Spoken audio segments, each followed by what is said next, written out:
It's 9 o'clock. I'd like to call the meeting to order and ask if there's any disclosure of pecuniary interest. Is that fair? And I think I'll pass it over to Mr. Plunkett, and we'll carry on capital admin, if you can find that in your binders. Mr. Chair, if we could just adopt the agenda, that would be great. Yeah, could we have a motion to adopt the agenda? I'll let Allison read it first. Sure. It's just that the agenda be adopted as circulated.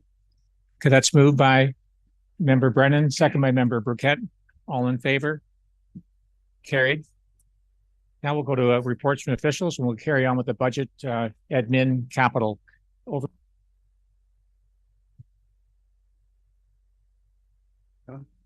Thank you, Mr. Chair. We are going to start with the administration capital budget today, and it is the pink tab, if everybody hasn't already found it.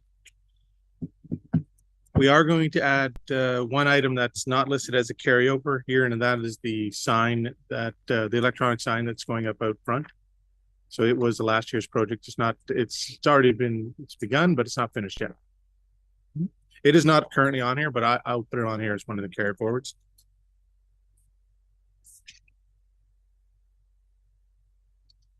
Member Cox. Through the chair to Andrew, is that out of a reserve? Yes, it is. Okay, thank you. Just a question: what is the price for that again? I think I saw a number, but I wasn't sure if it was right what I saw. I believe the budget number was close to 80,000 for the electronic sign, and I still believe it's not that far off. I might refer to Mr. Burke. Yeah.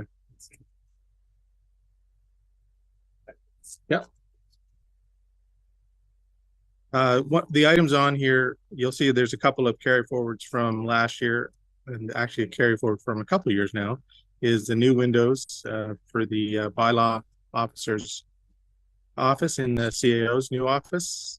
They are fairly old windows. They do need to be replaced. They're definitely no longer energy efficient.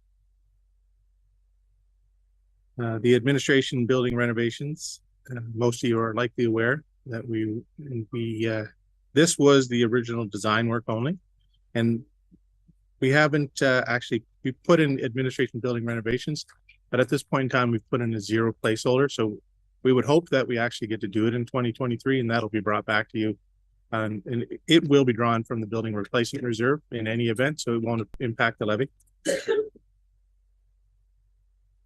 Annual computer equipment replacement is 25,000, and it comes from the computer equipment reserve. We are in an unfortunate situation where we're likely going to have to replace both of our photocopiers this year. And unfortunately, they are not cheap pieces of equipment. And the larger we get, the more photocopies we seem to make. So we expect we'll be able to do both of those with 50,000. My guess is they'll probably come in a little less than that, but it is only coming from the administration equipment reserve. We do also need a new server for our computer room and to run the software at the office, and we need I believe another standalone server. We are looking at getting a new phone system, which would work over. It's called Voice over Internet Protocol. It would allow.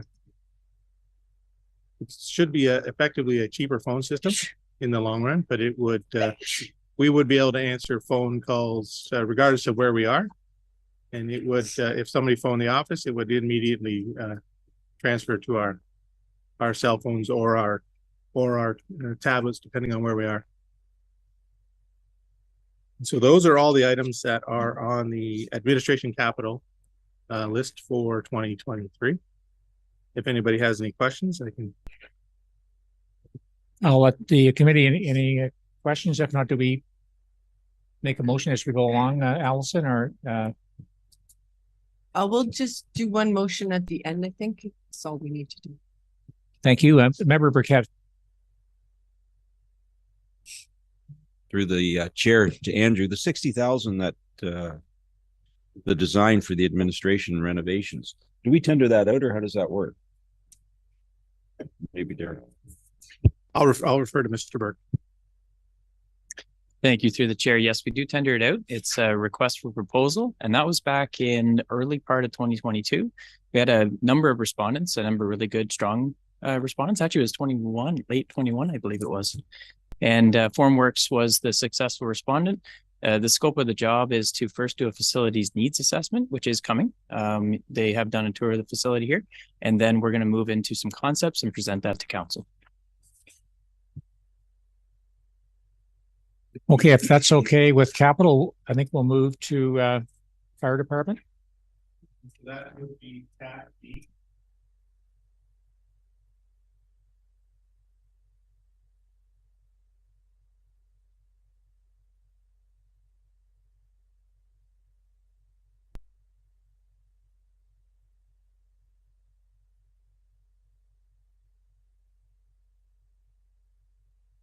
And again, Mr. Chair, if we can go through just one page at a time, and if anybody has any specific questions, we can certainly address it.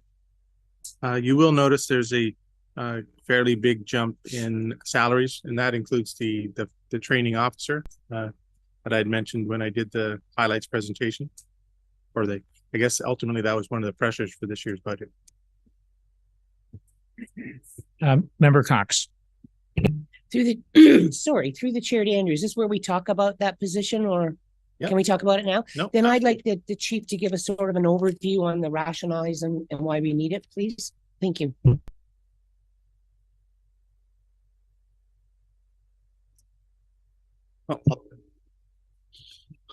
Through the chair to Member Cox. So the reason why we're asking for this position right now is the deputy chief oversees all the training, and he's been developing it and doing lesson plans and all that kind of stuff. And over the last year, what we're finding is we're getting, because of this new term, work-life balance.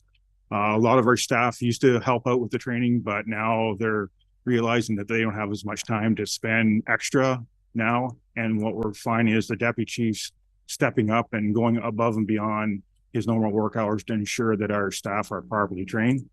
And what else is happening within the next couple of years, every firefighter in the province of Ontario has to be certified by 2026. And officers have to be certified to Fire Officer 1 and Instructor 1 by 2026 as well. And every pump operator has to be certified as well. So with this new training officer position, we feel that we can take a little bit of the workload off the deputy, and some of off our admin assistant, and the training officer would be responsible for handling all our training activities. Go ahead, supplemental. Yeah, supplemental through the chair to the chief. So that person also probably would be helping for your recruitment too, right? Through the chair to Member Cox, yes. So he'd be responsible for setting up the recruit class and ensuring that all members are trained. Okay. And Yeah, because I had talked to you about volunteers before, and it's coming harder and harder to find people who want to give as much as people did in the past. And with our volunteer firefighters, that's a lot of time for them to give up. Thank you very much. I have no problem with that. Thanks. Member Jansen. Thank you through the chair to the chief. For capital expenditure line 5155, I see that we budgeted about 400,000 last year, and we're doubling that budget this year. However, we only spent about $100,000 last year actual. What's that expense for? Through the chair to Member Jensen, some of it is carryover from 2020 with our new rescue. It is going to be delivered this year, so some of that capital is carryover from then. And one of the biggest purchases will be our self-contained breathing apparatus for this year.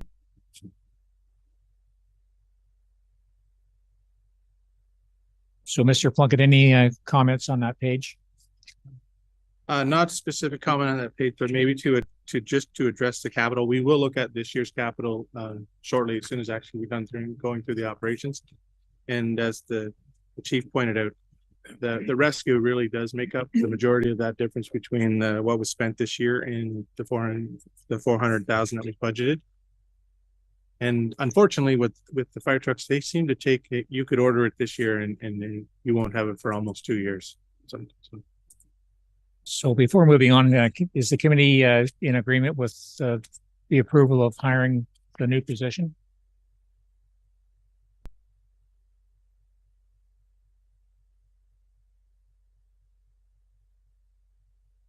I think we can move ahead with that one.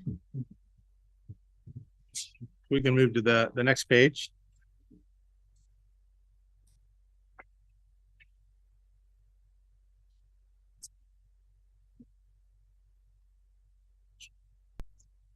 Yeah, Andrew, I just jumped in just at the very first one, the fire hall number 2, building and maintenance, they're all high in all the halls. And I'm just, even though the actual is 6,600, yet we made it 15,000 and we were budgeted 7,500. So what's happening at all the halls?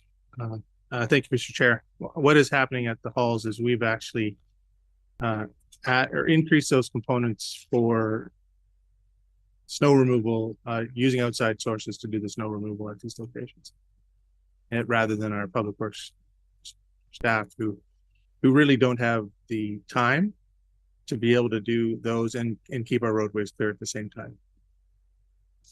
Even Station 4? Station 4, I didn't increase Station 4, did I?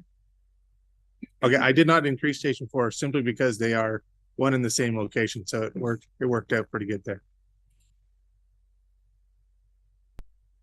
Anything on that page? Okay, let's move over to some of the expenses on pumpers.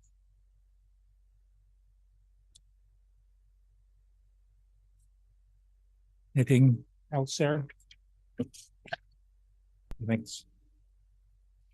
And then the last page has emergency planning.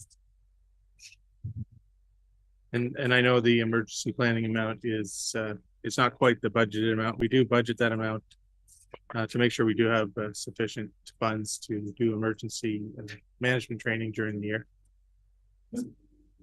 Okay, and then if we can, I guess, switch to capital. So if I can, Mr. Chair, just to respond on the sign, Mr. Burke has gotten me a number and give me a round figure. Is that one then up? Is that the number? So it looks like it is the total cost is that for both signs or just specific? Yeah, through the chair. Thank you. So the project for the administration LED sign, just a quick update in the middle of this fire budget. Sorry about that, Tim. So the project was awarded at 71,000, and that did not include the non-recoverable HST. There has been a change order for some additional height as well as some earthworks that were outside of scope to make sure that the sign was sitting proud and well viewed from the roadway. The total project cost, including an additional sign on the front of the building, is 100,000. Now we have spent already the 5 or so thousand, and so we would be carrying forward approximately 95,000. Member Cox. Can you said the additional sign? What's that? I thought there was like one sign. Through the chair. So in the branding project, we're trying to brand as many locations that have the existing brand. You mean the sign there? So through the chair, if I can, the sign here was going to be taken off, and then the front sign that's on sort of the brick veneer section of the roadway facing the inside line will be updated with the new brand as well. And through the chair supplemental, and how much is that? Through the chair, that change order was, I think, maybe $12,000. Okay, I was surprised at the 100,000. Sorry. Member Burkett. Thank you through the chair to Derek. So the budget that Tracy has in her, was that sign not included in that? Like the signs that we have throughout the township? Go ahead, Madam CEO. Thank you. Council may remember probably 2 years ago, we did a sign implementation process and it was over 5 years. So no, the admin sign isn't in 2023. It was in 2022. Council's already approved that sign and it's well underway. What's in 2023 is 2023 signage project. Sorry, which will supplementary. be welcome signs throughout the communities. So supplementary to the chair, not the big sign. I understand that one. The little sign that I guess that we're putting on the building that'll replace the sign out front. That's the one I'm questioning. The one that we're going to the little one, not the large one. I know the large one was budgeted for. It's the smaller one Yeah. that are we going to affix it to the building? So a couple things, the sign that's currently out there that's on the ground is Yeah. coming out to be replaced by the big electronic sign. And then I think we're taking the one off the very front of the building, and the one on the side that faces Burnsides, we're replacing that with a smaller new branded sign. So the earth supplementary to the chair, if I may. So the earthworks that were done last year, okay, that I watched get done. So how much of that, like, is it too low? Like, what's the difference between the earthworks and the actual cost of the sign that we're going to place on the building? Never mind the big sign. I know that we budgeted for the big sign, 71,000. So through the chair, if I may, so just to clarify, so the earthworks were only for the LED sign. So there is some, like I said, we were doing some design work with the consultant there, or the sign production, and in 3D modeling, we found that the sign was sitting way too low. Now that came to light after the bidding process, because this part of the scope of work was to do some design. And so we took that on internally to avoid a contract change order, and staff produced the work there for about $5,000 for quite a substantial earthworks project. And then we still have the contract with Everest to install the sign. The sign itself is started at 71,000. There was one change order in some design. It was a footing, I believe. That added approximately 10,000. And then, of course, the additional 12,000 for the front sign. So if you take 71 plus 10 plus 12, you get up to about $95,000 left to go. Okay, so supplementary, if I may, through the chair, that's what I'm getting at. So the sign budget that Tracy has, the $12,000 sign isn't included in that. I think it was 146,000. You know, the sign, is it included in that 146? This is addition. This is above and beyond. Okay, thank you. Member Cox. Yeah, through the chair to Derek. Derek, is all you're replacing the crest? Through the chair, yeah. So the crest and the logo that's on the existing facade, that's the tall wall, the rock wall. The Township of Severn name is there. It's just the crest. the crest. So 12,000. Yeah, is that included installation? And I can get the actual cost. That was kind of an estimate, but let me come back with the actual figure from the change order. Okay. Member Minnings and then Member Cox. Sorry, yeah, I'm just a little confused because I don't have the history of the sign budget, and we were in the middle of the fire conversation. So I'm wondering if we could just get back to that and maybe even defer any approval on this, because what I'm hearing is something that was 60,000 in the binder is 100,000, and some of that are only estimates right now. So I don't have enough to, so I would just asking how we can get the information, well, I would need, and perhaps we would need to move on this item, but it was a bit confusing to see how we went off conversation.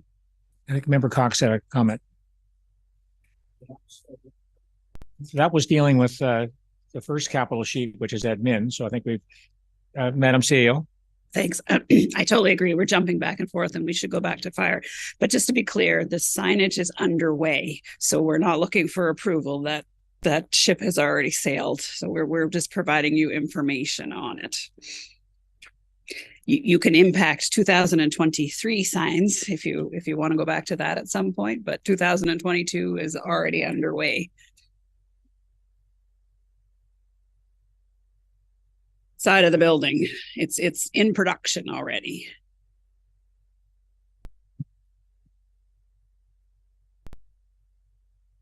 Okay, back to capital with the fire department. If either Mr. Plunkett or Chief Granny would like to speak to it. I'll let the chief speak to it. If anybody has any questions, we'll field the questions together if we need to. Thank you, Chair. So the first one, as we said, the rescue truck is a carryover from 2020. It's in production right now. I actually just got an email yesterday from the the contractor who's building the truck for us. We should have it sometime in March. He's hoping it should be done. So that's a carryover from 2020. The SCBA, or the self-contained breathing apparatus, that is equipment that our staff need for going into fires. It's 15 years old now. The air cylinders are coming out of service at the end of this year, so we're looking at to replace all those units. The pickup truck is an addition to the fleet. Right now we have our FPO who's using his own personal vehicle for fire department business. So our plan is to keep that car one that we currently have, car two, and car three, and that would be shared between the training officer and the fire prevention officer. And then our bunker gear is our annual replacement every year. Bunker gear has a 10-year lifespan. So every year we have to rotate 8 to 10 sets out. So that's an annual cost that we have to incur every year. Mr. Plunkett, as far as the pickup truck, could it come out of reserves, or would it fit the criteria for that? Mr. Chair, it does meet their criteria, but we do draw 150,000 annually for capital purposes for the fire department, and it's just simply included in that 150s. If I was to draw it from a reserve, I would be increasing one of the other line items to get to be 150 coming from the levy for capital anyways.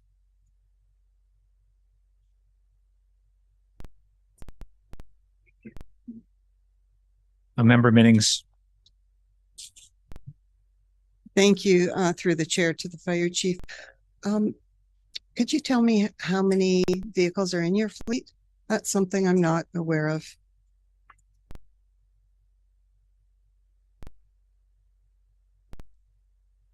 Sorry. Thank you, through the chair to member Minning. So right now we have 2 pickup trucks.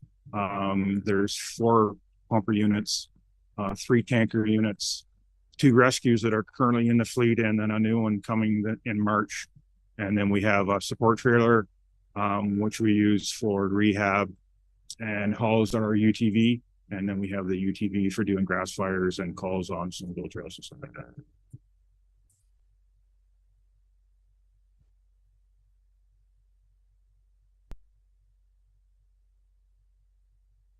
Any one other member Cox? Yeah, through the chair, chief. Did you think of a new electric one? If we're gonna spend, or a smaller one that we could get, it would be a hybrid?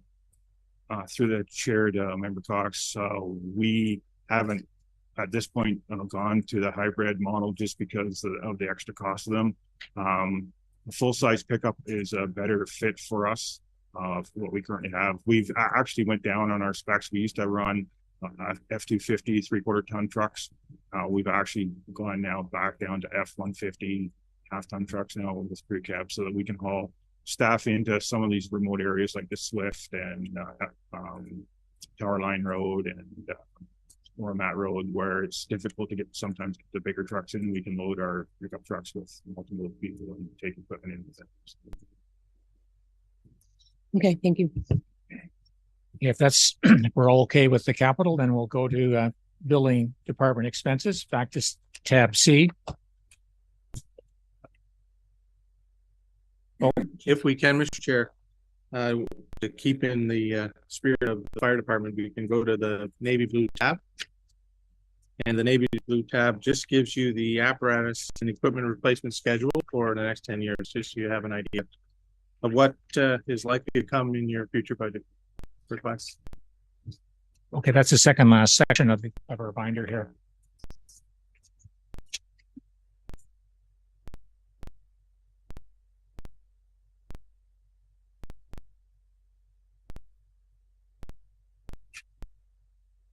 Member Burkett. Thank you. Through the chair to the chief, maybe for the benefit of some of the new members of council, explain what you've done. The chief's done a great job of replacing the fleet when it needs to be done. So he projects it as it's stated here, but just explain why the rationale behind it, chief.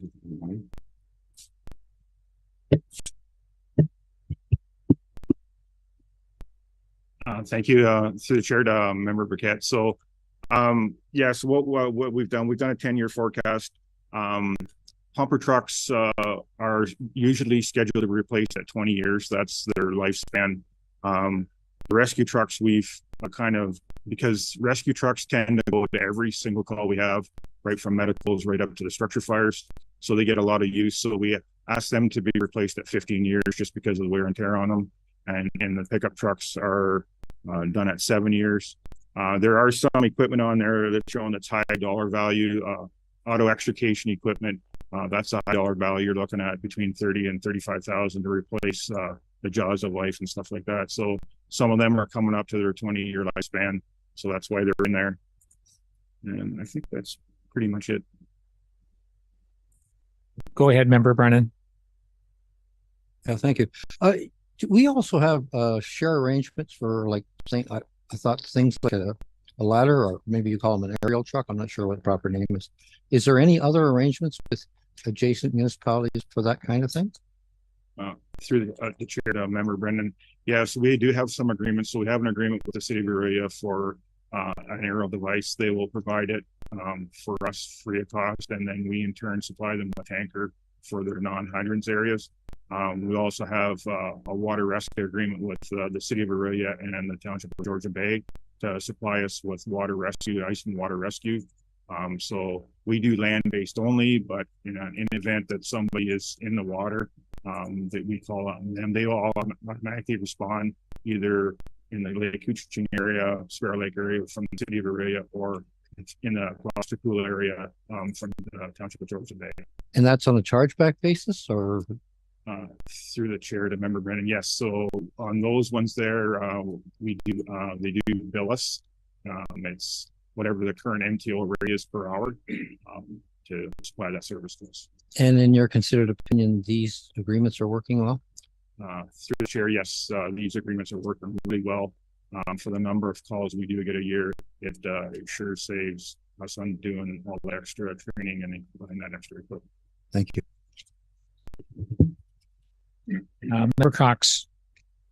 Yeah, through the chair to the chief. Could you also explain how the mutual aid works and how we bill for different issues like a rescue out in the water or an accident? And the highway thing, I think the new members might like to know that. Through the chair to member Cox. So mutual aid is we can call on any department to supply us with equipment. So if we have say a large structure fire in which our tankers cannot maintain water supply, we can call on our neighbors. They will send us tankers and we reciprocate. We actually just helped out Ormadani a couple of weeks ago on a structure fire they had. So mutual aid is free, and you can as long as you have equipment needed, they will respond with that equipment. For MTO calls on highways 11, 12, and 400, we can bill that at the current MTO rate back to MTO per unit. So it's per hour per unit, and then we get a reimbursement for that. And we do also have one within our own roads for non-residents. We can bill non-residents for MVCs and try to get money back that way. Okay, thank you. Are we safe to move to tab C, Andrew? Yes, we are, Mr. Chair. Thank you, Chief. So tab C, we'll start, and this will be likely it'll be the building department and the septic inspector. These will be the ones we go through now. So we can go through again. We'll go through page by page. If anybody has any particular questions, we'll stop and answer.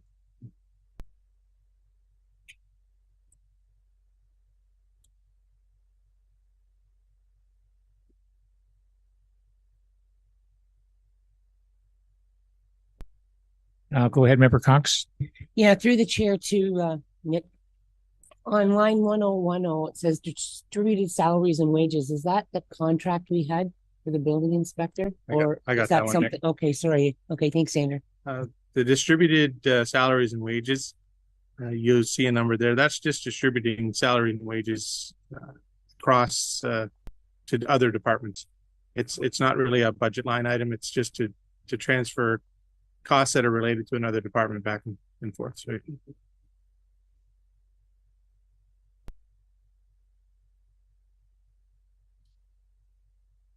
Go ahead, Member Cox. Yeah, through the chair. So we might as well go into this one. Regular salaries and wages are going up because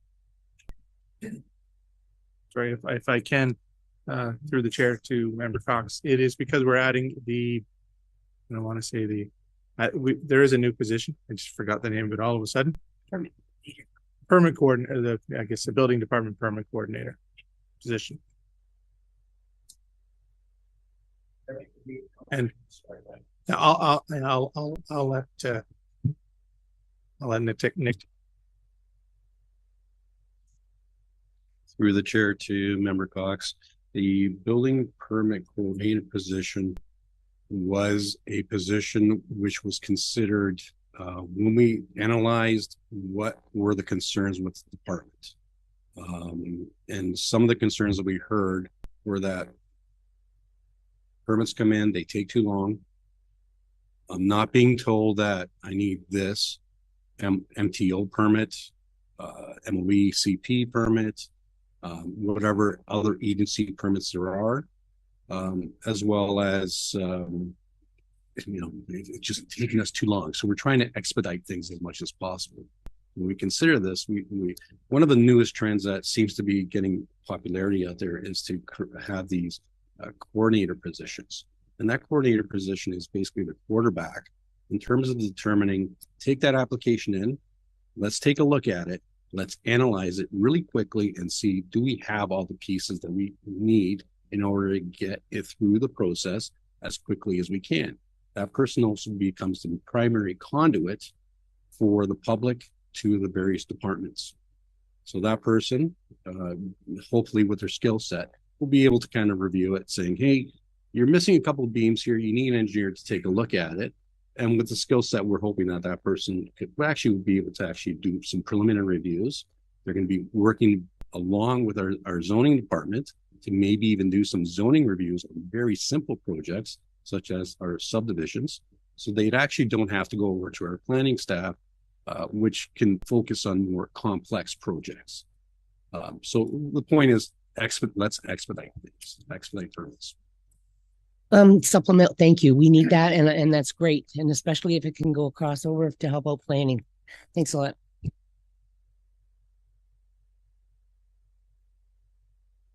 Member Burkett. I guess we're all afraid to ask, so I'm going to ask. And I heard it a million times when I was out canvassing. The fee that we're charging for these septic re-inspections. I think we need to discuss it as a council, whether it remains or do we make it less? And I'd like, here we go. Thank you. I'll let the CEO speak, and I think I know what she's going to say. I don't know why it's bad when I put my hand up. I just want to give you information. Council can make any decision that they like on what the septic fee is. Just remembering a couple of important things. One, it's paying for the septic inspector. So it was supposed to be relatively cost neutral.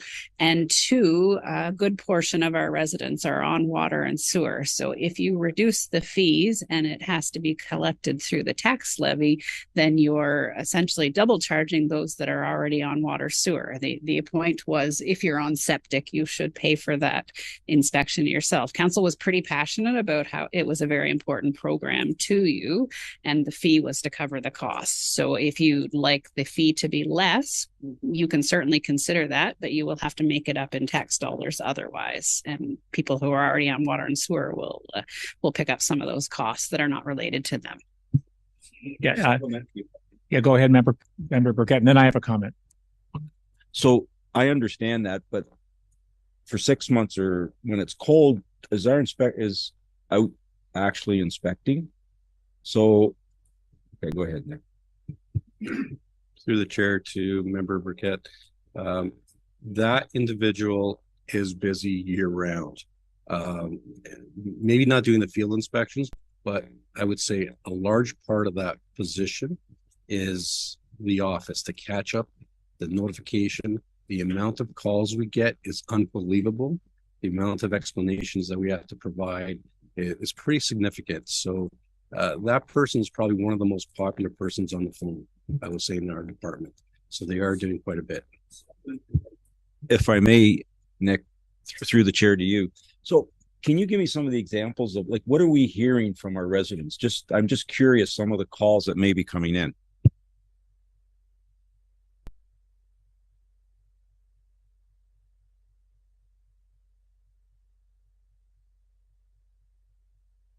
Yeah, go ahead, Nick.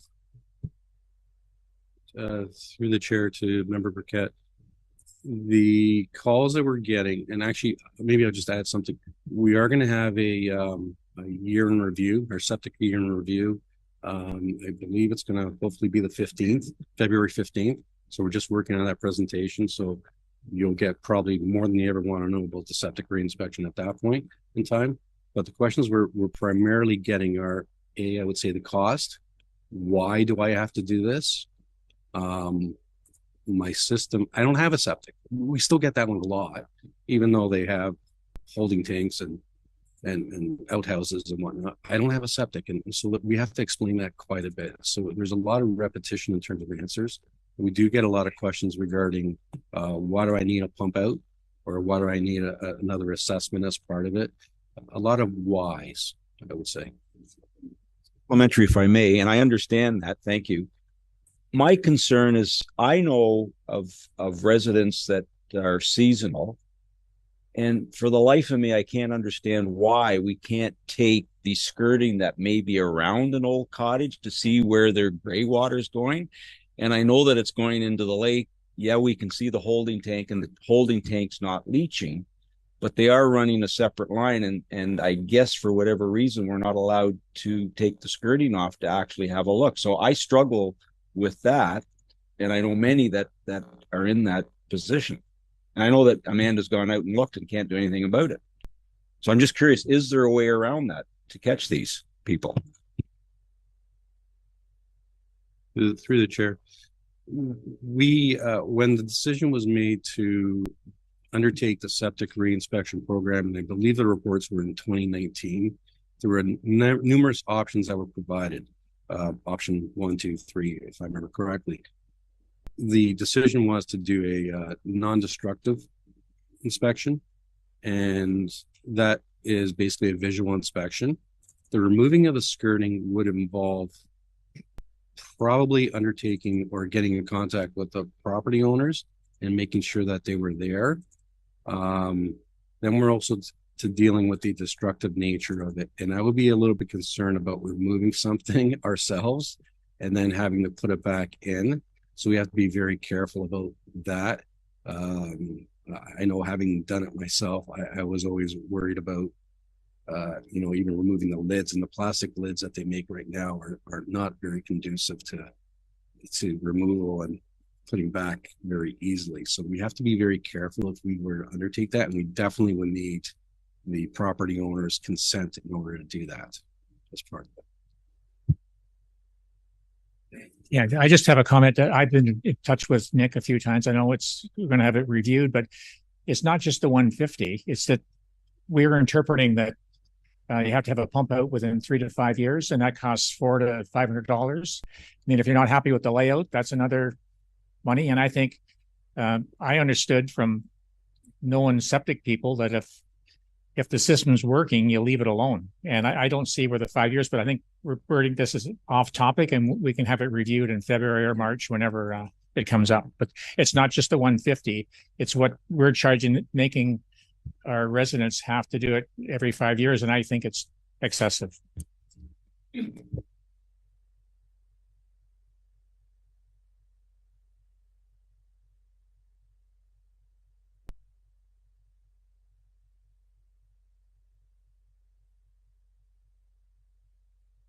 So I'll just ask the committee again by consensus of the new position that Nick has proposed there. We'll let the member Minning speak before we do a straw poll there. Thank you. Before we move on, line 5155, capital expenditures. We have $45,000 in there. What's that for?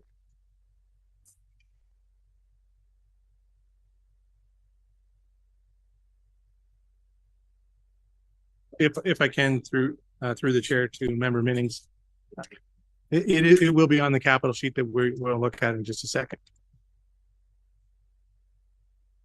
Okay, just back to the straw poll for the coordinator. I think we have an agreement with that. Turn the page.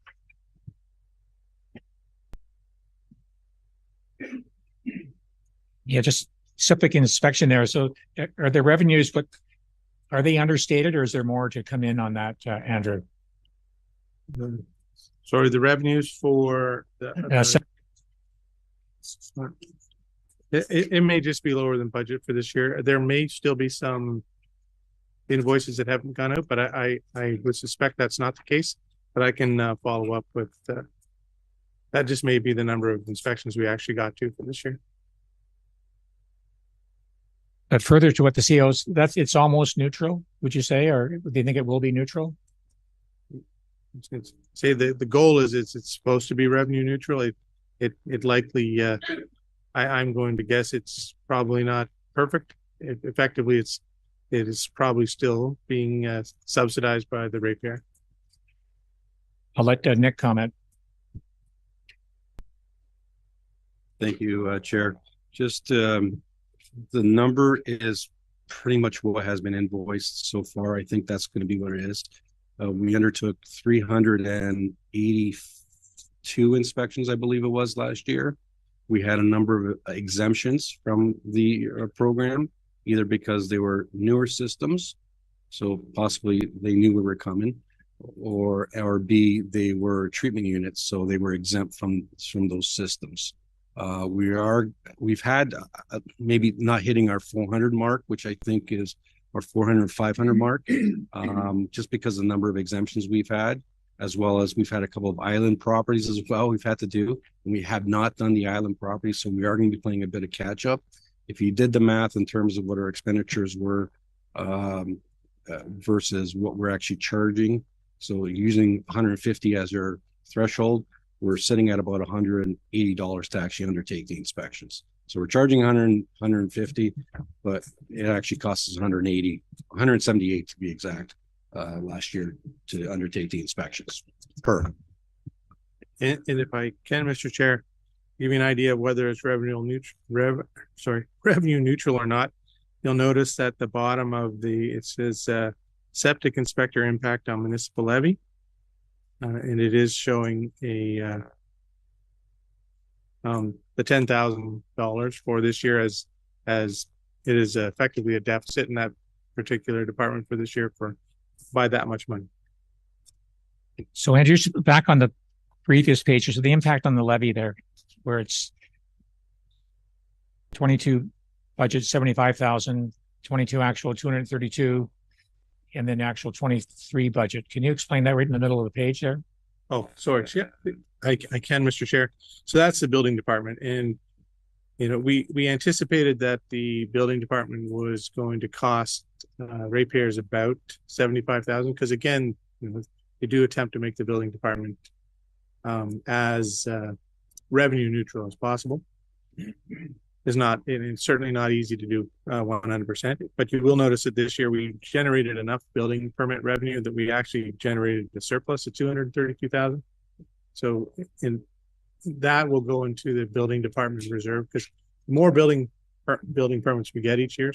So one year we may only have 100,000 in revenue, and then as we start to boom, we generate a great deal more revenue. And what we do is we take that revenue for the building department and we put it into building department surplus reserve. So when we have years where we have significantly less or anticipated much less growth, then we do at that point in time, we draw from that reserve to help fund the building department. So it's not all put on the backs of the ratepayers. Thank you. Member Cox. Through the chair to Andrew, I'm not understanding. It says impact on levy is 232,000 and you're telling me that's a surplus? Sorry. So it's not jiving in my mind. If I can, through to Member Cox, the 232,000, you'll notice that there's no negative in that box. Yeah. So you'll notice the other two, there's a negative. If it's a negative, and It's telling you if it's a negative, it's impacting the levy. So why wouldn't? The yeah. positive is an impact on the levy, but it's a surplus side. So it is generating for yeah. 2022, 232,000 in our surplus. I get that, but if the average person looked at that, it looks like the impact on the levy is $232,000. Me being an average person. Sorry, that's where I was confused. And unfortunately, I'd have to just explain general accounting principles to them. If they don't understand accounting principles, it just comes down to I'd have to explain it. Yeah, just because it says impact on levy in most areas, when it says that, that means it's an impact on the levy. Right. Okay, and then if you and it isn't. I mean, ultimately, I guess if you look from the budget standpoint, I wouldn't look at actuals as an impact on levy. Actuals only drive deficit or surplus, but certainly the budget columns tells you whether there's an impact on the levy. Okay. So if you go to the one above, the building expenses, we spent 502 and we're going to 798. Correct. That's not a wage only. So sorry. No, it's okay. Part of that is the new staff member. Yeah, I get that. Part of it is the need to purchase the vehicle. Okay. So that in itself between the two is about 120,000. Thank you. Okay, Member Jansen. Nope. Thank you. Through the chair, Nick, I guess what came up for the septic inspector for me was that it could be a perception issue of what the service that the residents are receiving for the money that they're paying. So we're saying every 5 years they need to have a septic inspection, and it's a visual inspection, but we don't actually open the tank to take a look at what's happening there. Like what actually occurs on a septic inspection, so I can be aware and answer any questions. Through the chair to Member Jensen.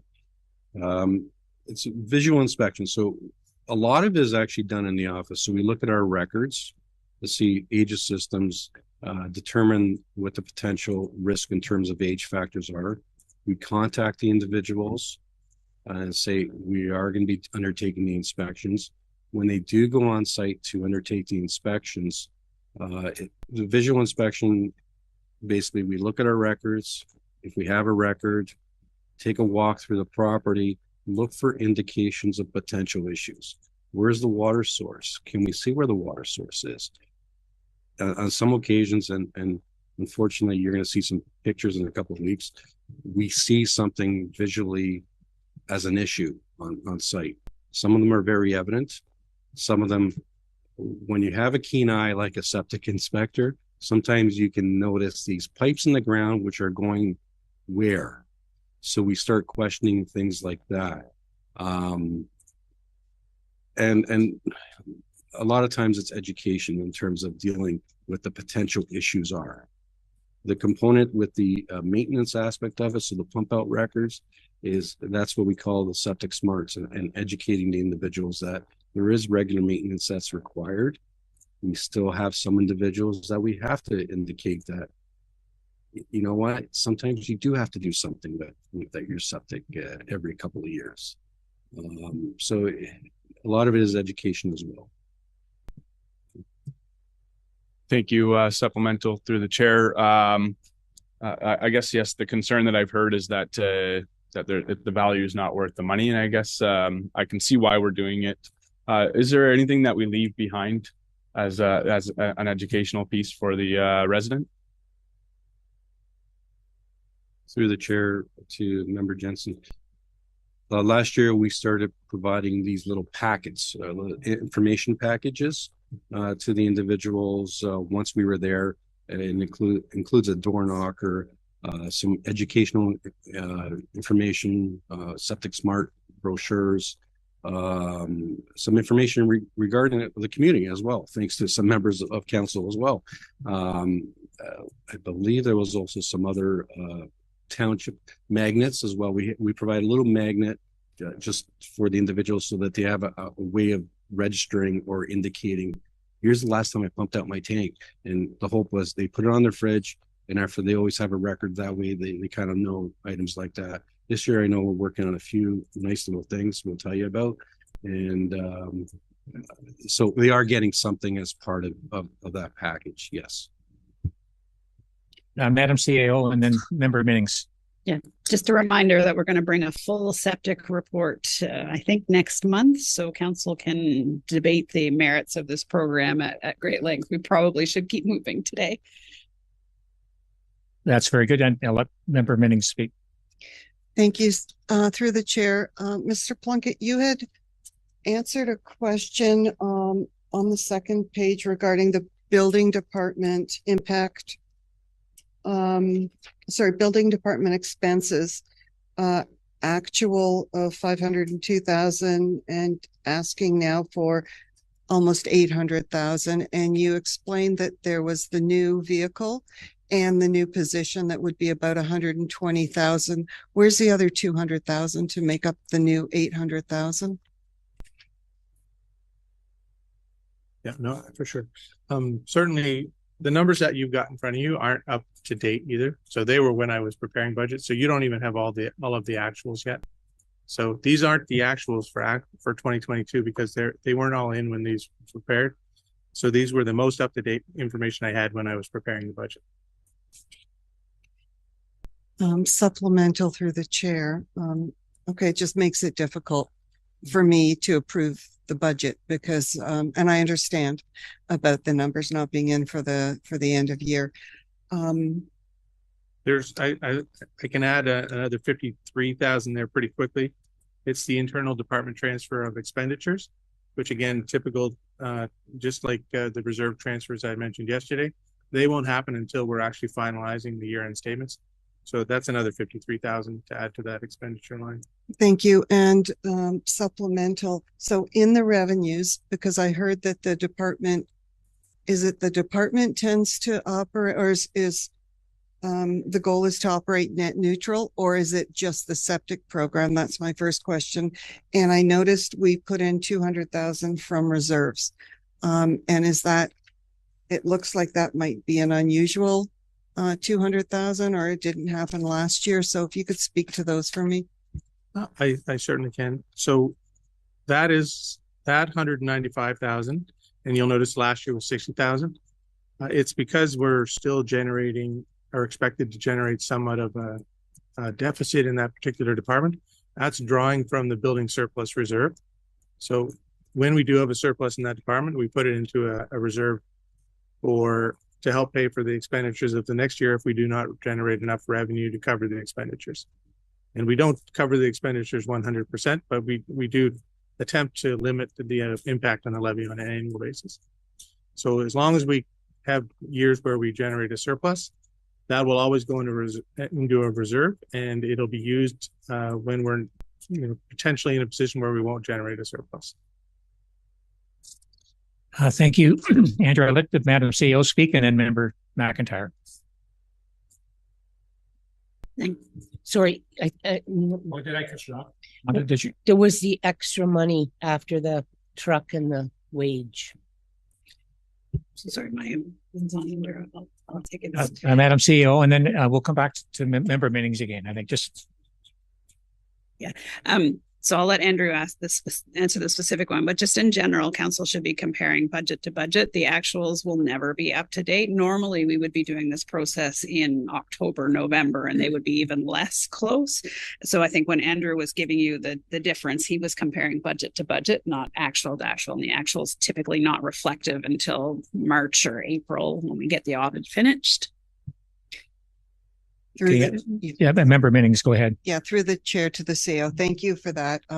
So in the reserve line, for example, that was budget to budget, but appreciate that lens. And if I can just respond to Member Cox, the transfer.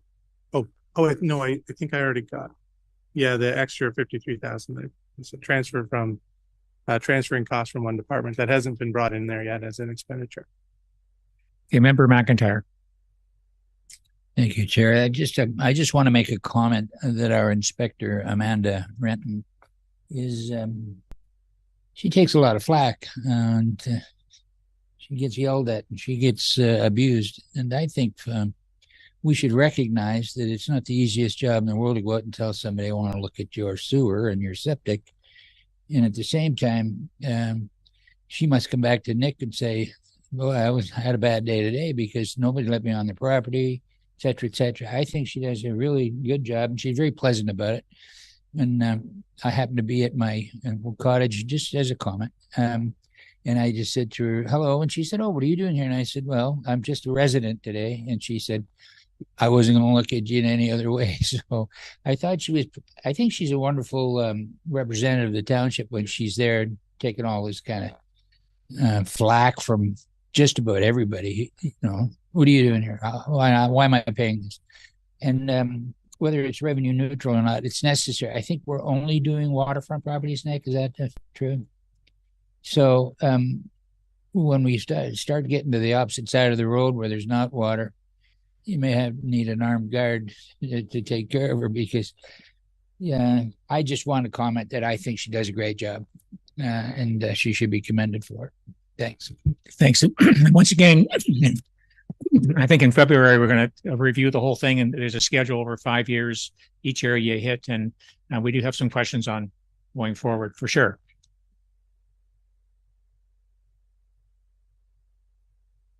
So we go to capital and Andrew? Yes, we can, Mr. Chair. And then again, it's the pink tab, and it'll be the third page in just for the building department.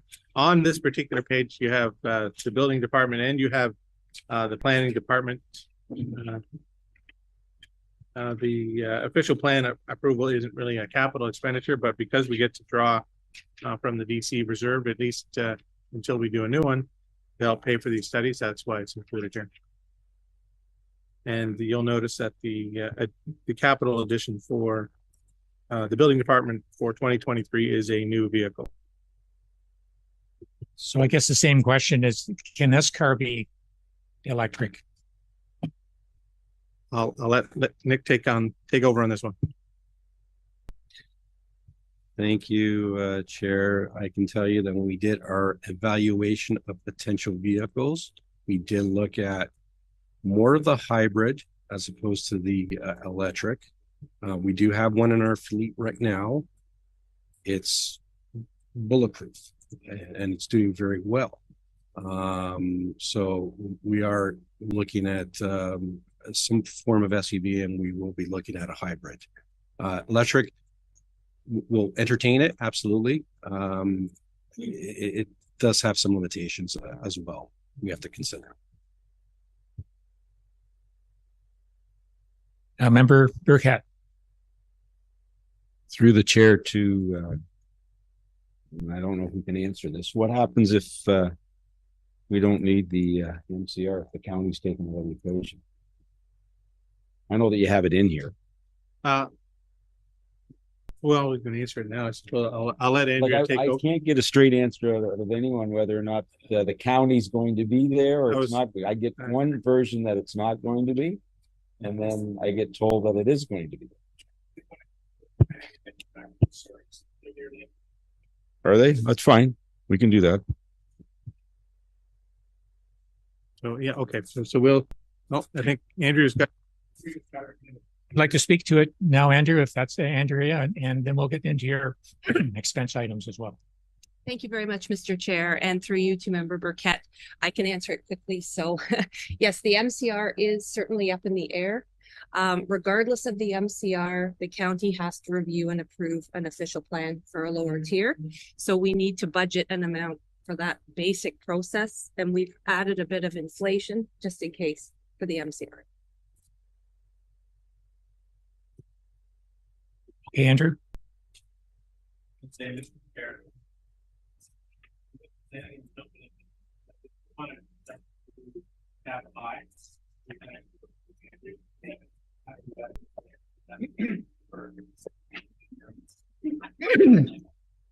Right, we'll save the best to the last.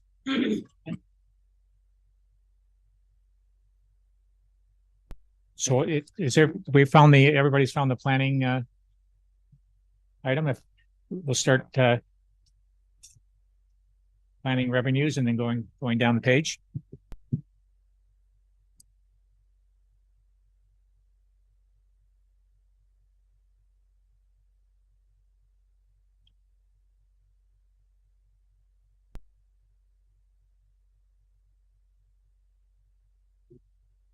So just a quick thing on the consultants there are those strictly planning consultants, but and as far as the septic goes, that was dealing in the septic area, correct?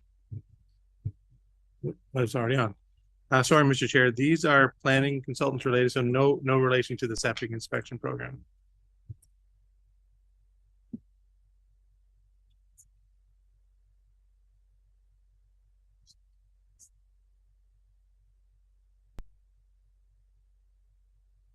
Yeah, compared to the actual, which is only 18, and we're jumping, the budget was 100 and we're spending 100. And I'll let Andrea speak to that. Thank you very much for the question, Mr. Chair. Certainly, we are still receiving some year-end invoices from our consultants for the various projects that they're assisting us with, including the county MCR, the natural heritage mapping, and the ag system mapping. The reason we are budgeting this amount for the upcoming year would be to continue the MCR work, as well as we've included an estimate for the shoreline tree removal and site alteration bylaw that council had previously provided direction on. Is the annexation part of this too?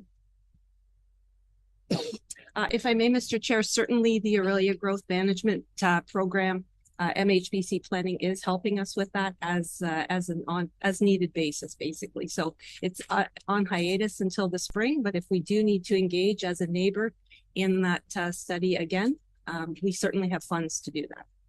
Yeah, I am speaking in favor of the shoreline tree removal bylaw policy.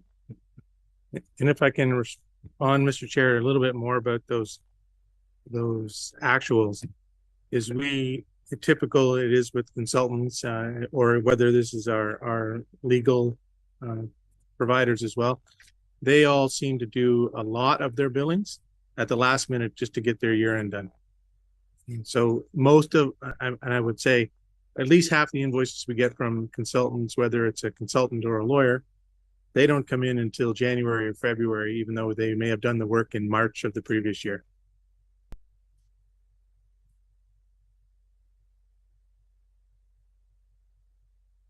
If we're okay with page 1 of the plan, we can flip over. Ready of adjustment.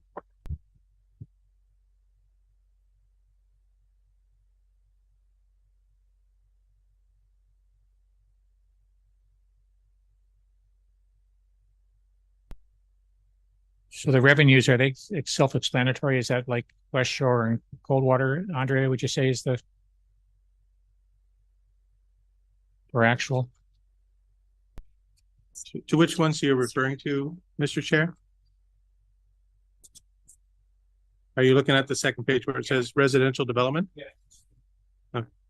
So I'll take that one because you'll notice the budget lines are much lower than the actuals.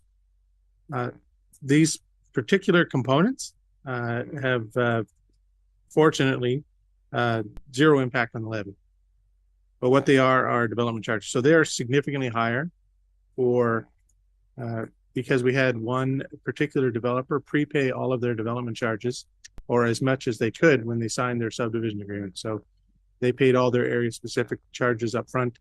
They paid all their amounts related to roadways up front, and then they paid their county and school board upfront as well. So that's not typical. We don't typically get a developer that pays that much money upfront, but they did so, and it has one. You will see it reflected in how much our DC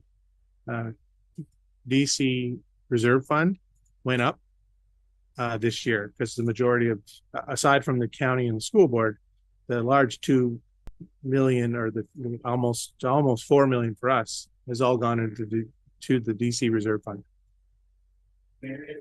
Bill 23 takes effect. Is this where we'd see the impact in a couple of years, or where would we see that? This is where you would see the amounts being transferred to DCs going down in comparison to what in other years. This is certainly an anomaly. I mean, we wouldn't typically get a developer prepaying this much upfront, but I would suspect if we got to the point where we're 80% in the first year of a DC study, you'll see a lot of them pay upfront, because they can pay 80. If they do so, they get a 20% discount. And I'm thinking if I'm a developer, that's a pretty good quick return on investment.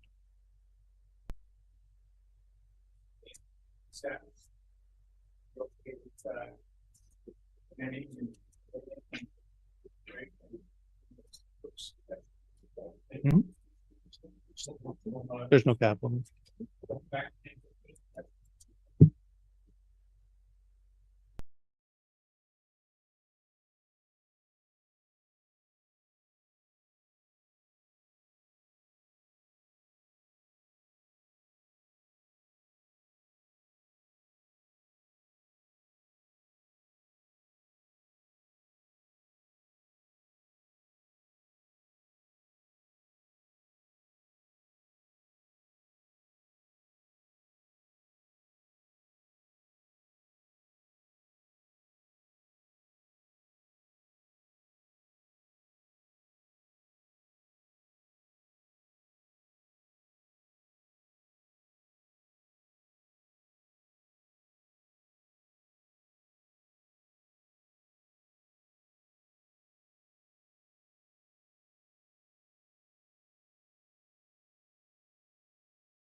if Andrew wants to kick it off, and then Derek can jump in, and then the committee can speak up at any time.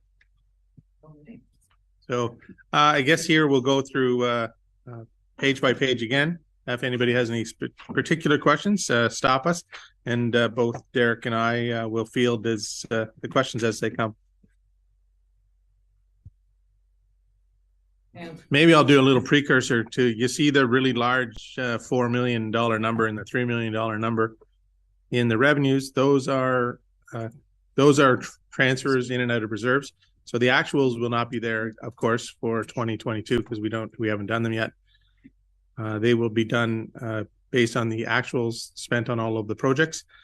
The budgeted amounts are the amounts that are expected to be paid for through reserves for the most of the capital programs for 2023. Okay, well, Member Burkett, please.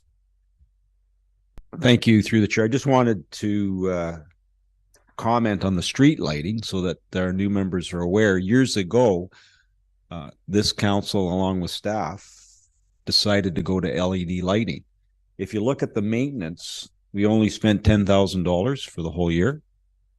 We used to spend between $8,500 and $10,000 every month on maintenance on those low lighting. So it was a real plus. It was a $400,000 hit that we spent right off the get-go years ago, but we saved it over a few years, didn't we, Andrew? We got it all back. So it was a good.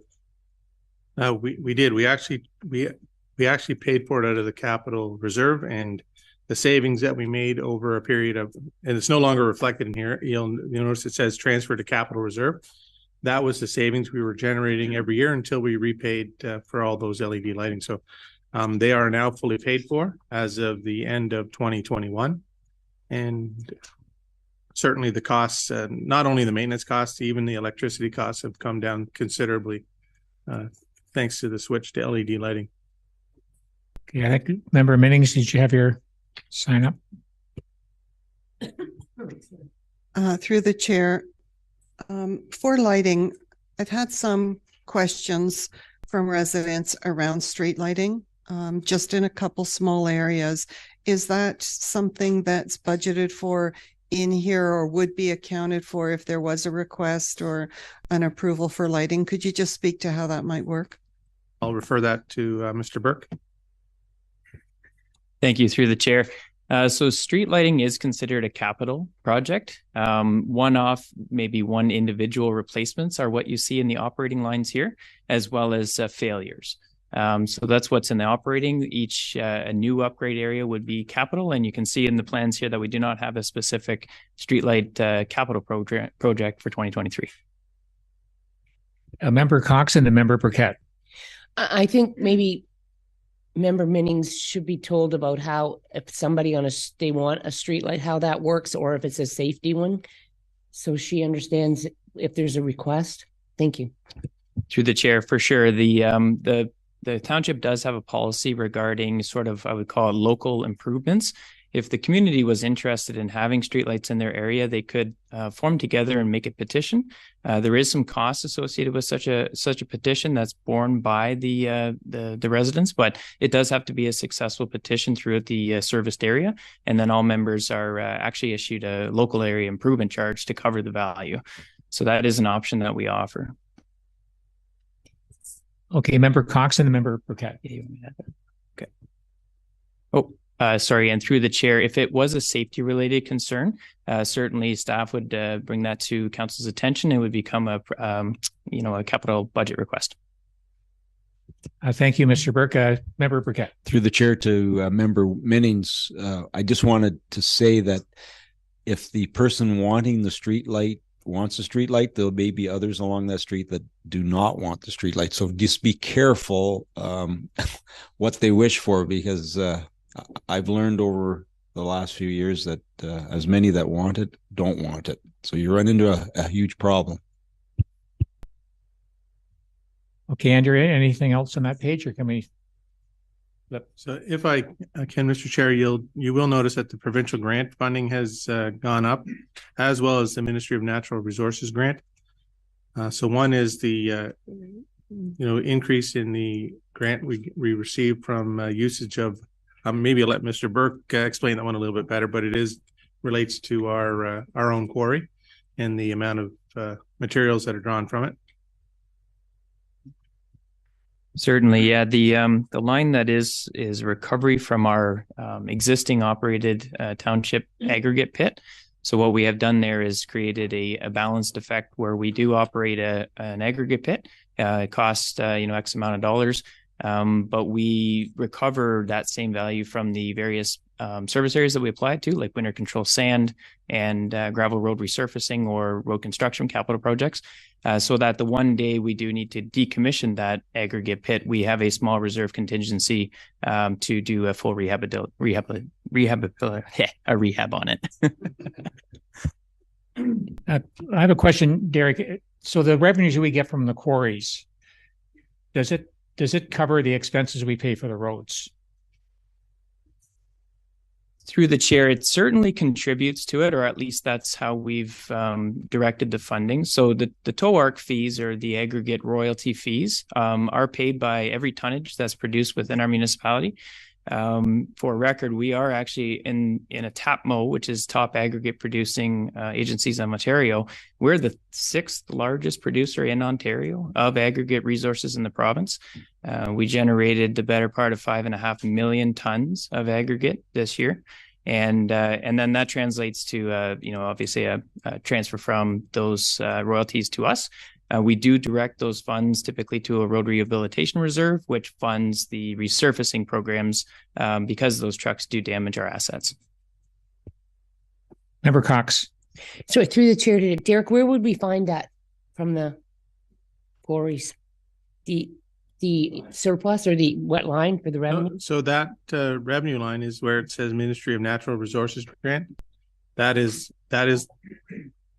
all quarry related. And we use about 120,000 of that annually to fund roads operations, and the remaining component of it is transferred to the roads rehabilitation reserve, which we use to resurface the roads that the quarry trucks run on. Thank you, Member Brennan. Thank you, Chair Taylor. To Derek, are you ever challenged by the private sector aggregates industry on, that's a pretty impressive comment you just made around being 6th. Do you not, is your competition not unwelcome? So through the chair, maybe just to clarify, our geographic region is the 6th largest producer. The township itself produces 20,000 of its own aggregate. It's actually quite a small drop in the bucket. It is private sector that is producing this 5.5 million ton.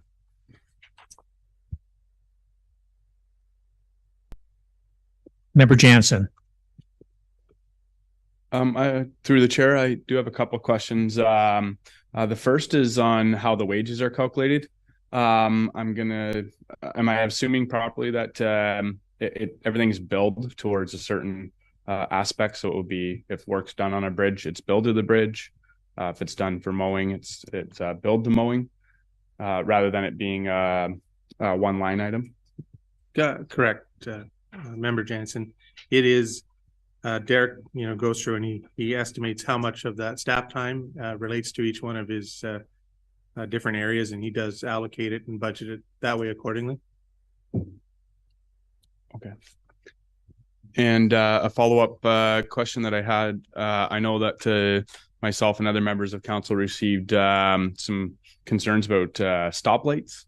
Where would we raise concerns about stoplights at certain intersections? Or other kind of speeding related signage that could be helpful? So through the chair, I'm going to break that up into just 2 answers. So the first one, there's signals, which are stoplights. They are a capital project as well.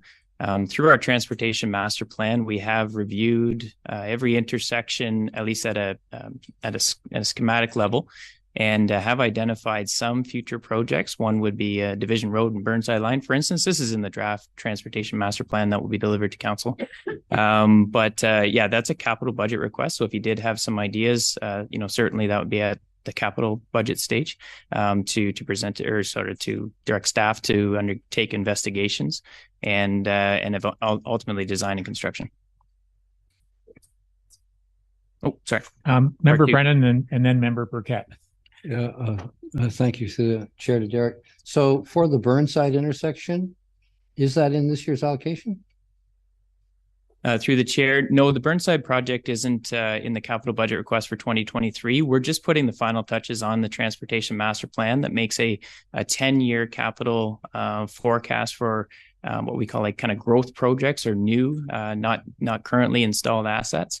And that would be in that plan, which would have a project year, something that we would aim towards. So it's not in the 23 budget, but it would be, recommended to be in a later year.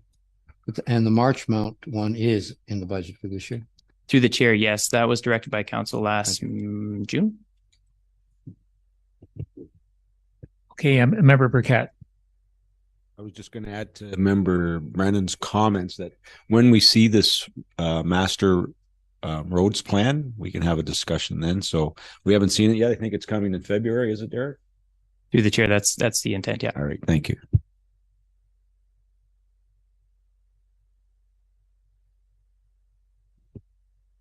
Okay, go ahead, Derek. Through the chair, my apologies to the committee. I promised 2 answers and gave 1. The second answer for the speed limit or speed, I would call it traffic calming. That's the term we use. There's a variety of options. There's solar radar feedback signs that we currently own a few assets of. And of course, signage. Signage is an operational item. And so you'll find that in... it's escaping me right now, but a few pages later. And we do set aside a decent contribution to an operating for additional signage and sign maintenance. Member Jansen. Through the chair, I appreciate that answer. I'm actually really interested in those solar radar feedback signs for traffic calming. And I did receive quite a number of concerns about aggregate trucks and the speeds that they were traveling.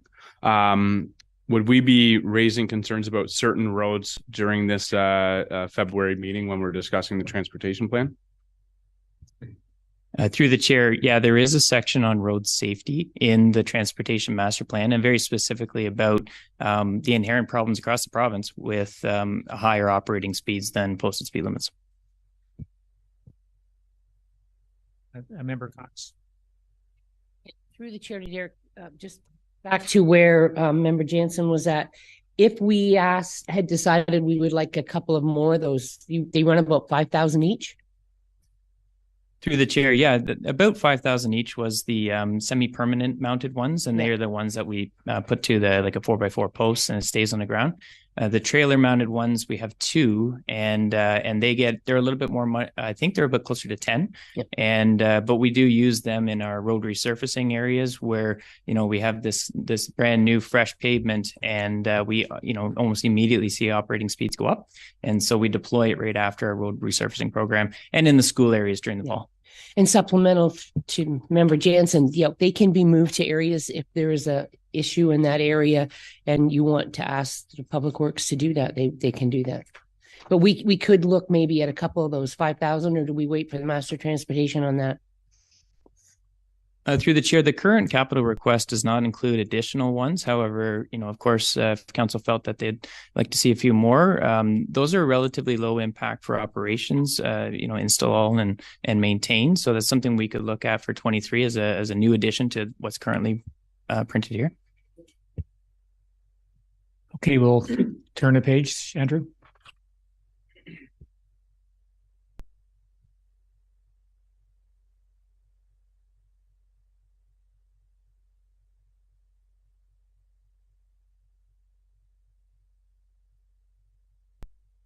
Andrew, the debris and litter pickup, Andrew or Derek, is that who outside contractors we hire there? Through the chair, it's a bit of a blend. A lot of that is just staff time. We get bulk or heavy item disposal in the road allowance once in a while, and sometimes even on the road. And so that's where it would be coded to or allocated. And then, of course, some projects that we aren't going to undertake, maybe it's a hazardous waste or something like that, the contracted services would take care of that. Allison may have one more item. Okay, Madam Clerk. Just to that note, for anyone who calls and says that, items have been dumped on the side of the road, that budget line and that outside contractor is covered under the bylaw enforcement budget.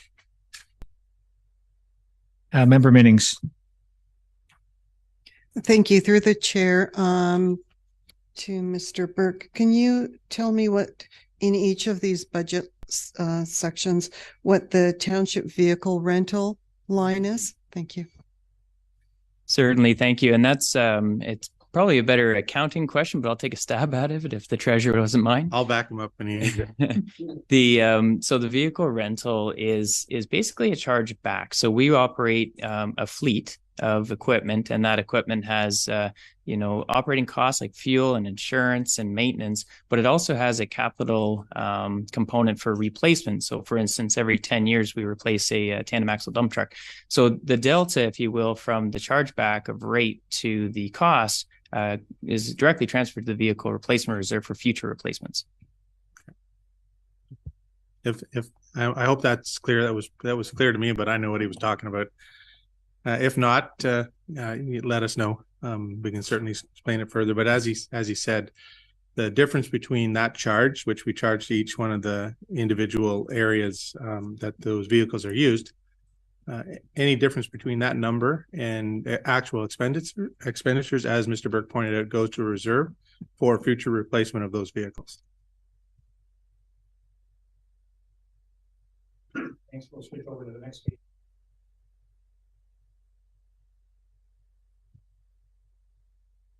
Member Brennan. Yes, through you, Chair Taylor, to Derek.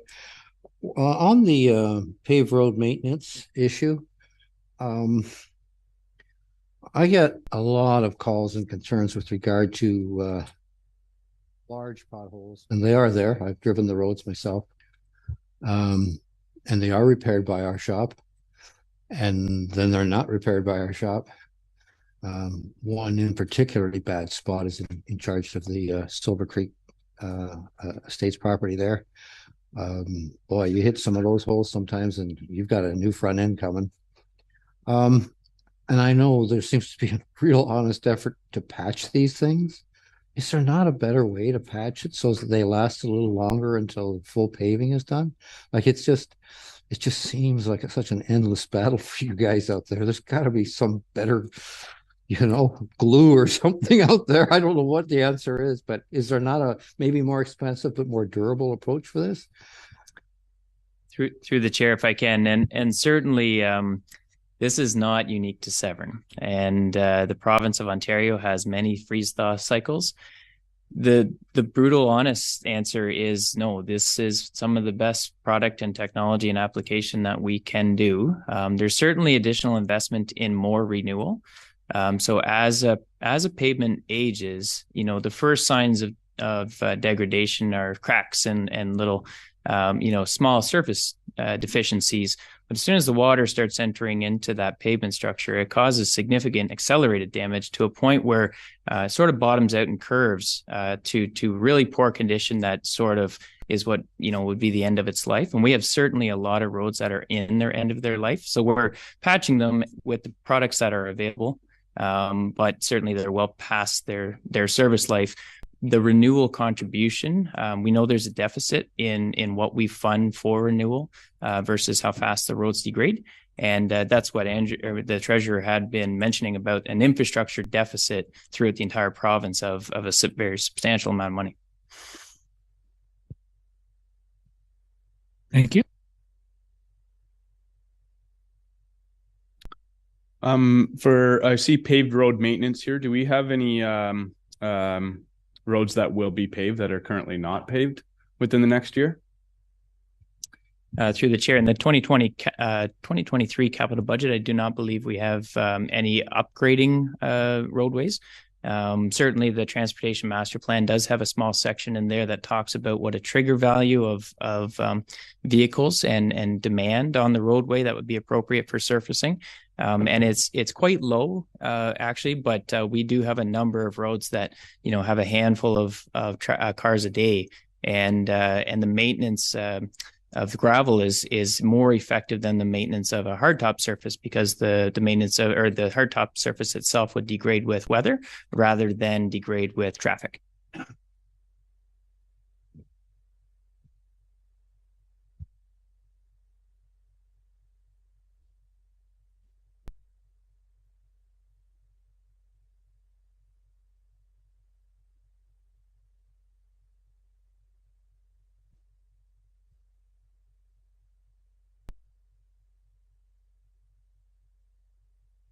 So Derek, can you comment on snow removal, where it's a bit of a guesstimate? And then is this, so we know how last year's came in pretty well, and you can maybe just describe how that works, your expenses there. Certainly. Winter control, kind of the middle of the page here on the slide you're at. It's one of our biggest service areas in the roads department, in the roads branch, sorry.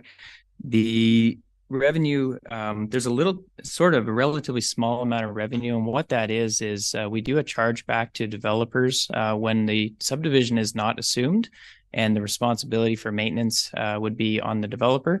We certainly provide a top end service here, and so we offer that service at a charge, but what it does do is anyone living in that unassumed subdivision gets repeatable and consistent winter control services, and we get a recovery because it's not currently assumed as a municipal asset. So that's why there's a roads revenue in there. And otherwise, the major costs here are typically fleet use, quite a bit of part-time salaries due to night patrols and a night shift. We went to a night shift in the last couple of years, and that's just 2 operators working in the evening hours, and they maintain the primary roads. So we have a list of primary roads that we can't let fall below a minimum maintenance standard. And so that's why we have those operators. And of course, our products.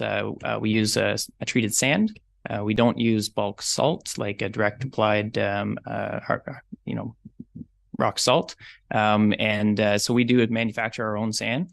And certainly that keeps the cost down. But we know as we go to one day closing that, our cost for that may increase as well. Member Burkett and then Member Minnings. Thank you. Through the chair to Derek.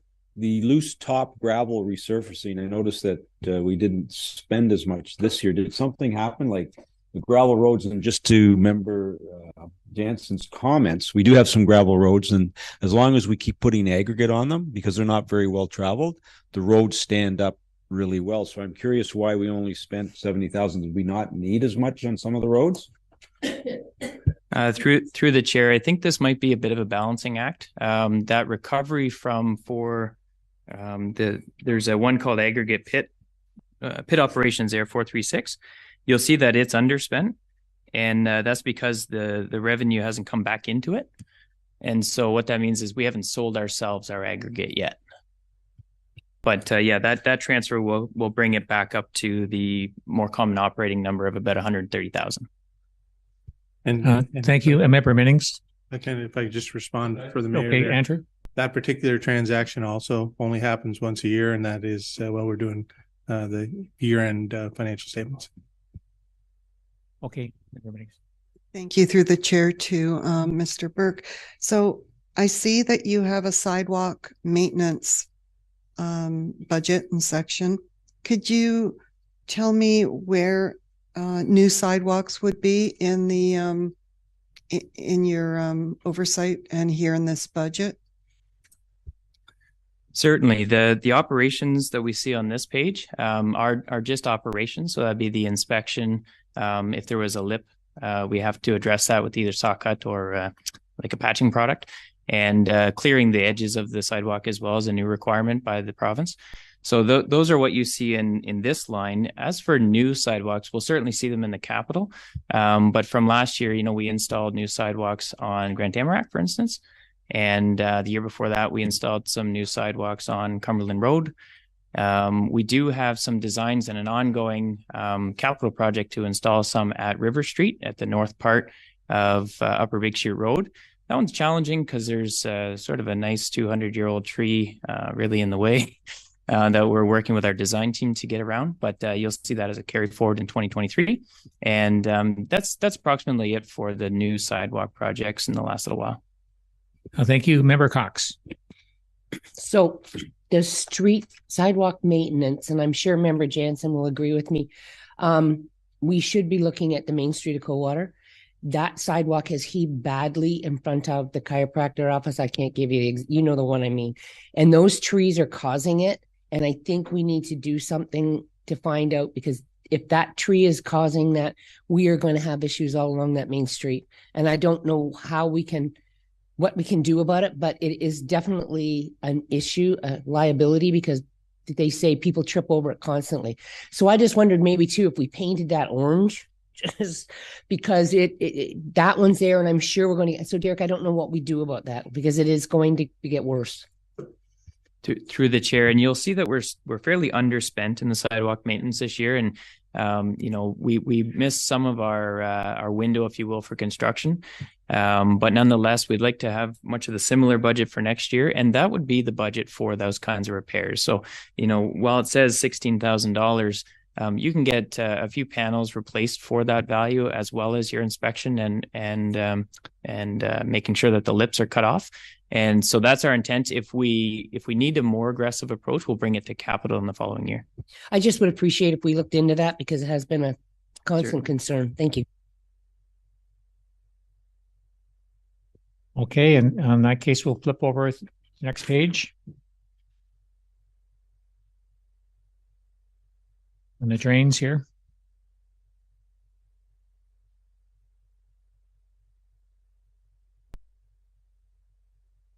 Member Cox. Yeah, through the chair, Derek, maybe an explanation on the drains for the new members. Through the chair, I'll keep it brief, because I think this was a 2-week course in OMAFR in Guelph. But so I'm just quickly, a municipal drain is a semi-private drain that's managed by the municipality, but paid for by the benefiting landowners. So it's kind of unique. It's really old legislation. And I am your drainage superintendent of the couple of hats I wear here. And so people can petition for improvements to those drains. If successful, the work is done and the bills are brought back to the benefiting community.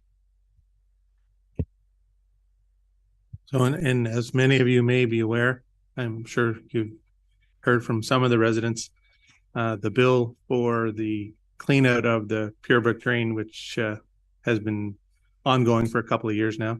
Those the billings have gone out. They went out in the fall, and we have given all of those residents a year to pay without any penalty or interest.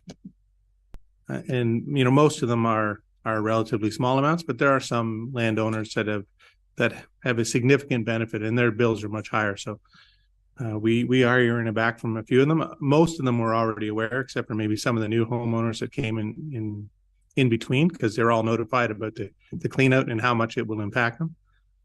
But if you haven't heard already, I'm sure you may hear from a few, because those bills have only been in their hands for a couple of months now.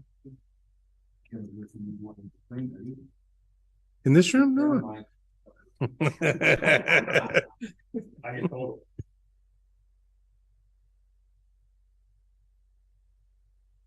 Okay, we'll flick over to the page to the right.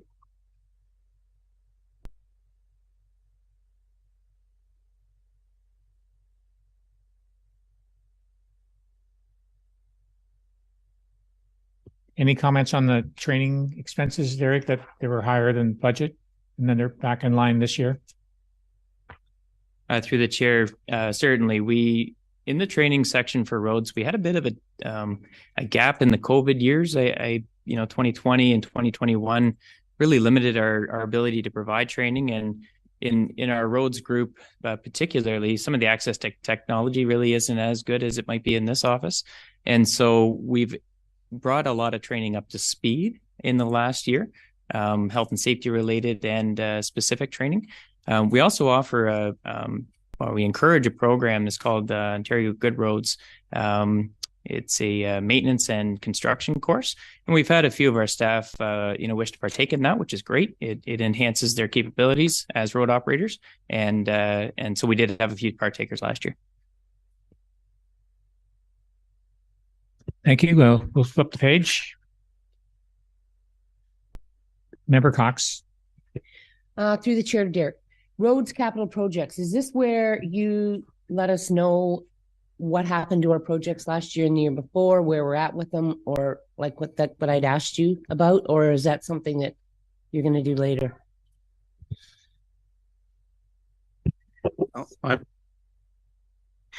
Through the chair. Certainly, if you have a specific question, we can go into it then. But at Capital, I was going to go through, you'll see the first 8 or so are carry forward projects, and we could talk about those. We do have a few new ones for you as well from not being completed up to the January 1st, 2023. And so maybe we could just start with the carryovers and then any questions about some previous projects plus the new ones we have for you, and then we'll get into the new for 2023. Okay, thank you. And if I can, through the chair, that particular line item that you were looking at, I'm assuming that's the one that says 615. Is that the 615 one? Yeah. That's roads equipment. So you'll see when we get a little bit further on, it says, you maybe were already on the second page. Okay, fair enough. But we will discuss that as soon as we get to the end of the operations. Okay, member. This is roads capital projects after village and hamlets. Member Jansen. Looking at the subcontractors line, we didn't budget for it last year, but we spent $2 million on subcontracting. Is what would be the explanation for that work that was subcontracted out? So if I can, through to member Jansen, the real point here is look at what that total expense is, because that's the total capital projects. The breakdown of how it gets paid for, we kind of estimate in there if it's going to be our own salaries, or in the materials line would also include subcontractors. It's just the actuals have been put into different lines. But the whole point of that one is all roads projects are all included in this particular line item, and they will total the numbers on your budget sheet. Most of our road resurfacing program is done through contracted services. Yeah. Go ahead. So a follow up on that, I believe we're doing some road work on Wayman Line. Is that would be covered into this under a subcontractor? Correct. Thank you. And if I can, Mr. Chair, because the next, I want to say 1, 2, 3, 4, 5, 6, 7, 8, 9, 10 pages of roads operations is just the fleet expenditures. And unless somebody has specific questions on, a specific vehicle, this is where we, as we mentioned earlier, we charge back those costs to each one of the individual areas. And then the difference between the total cost here and the amounts that we charge across is the amount that goes to reserves. If anybody has any specific questions on one of the vehicles, but I think this is where member Burkett questioned some expenses, I think, in the past. Thank you, through the chair. No, I haven't got, I just look at to member Minnings, you look at some of the fleet that we have, 08s, and the amount of fuel that they used in 2010, like these vehicles are 13 years old and they're used every day. Compliments to Derek, because, if you look at what it costs to maintain these, some of them are virtually nothing than the fuel they're consuming to keep our roads maintained, right? Member Cox.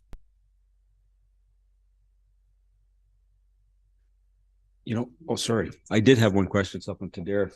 This brand new 2022 Freightliner, I don't know what page, it's the second last page. Would that not be covered under warranty? You spent $5,800 in parts on that truck. It's the third last page in the back. Oh, it's mine. Sorry. Sorry.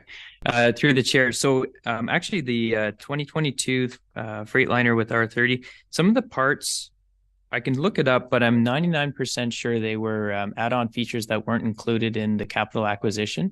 So one of them is like a reversing camera, and I'll have to check for you. But yeah, any actual failures within, I believe it's 1 year for most things, 5 years for powertrain, and some suspension related components are covered by our warranties. We actually purchase additional warranties too to make sure the emissions is covered as well. Thank you. Okay, Member Cox. Yep, through the chair. Derek, it's not in here, but I just have a question on it. The pedestrian walkthroughs or walkways, we call them. The equipment would have been in the 2022 budget, right? That we bought for Marchmount. It's the lights. The lights at Marchmount School, the crossways or whatever they're called. Yeah. Because I know it's not called a crosswalk, it's something else. But those, and then we were going to do the lights for West Shore and for Coldwater, and I just wondered where we're at with that and what's happening with that, and does the installation come out of our operating for this year? So through the chair, pedestrian crossovers, which are a couple of different versions, but you do have one in Washago. There is one in Cumberland Beach. There's one on Marchmont or in my Marchmont Public School, and we have one in downtown Coldwater. So there's 4 total. And any capital upgrades will be reflected in the capital plan. That's going to be the tab coming. I think it's a red one maybe. And so those, you didn't see it. And then so there is a new carry forward for Division Road, the Marchmont Public School one, where we were issued a change order by Guild Electric, directed by council to upgrade that from a PXO to what we call an intersection pedestrian signal. So instead of having the lights with a flashing bar and the pedestrian has to activate it to cross, this will be a set of regular street lights, red, yellow, and green. And when they push that, it'll go to red. And then, so that's a higher level of installation and it's a bit more money, but council directed staff to do that last year. And we do have a change order and a contract with a contractor to get it built this year.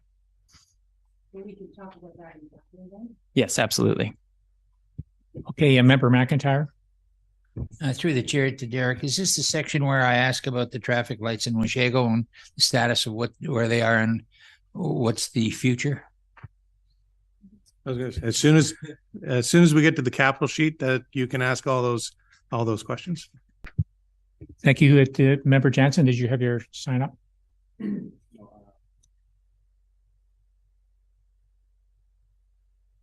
On the fleet, then we should go to capital with Public Works and then go to water and sewer after that. Is that?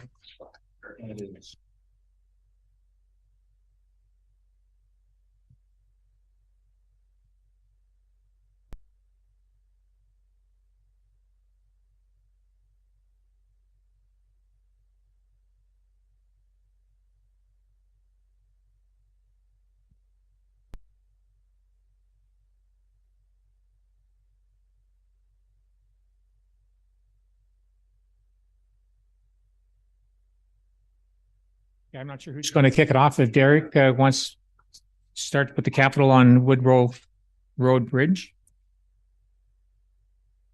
Thank you, through the chair. And certainly I'll start.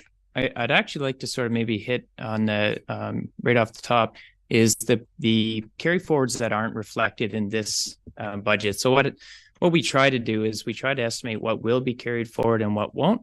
We have a number of contracts and contractors that, somewhat promise deliverables by the end of the year, let's say, and, they don't fulfill that. And of course, once winter sets in, well after we prepare these budgets, schedules can slip. So I just want to bring to attention a few projects that, are carried forward but not reflected here. So one would be, of course, Wayman Line resurfacing. It's not reflected in the carry forward projects in the first 8 items or so, whatever that is. And so what we have there is we fell into winter and the paving operation is the last part to go. The project itself was, approximately $1.2 million. And we have completed about $500,000 worth of work. Of course, there's a bit more to go. And actually, it was 1.3 million is what was awarded, and so there's 895 is the estimated carry forward into 2023, and you'll see that on your next rendition of this, which I believe is coming to council at some point whenever the next council is. So it may not be the next council meeting, but when you get so we'll remind you of what items that we didn't put in as carry forwards. Just so you're all aware, all of those will be paid out of the capital reserve. So they'll come from reserve. So they won't have an impact on the levy. But when you get your final budget sheets back, we'll have included them for you. So you'll see them all and they'll all be there. So when you are fielding questions for residents about whether these projects are still going ahead, you'll see them there. Member Burkett. So we were talking about the Wayman line, correct? So Derek, is it not better to do it sooner than later? Like if we're not going to bring it back for council's approval until we don't know when? Do we know when? So we don't the Wayman line one that's being carried forward. We don't need council's approval to do it. So you've already approved it. So when does it? Well, the new part. Sorry, Andrew. When is it going to get tendered out? When are we going to? That's what I'm curious. Through the chair. So the contract is currently in contract. Of course, we're working with the contractor to make sure that they're able to fulfill those obligations. But we're in a winter shutdown condition anyway. So roadworks won't be resuming until approximately May. And at that time is when we will be expending, this $895,000 to finish the paving operation. No, supplementary, if I may, through the chair. No, I understand that, Derek. My concern is trying to get it out soon so that we can get a bid on it so it isn't too high. That's what I'm concerned about. That's what I'm asking. Hi, Madam CAO, please jump in. Oh, okay. So there is a contract in place right now. I think through the chair, the mayor, we're going to have some closed session discussions next month. I think we probably should move on from this particular topic at the moment.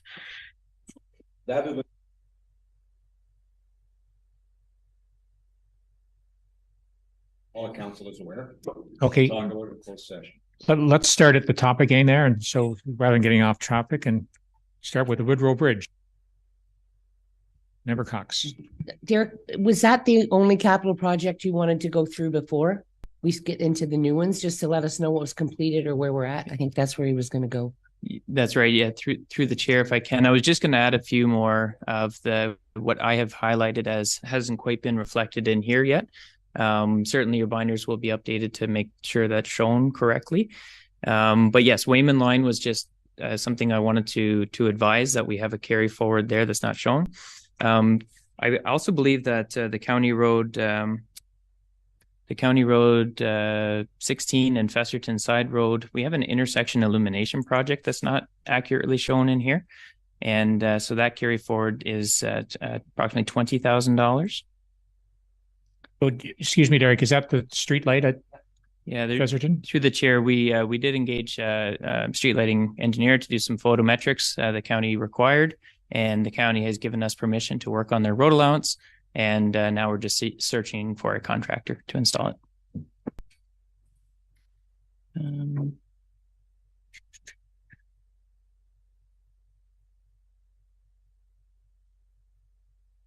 Member Burkett. Thank you. Through the chair to Derek. So the Woodrow Bridge replacement, we're going to replace the whole bridge? Is that what we're looking to do?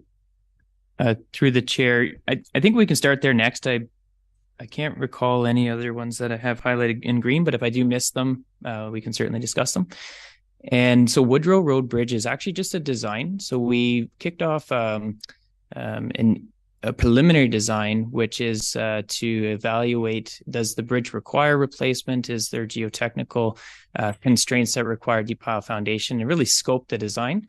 This component here is to physically draw up the new bridge for construction. So that takes approximately a year and is what we're carrying forward. We didn't get a chance to get to last year. Member Cox. Okay, through the chair to Dick. Is this where I can ask about Marchmont School? Because it's not in here. Sorry. Yeah, I thought we were gonna go, yeah, sorry. Through the chair. And the new lights for the other ones? Through the chair, my apologies. No, Yes, it's okay. You got, that one certainly is a carry forward, not shown on here.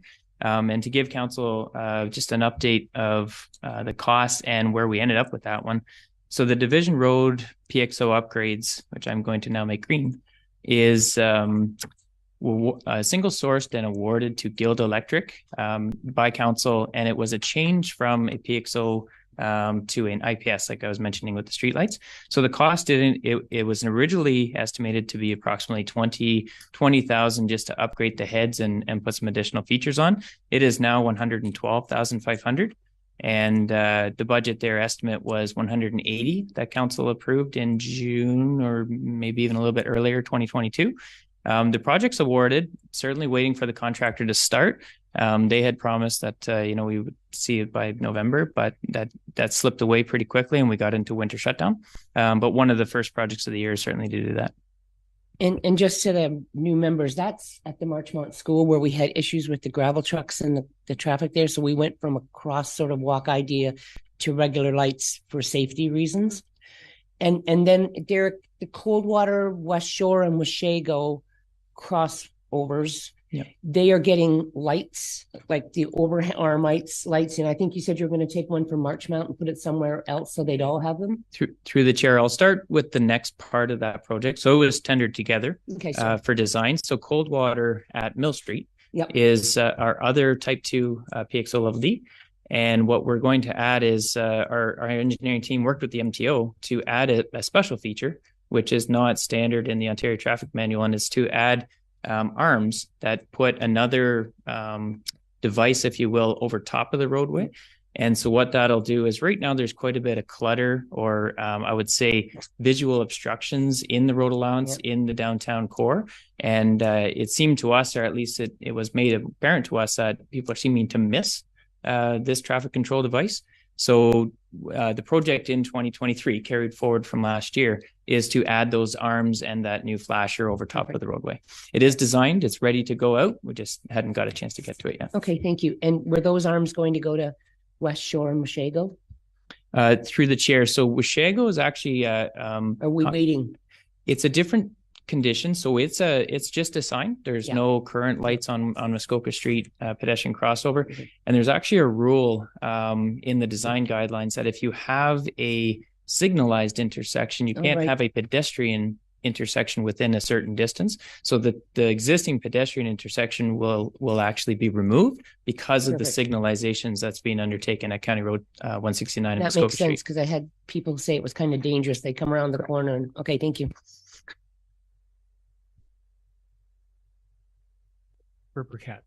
Thank you. Through the chair to Derek. Did we have anything? I didn't see anything in the budget like those calming kids that we had at Marchmont. Is there, or is that just part of your routine budget that you'll have some of those at that intersection? As you know, parents are pulling in front of the crosswalk and leaving their car there so that the kids can't actually get to the crosswalk. And I know that the gentleman down the road has been placing pylons there to alleviate that. Through the chair, for sure. And just for councils, we're talking about Division Road at Marchmont. Sorry, Division Road and Marchmont. Sorry. And so that one, we do have, that's an operating cost that's reflected in the previous discussed budget there for traffic signs and things like that. We do purchase, the odd silhouette. So it's a reflection of a child maybe, and it says, please slow down for my safety. It's a very effective tool. We do put them out only, during the school season and prior to. And so those are tools that we just have in our toolbox for traffic calming at large. But the one at Division Road there, we do have a white delineator that we have installed to prevent the parking on top of the pedestrian crossover and into the lay-by lane, which is for like a drop off and pick up. So those are some tactics we used in the last year or so to try to gain better control of that intersection. So supplementary, if I may, but are we going to order some so that we have them here rather than wait for them? That was my concern. Through the chair, that there's some in the existing inventory already. And so we don't put them out in the wintertime, but we do put them out in the spring. And so, we evaluate our inventory and make sure that we have 2 full sets for each school. There's 3 schools in Severn. If I may, when do we expect the lights or for them to start working on the lights? That's through the chair. I can promise staff put continuous pressure on the contractor, and from what I understand, the contractor is made it a priority in 23 to install. We're working towards that. Thank you, Member Mennings. Thank you through the chair to Mr. Burke. So regarding the pedestrian crossovers, are there any plans to enhance the one in West Shore or just the other? You spoke to the other three. I just have an open question about that. Through the chair, the one on West Shore, which is on Cumberland Road, is it's actually, from what we understand, performing quite well. We've discussed that with the school, and we've discussed that with the Ontario Provincial Police representative at it was around June of last year, I believe we met.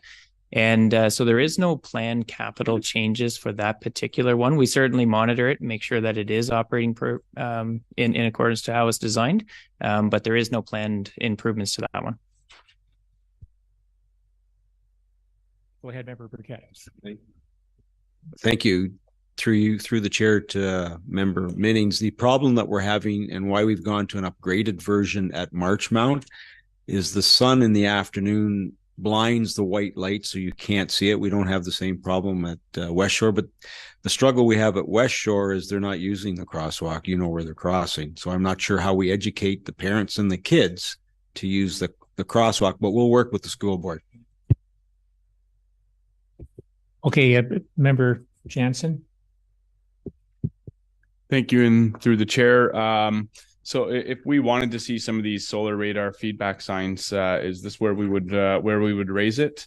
Because I think it would be a good idea to look at maybe 3 or 4 of these signs that could be located permanently on some of these streets where we're getting complaints about aggregate trucks or other speeding, as well speed bumps for traffic calming. I did get a concern about speeds on Michael Ann, I think by the arena and by the bowling alley specifically, because there's no sidewalks there. How would we raise a concern to have a speed bump installed permanently or semi-permanently, something that could come out in the winter maybe, or have a resident raise that concern? Through the chair, this is the time to talk about for sure the acquisition of the radar feedback signs. Okay. Staff, we had really good success just trying the 2 locations. So that's the acquisition of 4 machines, if you will. Mm-hmm. And, so perhaps we could try another, 1 or 2 locations, which is another 2 to 4 machines. Mm-hmm. I would caution against the use of them sort of at like a too high of a rate. And the only reason for that is we do want to move them or have the ability to move them around. We met with the OPP a couple of times, and they had mentioned that, and some research, they do eventually die off of their effectiveness. People sort of become complacent with them, or they basically ignore them. Yeah. And we don't want that to happen either. So having the ones we have is just a 4x4 post. It's, relatively easy to install, and we can relocate that anywhere we wish. So I don't know if we want to purchase more than maybe another set or 2. Okay. Member Minnings. Thank you, and through the chair. So regarding West Shore specifically, I'll raise it now because you said this is a time to bring things up. So there's been an increase in traffic, including the speed of traffic along Lakeside Drive from, really one end completely to the other. A large concern of that is actually Lakeside Drive and north towards, I don't even know what streets it would be till the end, because that's a big part of a 1.8 kilometer walk to zone that children and families have to navigate on streets that are very narrow. And certainly at this time of year, when there is an increase in people from outside of the neighborhood coming in to use the lake, and also in the summer. But so it's a year-round issue, and huge heightened safety concerns. outside of the Cumberland Beach area directly related to the school. So I see you have Bayou Road on this list, so I won't speak to that, but I'm looking at speed bumps. We're looking at anything to help with traffic calming and sidewalks. It is the most densely populated residential area. And with that elementary school, it's just a real safety concern and has been. So we are seeing an increase in traffic, speeds of traffic, et cetera. Go ahead, Madam Clerk. Thank you. One thing that we do struggle with is that we do hear from members of council and we do hear from parents and such that we have these speeding concerns and traffic concerns, but no one seems to call the OPP to report these concerns. So they do not show up on the request for service lines for the police to attend. And we do have the OPP coming for their year-end and quarterly update to next committee. And he would just reiterate that people need to be calling. So when we had the issues around Marchmont Public School and we called the OPP, they're like, what concerns? We have no calls from parents. So parents really do need to be calling. The only calls they were getting were from township bylaw that were acting as the go-between, but they really do prefer to talk to the parents so that they can pull some more detail out of them as to issues, specific time of day, that type of stuff, so they can direct their patrols accordingly. Thank you. And supplementary, 100%, and that's the 1-800 non-emergency number is well distributed in West Shore anyway, and we've had a lot of success, especially in the enhancements around the school. So thank you for that over last year. The speeding, etc. I'm wondering if, for example, I noticed the sign you're speaking about flashing the current speed on Goldstein Road at one point in the fall. I'm wondering if that was placed there as a result of OPP calls or if that's separate and apart and something that we would ask you to place. So on Lakeside, for example, for the walk-to zone for the school, that would be something that could be an opportunity. And then from those signs, just again, the data, but I think that's a different conversation. Derek. Thank you, through the chair. So I'm kind of reading the room, and perhaps I could make a recommendation that, you know, we do acknowledge traffic calming is important. It's certainly not the only, like, there's a big tool range. We've heard about radar feedback signs. We've heard about, you know, maybe semi-permanent or temporary speed bumps and silhouette signage. But maybe we could have a capital item in the budget that says something about traffic calming. $10,000 might be a, you know, kind of low start, but it would be a start. And then during the transportation master plan, we can really talk about, you know, what is traffic calming, what are our options, where are our issue zones, and try to be very focused and targeted, you know, to those areas. And then and we have a small budget to do so. Okay, thank you. I think Member Jansen had a sign up. Yeah, okay. I was gonna follow up on through the chair to Derek about those speed bumps, and I guess you're answering the best way to do that is to add $10,000. You had said that one unit was about $5,000, so $10,000 would really only cover one roadway. I'm wondering if we would need to bump that up to have some of the other traffic calming measures as well. Certainly, and through the chair, if I can, yeah, that I sort of just threw out 10,000. I mean, it could be sort of whichever council directs. I think the range might be somewhere between 10 to 25. Past 25, you're probably like, we only spent 20 on the 4 signs plus installation that we did last year, so it kind of matched last year's contribution somewhere in there. Okay, case Member McIntyre, and then I think we should get back on the capital sheet. Just want to know if this is the time and the place to get clarity on the stoplights at 169 on Washago. I understood that Member Burkett had a comment about it, and we didn't have a definite date. Do you have any timeline at all on that? Yeah, go ahead, Derek. I see it's on our capital sheet, but do you want to speak to that and then we'll go back to the top? Through the chair, perfect. Yeah, we got 2 or 3 things in the middle there, but we can jump to this one for a second. The project once again is with Guild Electric, the contractor. They've encountered some obstacles, certainly with the installation of the poles, weather, and supply chain issues. So there's kind of been almost everything that could go wrong with the project might have went wrong with this one. But nonetheless, we do have a change directive ordered to the contractor. They confirmed once again that this is a priority project to them.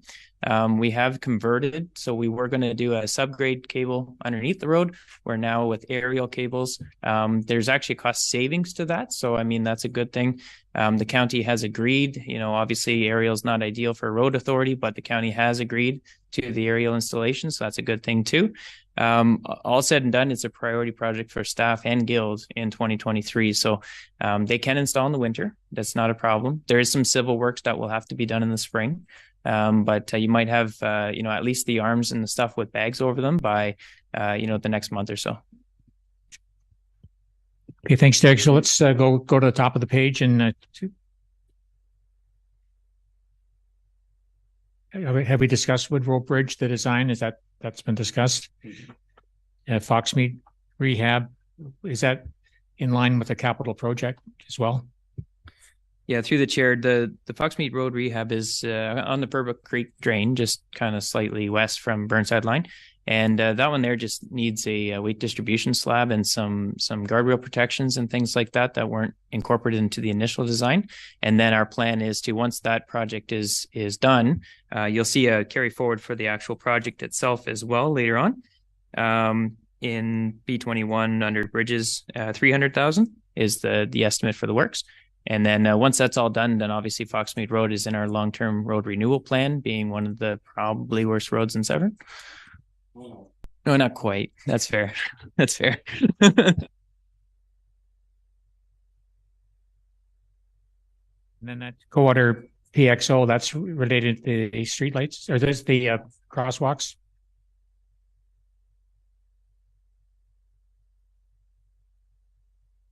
Any comments on the Brody Drive? Yeah, through the chair. Actually, a good news story on this one is the award value that's shown here. The estimated budget carry forward is 80. We actually awarded the project at a 60 with some geotech, but they have done some work already, approximately 60%. So I'm going to work with the treasurer to lower that value, to probably around 50. So another, let's say a $30,000 saving there. Okay, Member Burkett and then Member Cox. Through the chair. So rather than increase our levy, that 30,000, as Member Jansen has just said, could go towards those traffic measuring things, so our budget doesn't increase. All right, thank you. But that's not what I wanted to ask.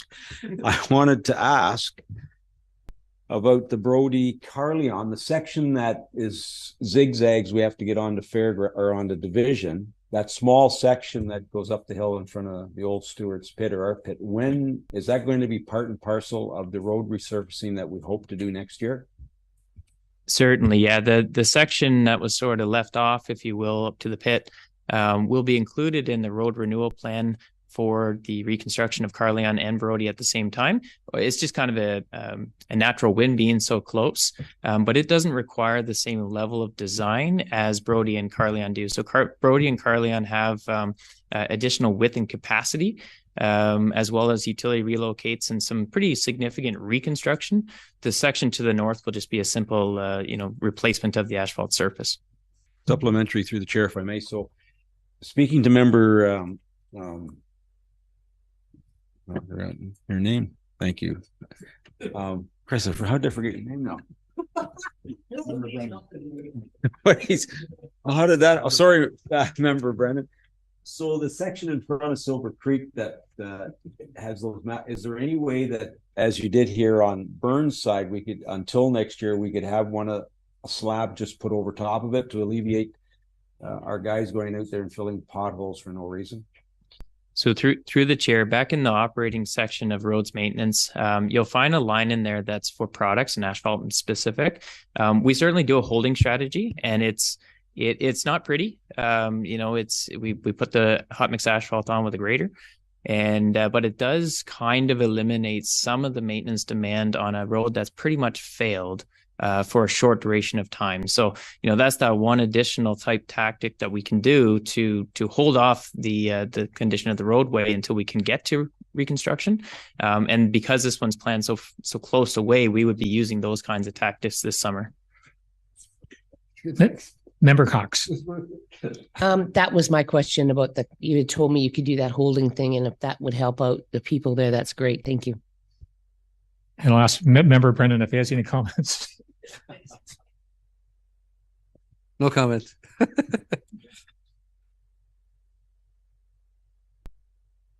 So Derek, back to the Rheinberg Street and its link with the West Street. My question with the Rheinberg Bridge for the rest of the committee and the new committee members, we're doing two things. We're going to remove the bridge and put a walking bridge there too. And I was looking at the other day. So are the abutments going to be taken out too? Because that's the idea is we don't want to block the river, correct? And then I'll let Member Cox speak.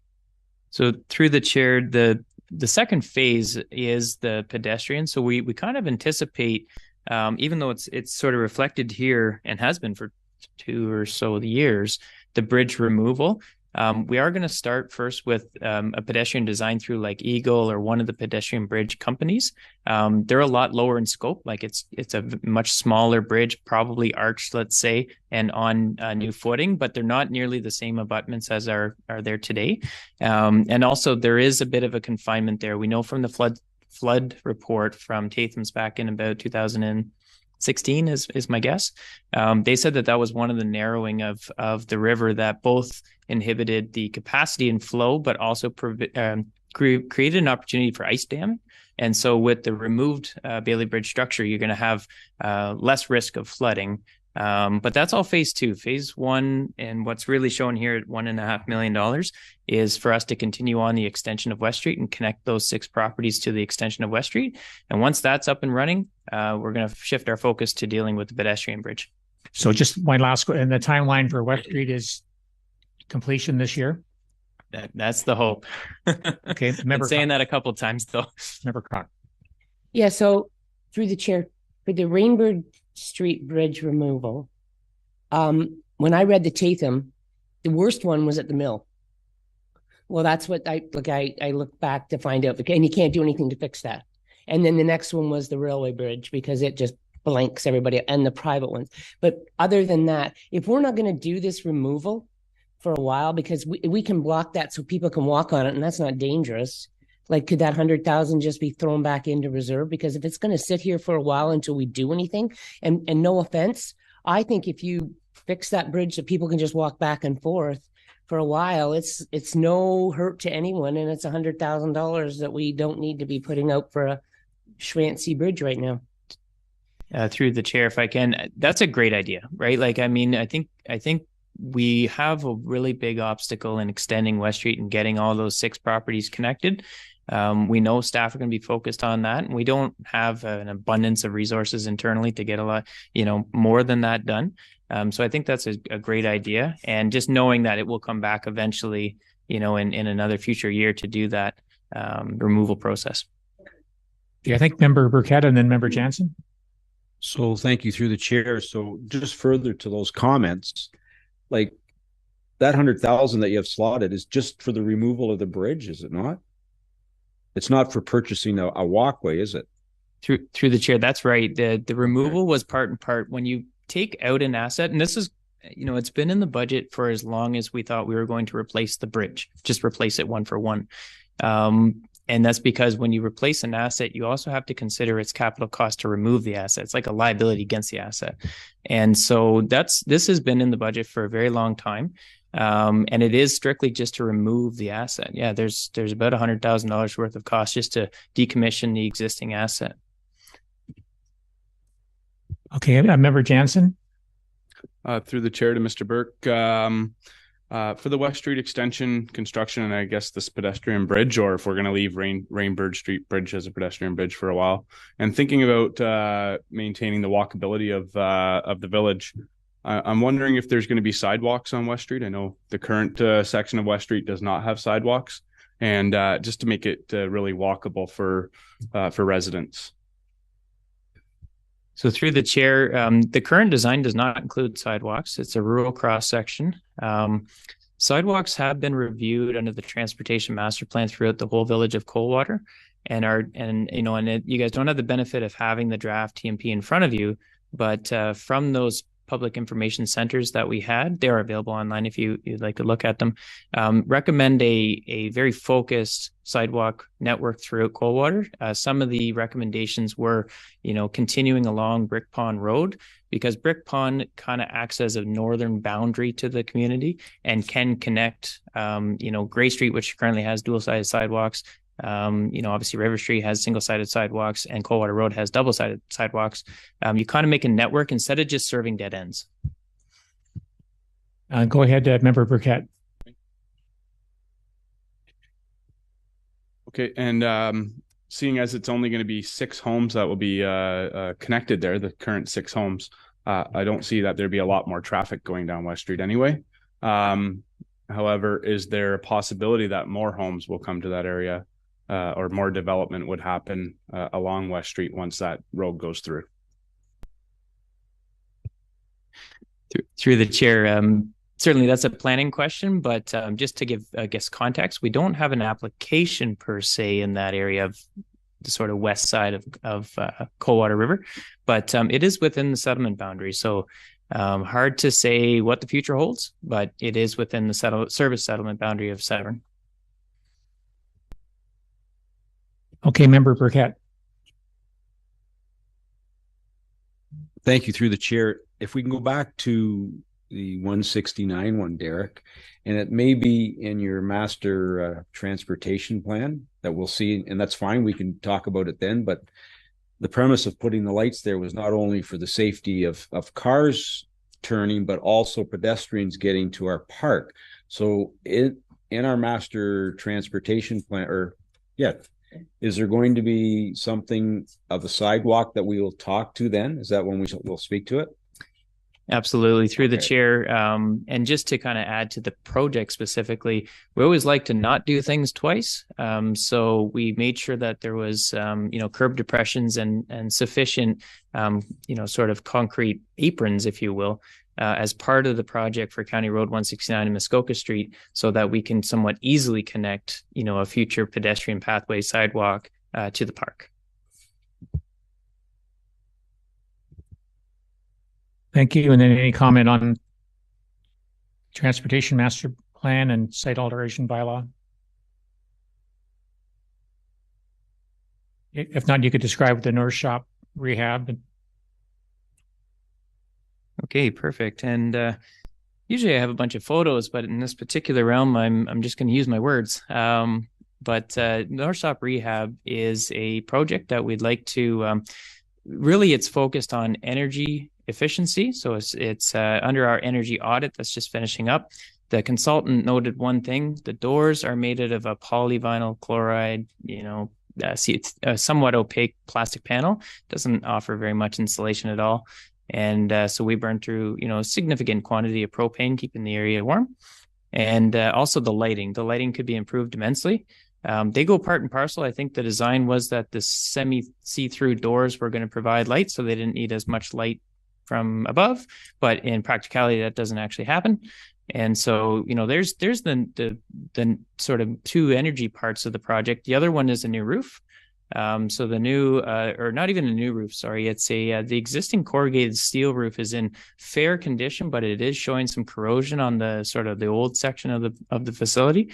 And so we're looking to, put an epoxy primer and replace a few panels just to make sure that those assets, can live up to their full useful life. And lastly, as part of the project of reventing the whole area, we look to also paint and provide an additional coating around the entire skirt of the building, to match the same color as the shed that we built in 2016. So there's a couple of projects all wrapped into one there. We just called it South Shop Rehab.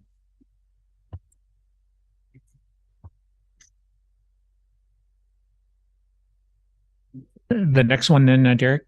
North Shop, yeah. So OSM is a biannual requirement for inspecting our bridges. So that's, we go around and look at them. You'll get a report somewhere in August, or maybe not during the break. Let's say September, just before budget, so we can look at our bridges and see how they're doing.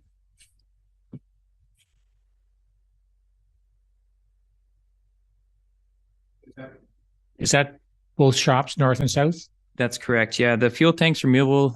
Not sure if anyone had come by our shops in the last little while, but we have 2 new above grade fuel tanks, so they're in operation now. It is a requirement to remove the old tanks from TSSA. So we got to drain them down and remove any potential contamination. So certainly this is a bit of a variable budget. We have an estimate, but I guess my fear is that if things don't go well, we could come back to council for some staff reports. But certainly we're hoping that we take out the tanks, and it's about $100,000 to do so. Member Burkett. Thank you. Through the chair to Derek, could you just explain to council what the future holds for those fuel you showed me the other day, please, so they're aware what goes on there, so no one can steal our fuel? So certainly, maybe during the roads tour we can have a look too. But we're just using technology the best we can to manage our resources. So these new fuel tanks have like a card lock system, and it also has telematics, so that the office has some pretty solid data on when fuel is being used and where.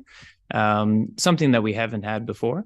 So and it's all relatively normal now. Most bulk fuel stations have this, so we're coming into the new age of fuel management. Supplementary, if I may, Derek can see it on his phone and tell which vehicle's being fueled, so he knows if someone's scamming. Pretty brilliant. Thank you. Now to Carleon.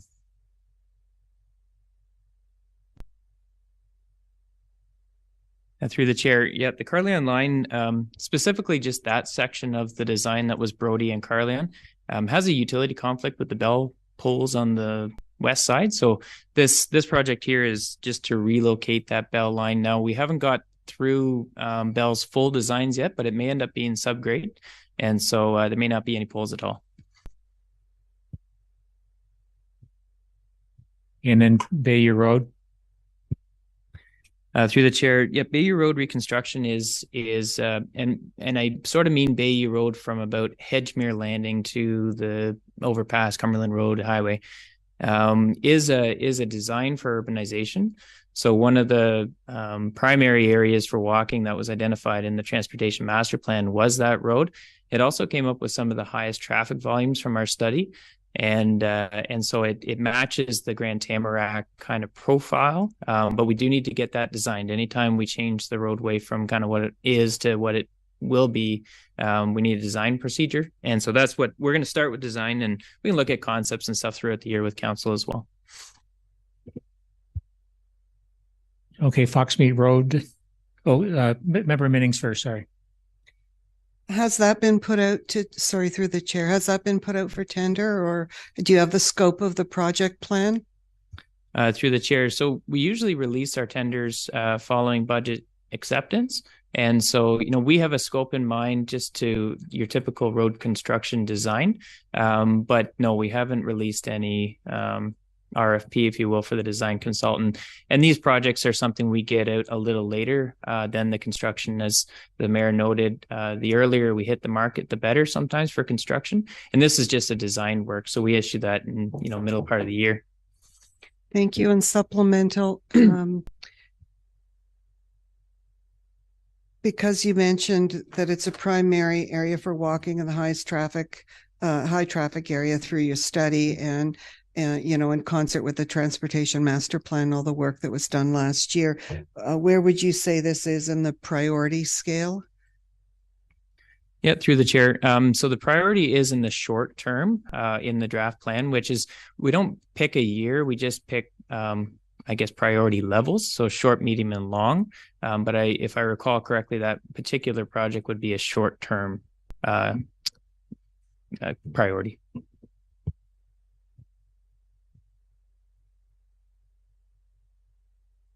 Thank you. Now, Foxmead, just a comment from, I think that road was done from Burnside over to Bockwell within 12 years, and it didn't hold up at all. So I don't know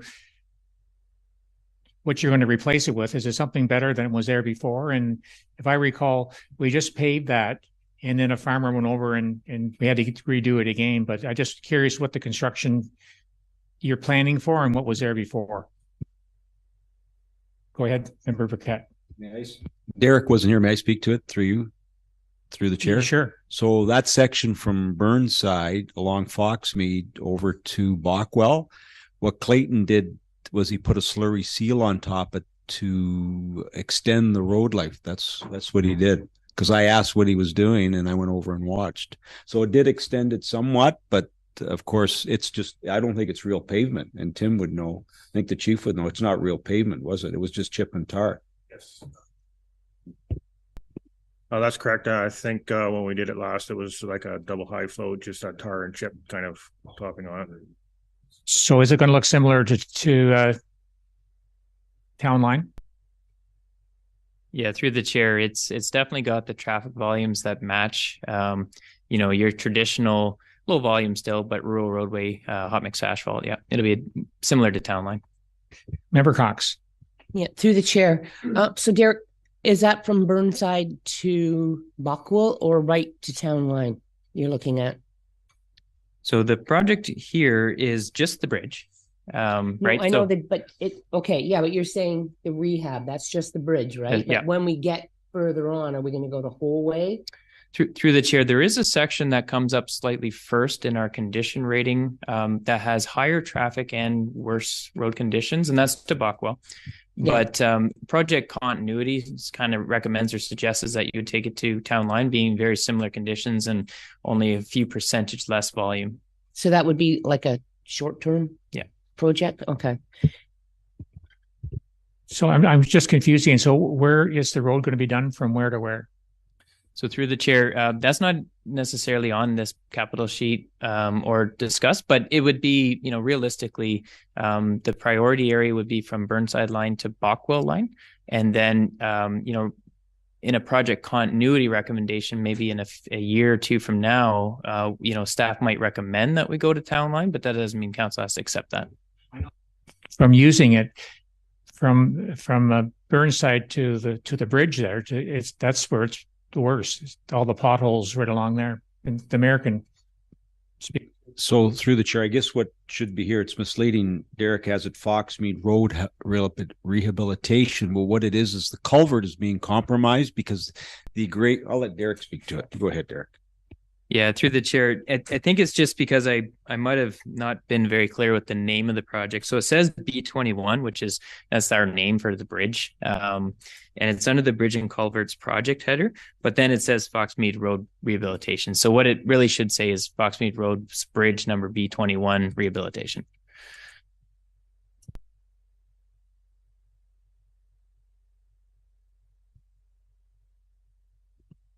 Member Jansen, it's in your ward too. Yeah. Through the chair. So I guess what we're all saying here though is that the road is in need of some general repair or replacement. Is that something that will be looked at this year, or are we looking at that in future years? And what are we going to do in the meantime? So through the chair, the recommendation here is to address the culvert, like kind of that very localized area first, and then recommend a capital renewal for the roadway. That is our plan. That's what we think is achievable and what we would recommend to council. In terms of holding strategies, and it's, every road has a life cycle. It's good, it's fast, and then it gets, sort of compromised. And then at the very end of its life, we go into something where it's a triage moment. It's we're trying to keep it together the best we can. We don't have, there is an infrastructure deficit. We aren't renewing our roads as fast as they fail. So there's a few years of pain for sure on every road. And we do, aggressive patching and continued maintenance and monitoring in those years. Thank you. And then we can discuss the Wayman Line culvert replacement. And could you describe where is that again on Wayman? So through the chair, it's just kind of going north from Division Road as you go past Carriage Court. You get into the valley there. That's basically the North River. It's the valley that comes out from all the way to Bass Lake. And so there's a structure down there that is quite deep. It's 8 or 9 meters deep. And it's not very large, but it's very deep. And it was constructed, and we're not entirely sure what the center of the structure age is. Our guess is kind of the 1930s or 20s. It's really hard to tell. But the additional culvert extensions that were required for some development happened in the mid 90s. And those extensions are kind of falling away from the existing structure, and all of the structure is in very poor condition. So it's one of the worst structures we have. And so we've been working on a design and this project for the better part of 4 years now, from its kind of conception when we knew that we needed work. We certainly ruled out an in situ, which means sort of repairing just the structure with some glue, if you will, or lots of different ways to repair the structure. It is just not feasible. Our design team says that this thing needs to be replaced. It's a very expensive project. $3.4 million is the estimate from our design team and consulting engineers. That does include a small contingency for price variability, but that's the project value that we have proposed here. For discussion, Member Burkett. So I've lost a lot of sleep over this, and Derek and I have had many discussions over it. And Derek may be able to speak to it. The high prices because of the overburden of earth on top of this culvert. I guess the massive amount of work that it's going to need to remove all the soils to get at the culvert. And I presume a base would have to be put down before we even put a culvert in. I struggled with this number, as you know, that someone looking at this may come in even higher, and I'm looking to Derek for maybe guidance, but for council's decision to maybe tender it at 2.5. And if it does come in at 2.7, it would just come to council and we'd approve the extra 200,000. But I'll let Derek maybe talk a little bit about it as well. Yeah, through the chair. I guess maybe I'll talk about how staff estimate projects. So, a lot of lower value stuff we can kind of estimate with a bit of contingency. Higher value stuff like this, we get an engineered submission that has a price estimate based on some historical pricing. 2022 was a wild year for that. We had construction price index. I think it was around 20%. That was reported. That was residential, kind of like building construction. Heavy civil is a separate index, and it's even higher. So I think the consultant may have overestimated this, but nonetheless, that's what they have provided us. And staff would, typically take the recommendations of our consulting engineers. But there is some merit to setting a budget that, it might be a little more reflective of what we think the price would be pre-COVID or pre-2022, not even COVID, just pre-2022 supply chain issues. And if we do need to report back on a budget overage, we certainly will. Member Cox. Yeah, through the chair to Derek, I agree. Over the years, you see that if you've budgeted this, you'd be guaranteed that anybody who's going to put in an RFP is going to look at this and go, oh, well, they're going to budget for 3 point something. But if you put 2 point something, chances are you never know. And if it comes in at, let's say at 3 instead of 3.4, like that's a $400,000 saving. So I'm okay with doing that as a savings. And if it comes back and we have to look at it. And the other one is when we do those tenders, there always used to be a member of council who was there when they opened. How come we don't do that anymore? Through the chair, it's I think COVID kind of put a wrench into that. I thought that. Okay. But realistically, it's a good practice. And so, for the 2023 season, we do have I think a couple of revisions in the procurement policy anyway to do. And maybe we'll bring that back where, we try to do a virtual opening, let's say, of the tenders themselves. Okay, thank you. And the only other one, if I can bounce back just for 1 minute, because we're talking about costs here, and we didn't really talk about costs on that Washago 169 Muskoka. You said that we've done the RFP. So is it coming in at 500 or is it 550? Sorry, or is that a number? Sorry. Like, is that the solid number or is that just, what did it come in at? Yeah, through the chair, just I bear thought with, it came in lower. I could be wrong. it did a little bit. Just bear with me 1 second. Because I thought you'd said that was great that because we thought it was high that 1 year and then we went back. So through the chair, the initial estimate, and actually we canceled a project Yeah. because it seemed aggressively high. And so the budget value from the previous tender was 550 and we obtained contract pricing at 362. So shouldn't that be 362 there instead of the 550? Through the chair, that's a pretty good point. Yeah. You put a nice little path there. Yeah. So if we even, like I just wondered about that. So, oh dear. Oh, I'm definitely going to spoil your happiness there. It is marked as in the tax levy, but all the items up above, I need to say that they're coming from the reserve and then change those levy components to the new projects for this year. So I did, the CIO noticed it this morning that they're actually in the wrong column. So I need to just move them around. The total impact on the levy isn't anticipated to change just simply because of these projects. But through the chair to you, it's you. Still a savings. Yes. Still a savings. And we still might be able to use that extra to help out with the somewhere else. You might be able to use sidewalk thing or the pathway. Yeah, absolutely. Member McIntyre. Thank you. Through the chair, I'd like to just agree with Member Burkett, Member Cox. I'd like to see the tender on the Wayman project go out under 3 million. Real estate, you can always come down from an asking price in the old days. I think you'd get a lot of interest at if you put this tender out at $3 million. And my question more than anything is, do we always take the lowest bid if there's multiple bids on a project like this? So through the chair, that's a big, like, procurement policy in the public sector is a really big topic and a lot of facets. In our procurement policy, we do require tenders, requests for tenders, when we have a very defined scope and we have a large project. That generally means taking the lowest bid. There are some caveats. Some are if you feel that the contractors submitted a false bid, a misleading bid. There's an unbalanced bid. There's a number of reasons why you could feel that a contractor is inappropriate for the bid. But 9 times out of 10, these are valid bids and you do have to take the lowest bid.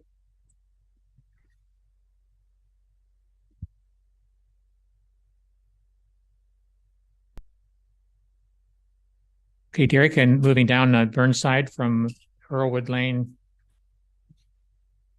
Cambrian Road. Chair. Go ahead.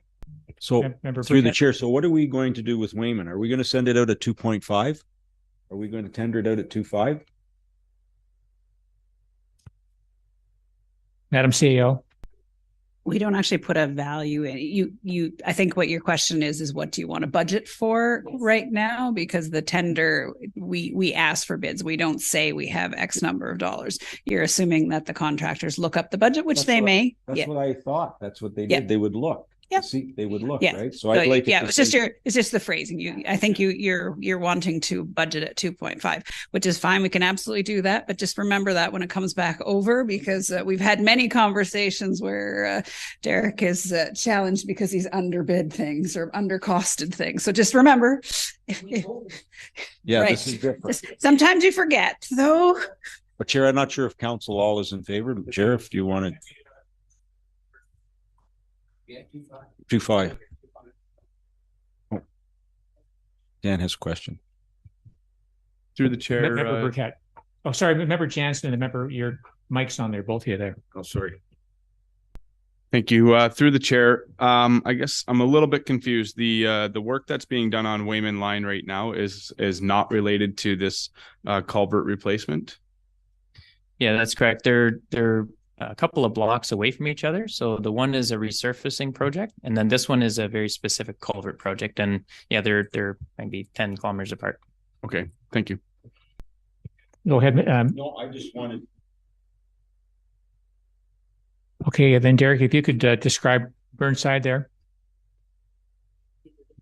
Okay, so Burnside, yeah, not too many years do we just, oh, sorry, not too many years do we just see two projects selected, but this one's a biggie. So what we have is in a long term now, actually probably since about 2016, we knew that the works on Burnside line wouldn't last forever, and that a rehab would extend the life of the works, so that you get maximum efficiency of your assets. We did engage EXP. This is probably a few years back now. We called it a haul route pavement management plan, and it was in the budget, I think in 2017, 2018 maybe. And they did a bunch of testing, and they came up with a desirable year to do a rehab on Burnside line from one end to the other, and it happened to be 2023. And so we scheduled our works to make sure that we were able to present that to council in this year. It does involve like a shave, take some of the asphalt off and profiling and putting a new surface on top. You can kind of think about it like replacing your roof. You know, the interior shell of your house is going to be saved from all the rain and sleet and ice if you take care of your roof, and that's what we're recommending to do here. Member Burkett. Thank you. Through the chair, Derek, you forgot one thing about that. You need to, because I wasn't in favor of even or voting in favor of this until we actually had a meeting, a virtual meeting with Quinn Moyer from the quarry, and I'm looking for a solution. I'll let Derek speak to it because, yeah, we came up with a solution. I hope council is in favor. So through the chair, yes, my apologies. I missed a component. As part of the project, we do know that the quarry tracks a bit of material out onto our roadway. And, we make efforts to clean that off. Actually, so does the quarry, being a good neighbor. Not that they necessarily have to, but they do certainly have a sweeper out there. And a lot of it gets stuck in the shoulder, in that gravelly section of the roadway there. And it is tracked back into the road and creates dust. Kind of a mutual discussion we had with the quarry is we'd like to see, and they would like to see, a paved shoulder. It gives something hard for them to sweep and something for the debris to kick off the road a little easier. And so they have actually approached us with a possibility of funding some of that work very specifically. And so we're going to continue those discussions. Member Burkett. So let me just add to that. So Derek's correct, but what I heard from Mr. Moyer is they've set monies aside because they also have a machine that washes the road. So what it does, and when they're washing the road, because the shoulder is higher than our actual road, it comes back onto the road. Hence, you have slime all over the road. So his suggestion is we crown it, which we always do. We crown the road, but with a paved shoulder, they now can wash everything right into the ditch. Also, they asked if they could pay. They're willing to pay for the paved shoulder, and that would be a discussion between Derek as to how long he's going to make this, but they would pay for it in its entirety over 2 years. So the first payment would come this year and the next payment next year. So it wouldn't cost the taxpayers any money. Member Cox. Well, that's nice. I mean, I like it. It's good. But the biggest issue is you repave that and they're going to go faster. And we are still going to have the speeding issue, which was even as much or more than the dust and the other. That is still my concern on that road.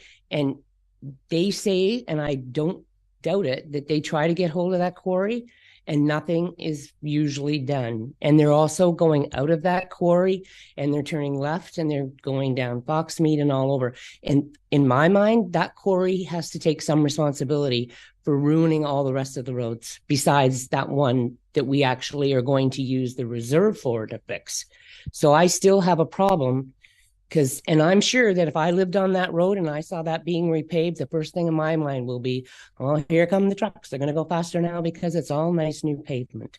So I don't know how we can do something, but I don't feel that the quarry's living up to what we get with the other quarry, Walkers. And that was a massive complaint I heard the whole time I campaigned.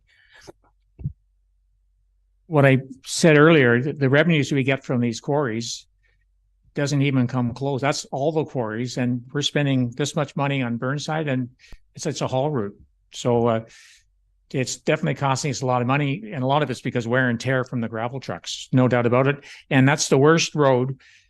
When it rains, I avoid it because your car gets covered in limestone going by there, heading into Aurelia.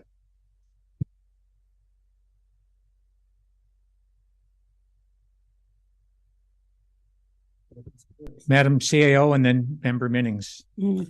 It's a bit of a challenge. I hear what you're saying, but we don't have any legislative tools to require them to do more than they're doing. They came to the table. They made some overtures on how they could help. Just to clarify for Mayor Burkett, we're just in a talking stage now. They haven't made an agreement, so we can't take to the bank just yet, but I think they were keen for sure. And I hear what council is asking for. I just don't know that we have the tools to implement that. And I also we had that discussion about if we upgrade the paving, people will go faster for sure. If the flip side to that is if we don't upgrade the paving, then the road continues to deteriorate, and it's a $5 million job instead of a $2 million job 5 years from now. So that's the dilemma that council will have to wrestle with. I just made that number up, so you know. Member Minnings and then Member Burkett.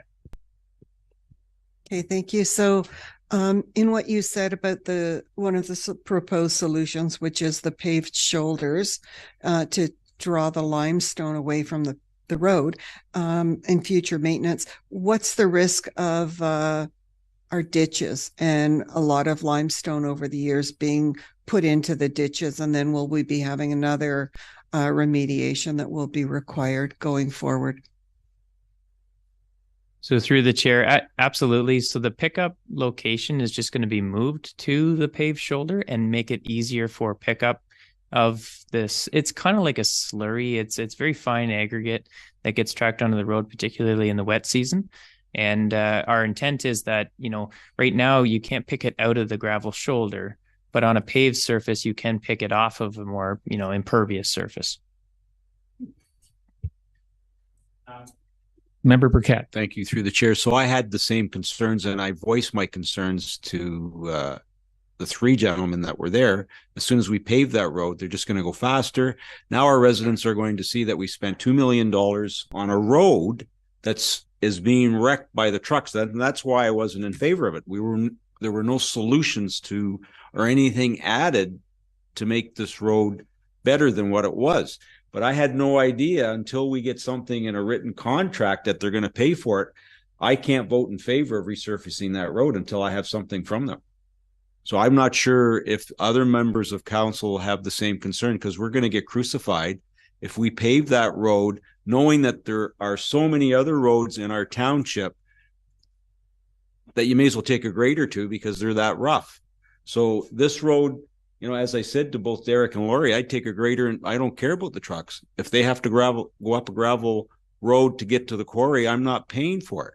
It's my tax dollars. But if we need an agreement before we actually vote on this, I'm happy to do that. But I'm not in favor of spending $2 million without them laying out some money. Member Cox. Yeah, through the chair, I can agree with that. And slime and the dust was a big issue too. But I wondered, is there anything that we can also do? I mean, the one thing that you had mentioned, Derek, was in the future is a plan for lights at Burnside and Division, and that could help be a calmer. But I also wondered, well, I was in Barrie and they had, I don't know if we can do it there, but they had speed bumps, but they weren't vile. They like you just kind of boop, and then you went along. I didn't know, is there something that we can do is there any calming thing that anybody else has done in Ontario for these trucks, or we're all just in the same mess, which I'm gathering we are? So through the chair, certainly the traffic calming things you would use in a local residential area are not appropriate for a haul route. You can imagine how dangerous that could actually be. Some tactics are called chicanes, where you make the road purposely an odd geometry to slow people down. You do not want to be on the other end of an accident for that design.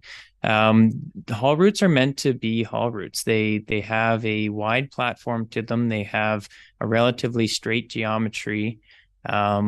And the traveling speed of them, is actually designed to not be less than 80, even though we kind of consistently post them at 60.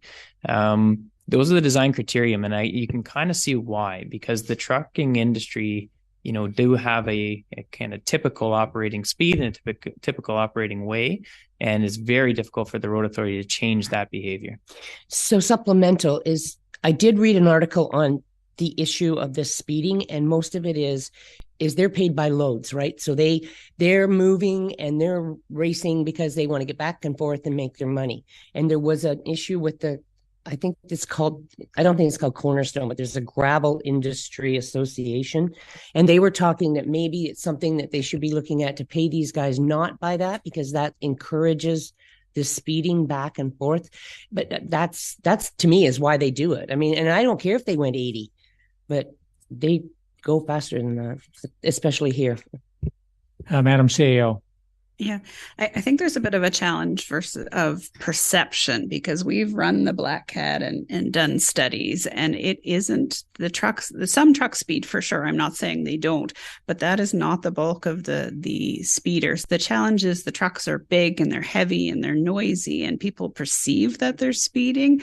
It's not always the trucks. We find it's more cars, OPP on the road. There are lots of speeding issues that the trucks get a bit more of a bad rap than I think the studies actually show that they're speeding.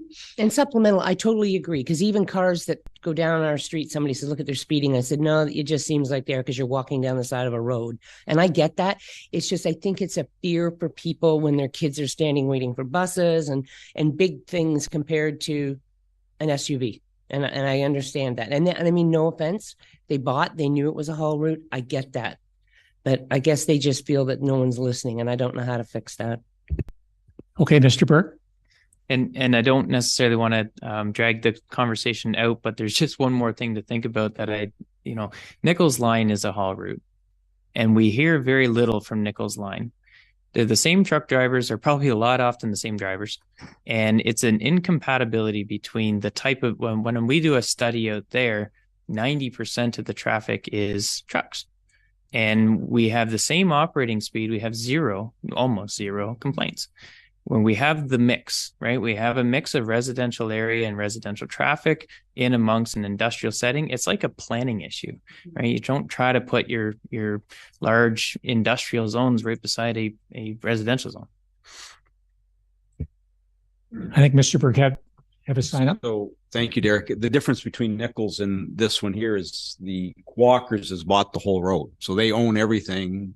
So there's two residents on that road. What we struggle with here is we have truckers that are actually loading in the quarry before 6 o'clock. Because when I come out Division Road, he's already loaded and headed up. And I did voice my concerns to Mr. Moyer.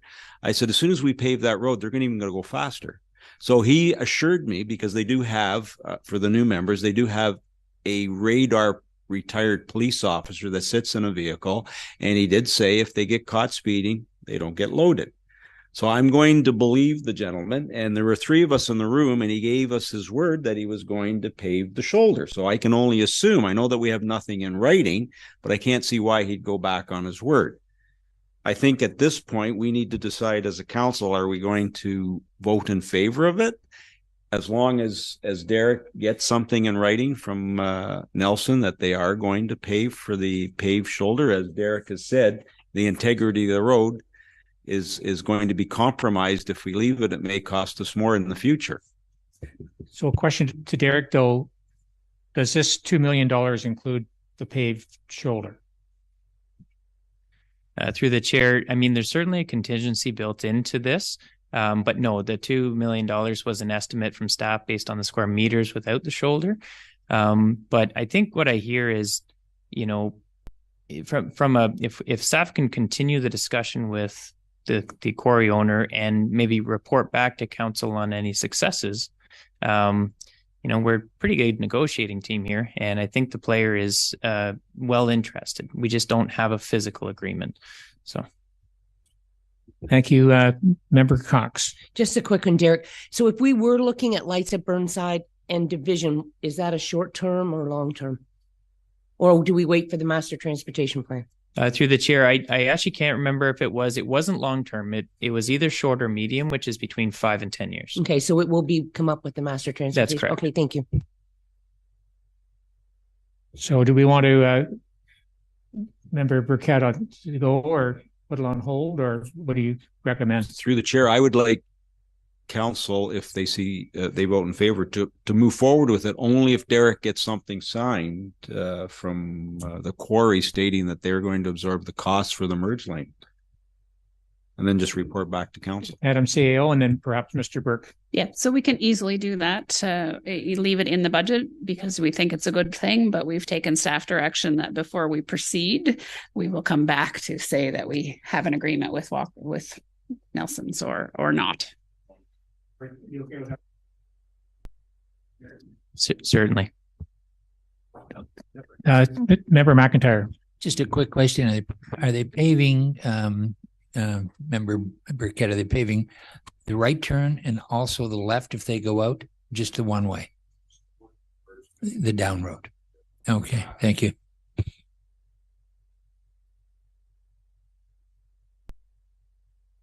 So you go ahead with it?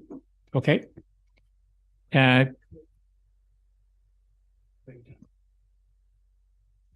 might suggest that we break now for lunch. It is a hot lunch, so we do want to make sure that we eat it while it's here. And then come back and finish off the rest of the Public Works capital because we have a ways to go yet. We have Boyd Road, and we'll get into sidewalks and such. So. Yeah, do you want to do Boyd Road and then we'll break for a warm lunch instead of a hot lunch? Sorry, through the chair. This will be quick because I think it's a good project. So Boyd Road's up in the Ward 5 area, and you'll note that we've done a lot of resurfacing in the area already. What we're trying to do is work our way out of that peninsula, and this is the last road in that area. It's also on our roads needs study. It's got a railway crossing, so it has a heightened safety component in the criterion when we're selecting roadways. So this one came up to the top as 2023 and has been in the roads plan for a number of years, since 2017. It's not in great shape, but it's not a very aggressive project either. It's just a replacement of the existing asphalt. Okay, great. Let's break. What's fair to come back, say 12:45? Would that work? Too long? How about 12:15?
Okay, we'll call the meeting back to order, and we just finished off Boyd Road. Have we discussed it? Are we okay to move on from that, Derek? Okay, we'll flip over to equipment.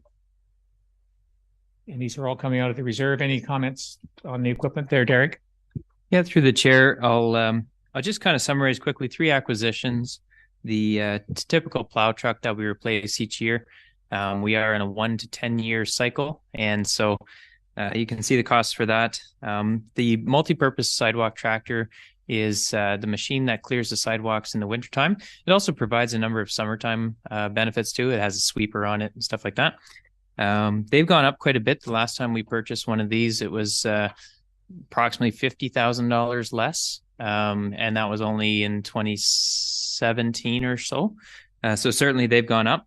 And last part, I'll take some questions here in a minute, is the 25-ton float trailer. Now, the trailer that we have, it's got some, failure in it. We've done a little bit of repair, but what we're really looking for is a capacity improvement. The new excavator that we bought is a 15-ton machine, and the trailer itself is a 15-ton trailer. So we have very little room for any, additional implement or any. We're right at capacity with the existing trailer. Thank you. Member Burkett has a question. Thank you, through the chair. Derek, the trade-in value, how old is the machine that we're trading in? Do we not have 2 of those? Through the chair, yes, we have 2 sidewalk tractors.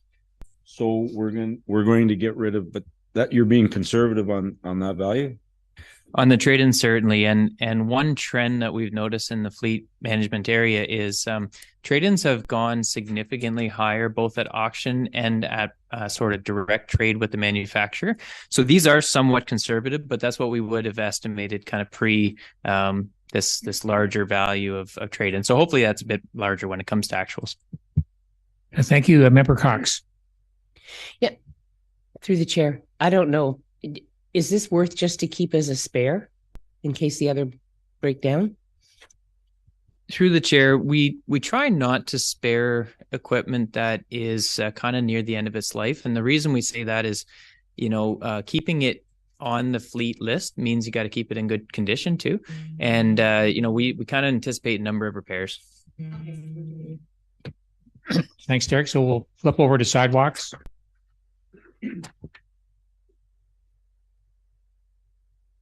So through the chair, I'll just summarize the 3 projects that we have here, and then we'll go to questions. So River Street to Brick Pond and the end there at County Road 17. This project's been in the books for a few years now, and the design is complete. So this year we're looking to tender it out for construction. The value has grown over the years, and a lot of that is due to some site constraints. You'll notice a very aged tree that's at the end of the road there that we do need to work around. And we're working with a property owner on getting sort of a temporary easement to go around the tree and kind of save the tree for as long as its last bit of life is. And then, of course, we can just connect the 2 parts of the sidewalk back together. And Coldwater Road, Michaelan to Robinson, is kind of near the gas station there. It's just some deteriorated. It's larger than operating repairs. We're going to do the whole stretch. And Gill Street. So as part of our transportation master plan and some discussions with the developer of Greenwood Acres, now called Greenwood Landings, I believe, is we have a new sidewalk in the Greenwood Landing subdivision that's on sort of the west side. And this is to connect and create some continuity between that sidewalk and the primary road, which is Coldwater Road, has a sidewalk out to, both the northern part, which would be the downtown, and the southern part, which would be like the Foodland and stuff like that. So just a connectivity project. But here it's just to look at widening in an EA as a first step to be able to facilitate that kind of infrastructure in the roadway. Okay, Member Minnings. Thank you, through the chair.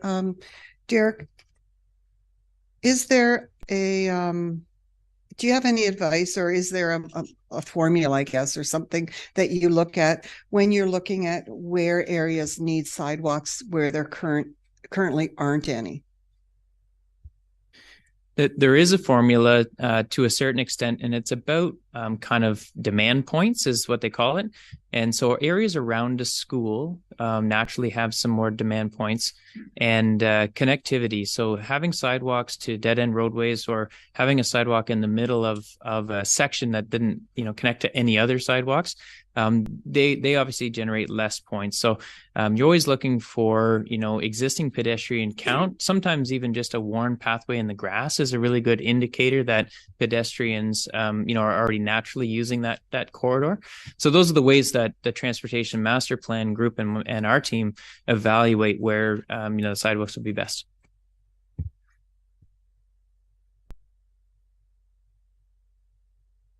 On capital, then we'll flip back to expenses for water and sewer.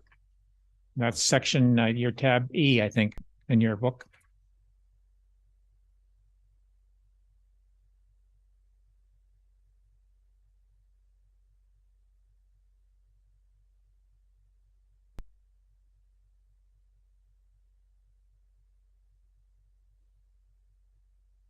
So Derek, maybe you can describe what we're looking at. We're going through the different water and sewer systems. Certainly. And through the operating, maybe we'll treat it the same as the other operating, where we do a page and if there's any questions, but just to kind of highlight in summary of what, each system kind of looks at. We have the salaries in the first little bit, and then you get into some more of the variable expenses in the middle. So things like building property maintenance and parts. Obviously in the water and sewer area, if you were to graph our expenses, they're kind of in three main categories, staff, chemicals, and electricity. Those are the three things that really generate the cost, if you will, to operate a water or wastewater system. If I can, Mr. Chair, just to give a brief overview of how our rates work. Our water and sewer rates are done twofold. They're done to ensure we continue to cover all the operating costs, as well as also include all future asset replacement costs. And so we've, I guess, effectively done two different studies to determine what these costs are. And one was the wastewater rate study, which we do approximately every 5 years. And we also did the asset management plan. They both came to the same conclusion, both suggesting that we needed to increase rates in the water side by 3.5%, the sewer side by 4.5%. So on average, about 4% annually for 15 years. Just to ensure that we were sustainable. And when I say sustainable, water and sewer is only charged back to the residents who use it. So all other residents are not responsible for any water and sewer costs at all.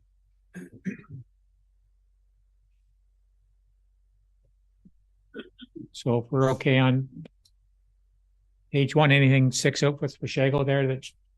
Any alarm bells, Derek?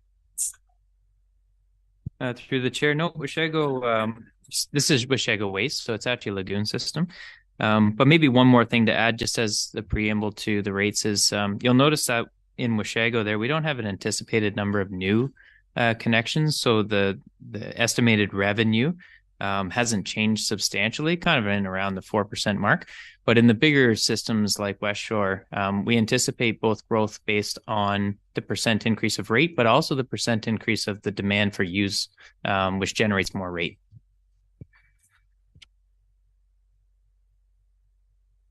Okay, if we turn the page and get into water sewer expenses.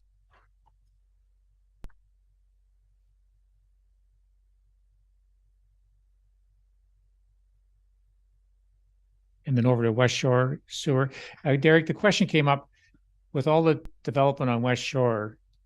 Where does that leave the sewage capacity with that unit up there?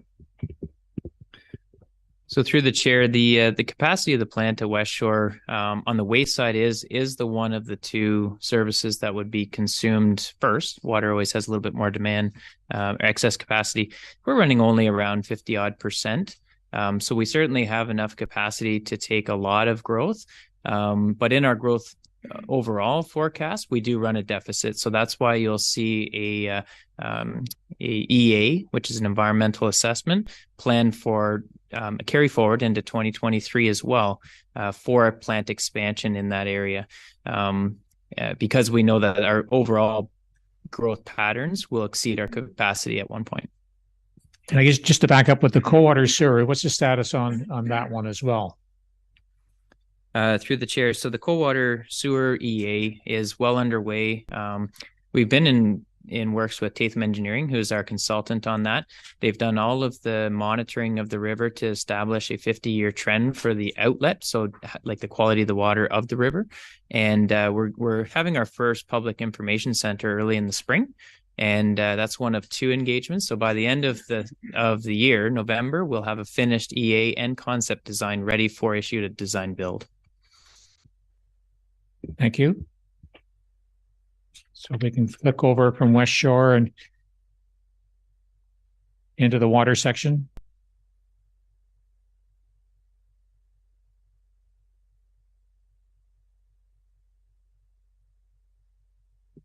Go ahead. I want to. So just a quick reminder, how much time is left on the debenture in West Shore? And I do see the line items. It's a net zero effect. Yeah. So if I can, through the chair to member Minnings, the West Shore debenture will end for all the members that are on it in 2036.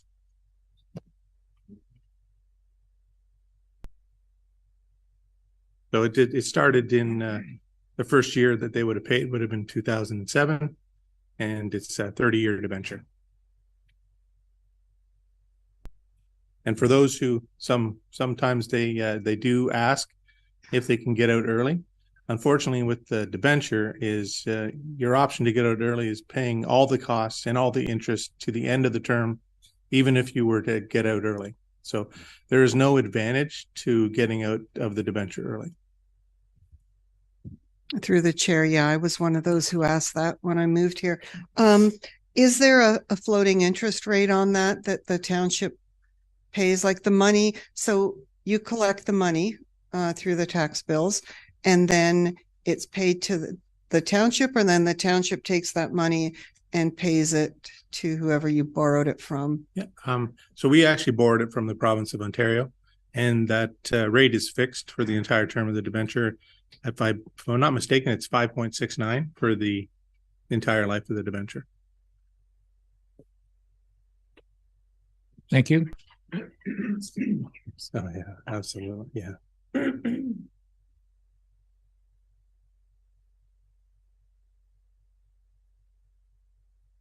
Any issues you see in the water, Andrew, on going through from Washego through to Pass Lake?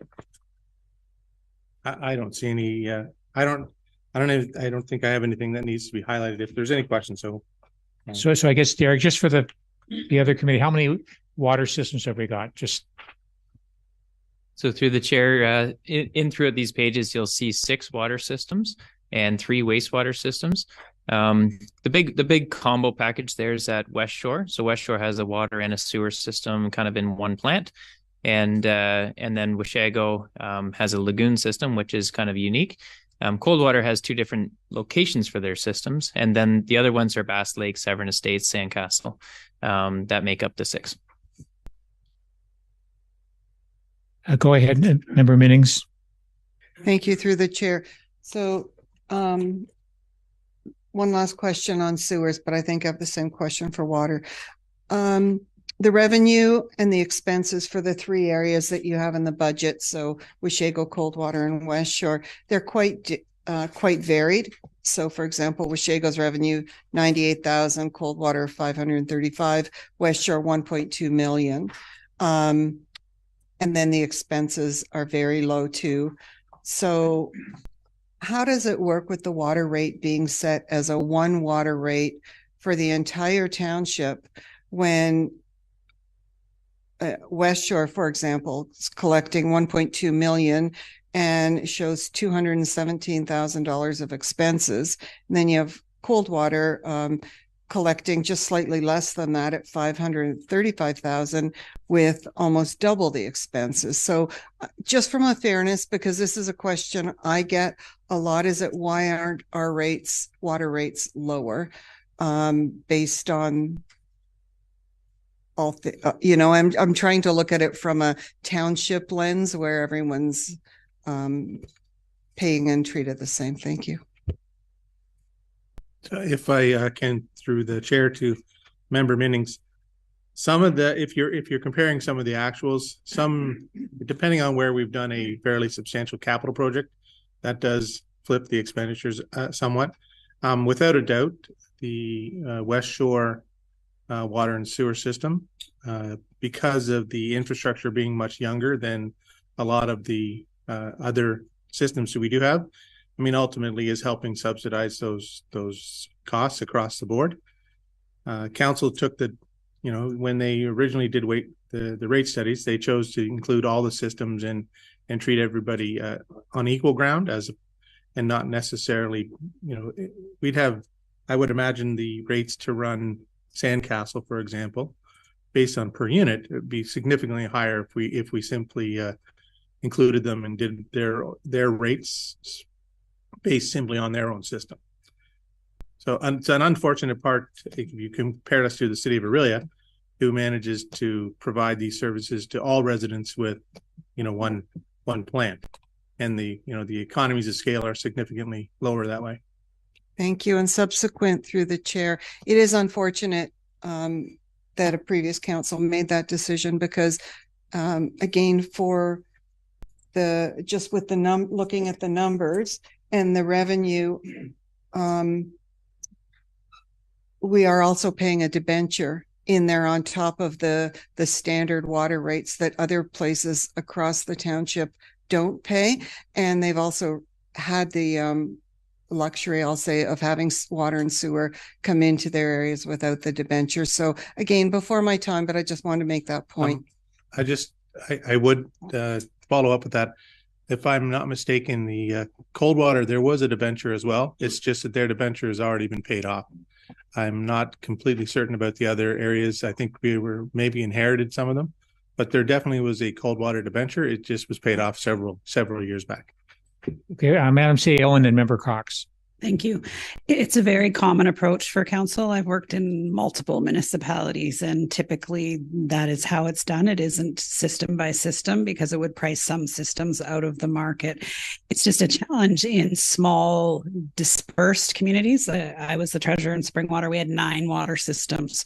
So we got the call all the time, why is our water so expensive? I moved here from Brampton. Well, because in Brampton you had two water systems that ran 3 million people, or whatever the number was. And I think Springwater had 6,000 customers for 9 water systems. So it's inherently more expensive. And it does get fairly divisive if you start going water system by water system, which is why typically when rate studies came in, most councils made the decision to treat everybody on water and sewer the same.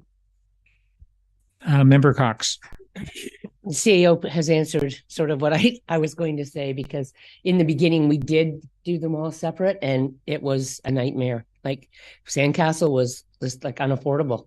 And then in those days, Coldwater carried, and then the Coldwater people got upset because they were carrying. So when we did the whole thing, and what I like to say to people is with the development that's coming in Coldwater and the development that's coming in West Shore, the more users we have, the chances that our rates will probably be lower because we have more users. So development can be good for people who are on it. And we did have a debenture in Coldwater. I think we just paid it off a few years ago. It's cyclical, right? Like yeah. West Shore is young. Coldwater will eventually.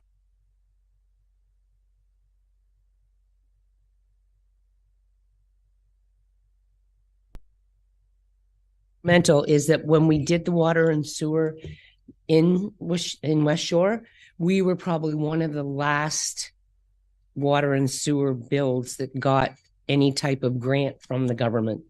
Coldwater got a good grant because it was from the 70s or early 68 or something. And when we did the one in West Shore, we didn't think we were. And then we got that extra money. That's what the money that went into that bank, because we got a lot more than we thought we would. And after that, it just went, they didn't give out those grants.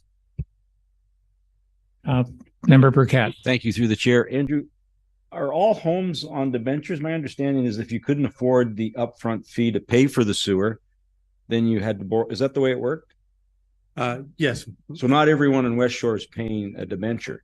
Anyone who prepaid all the Yes. costs to join the system are not on a debenture, but I would say it's the majority are, because the majority couldn't afford to pay for it up front.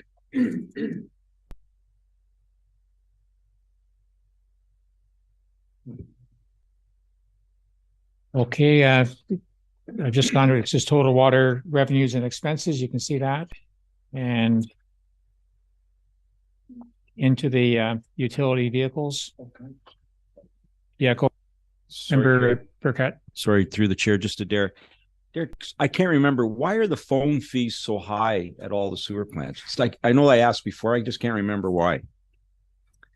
Through the chair, certainly. So communications with our plants is like a very, very important part of the job. And so most plants have, anywhere from 4 to 10 individual telephone lines, because they are run on telephone systems still. We also have converted quite a bit of our SCADA, which is like the control panel for the plant, to internet. So each plant also has internet. So there is quite a communications load. To offset that, we converted. Do you remember when we had data lines? It was a term, but in and around 2018, we took away data lines, and that saved, I think it was around $400 or $500 a month. So it almost balanced out for adding internet, but communications is expensive for those plants for sure. Okay, we can move on to the. I was going to say, Mr. Chair, if we are moving on to the vehicles, this is very similar to the roads vehicles. They are charged a rate across all the water and sewer systems, and the surplus generated between the rates charged and the expenses for the vehicles is also sent to a water utility or a utilities vehicle replacement reserve.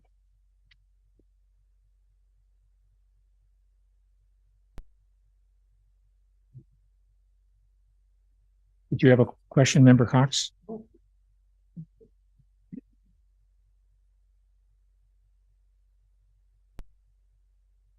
Member McIntyre, have you got a comment? So what's next? If Mr. Chair, if we're done with the water and sewer operating expenses, if we can move to the pink tab and look at the water and sewer capital. There's, I believe there's 3 pages in here that are all related to water and sewer.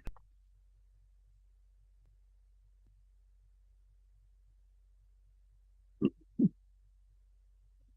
then I'll give the reins back to Mr. Burke to explain most of these.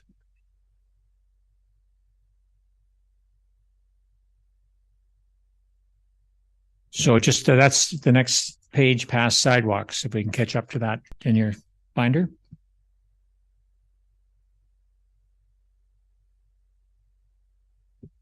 Derek?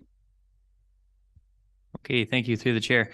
So first up is master servicing plan, and you'll remember maybe in the new official plan or the draft of the official plan, one of the primary recommendations to servicing was to prepare a master plan that not only looked at EA level, how do I address a problem with an existing plant like Coldwater or West Shore, but pull back and look at the township from a bird's eye view and say, how do we address all of the growth allocations that we have from the province and the MCR process, and where best to direct growth based on servicing.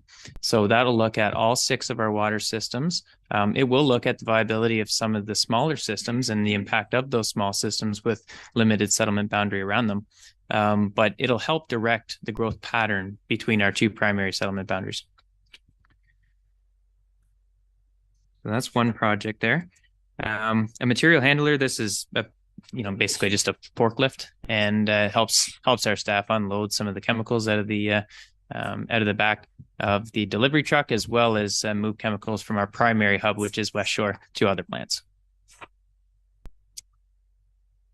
Okay, in Weshego, so here's just a generator. So it's a new generator for the Weshego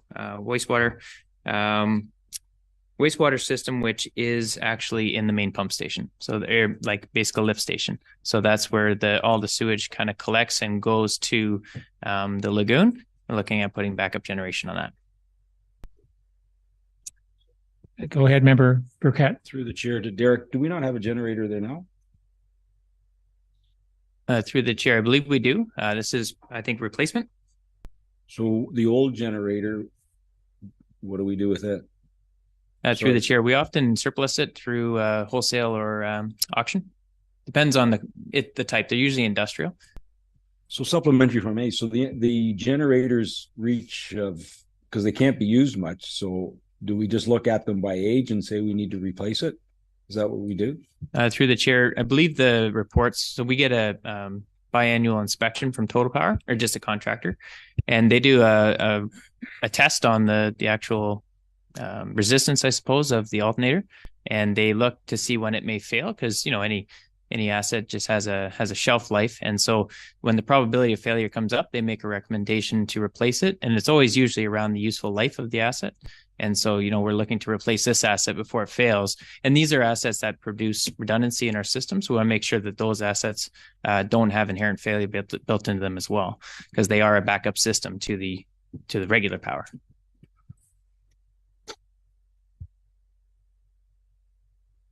And if I can, Mr. Mayor, if we do get a trade-in value here, that will just reduce the amount that's drawn from the reserve to pay for it.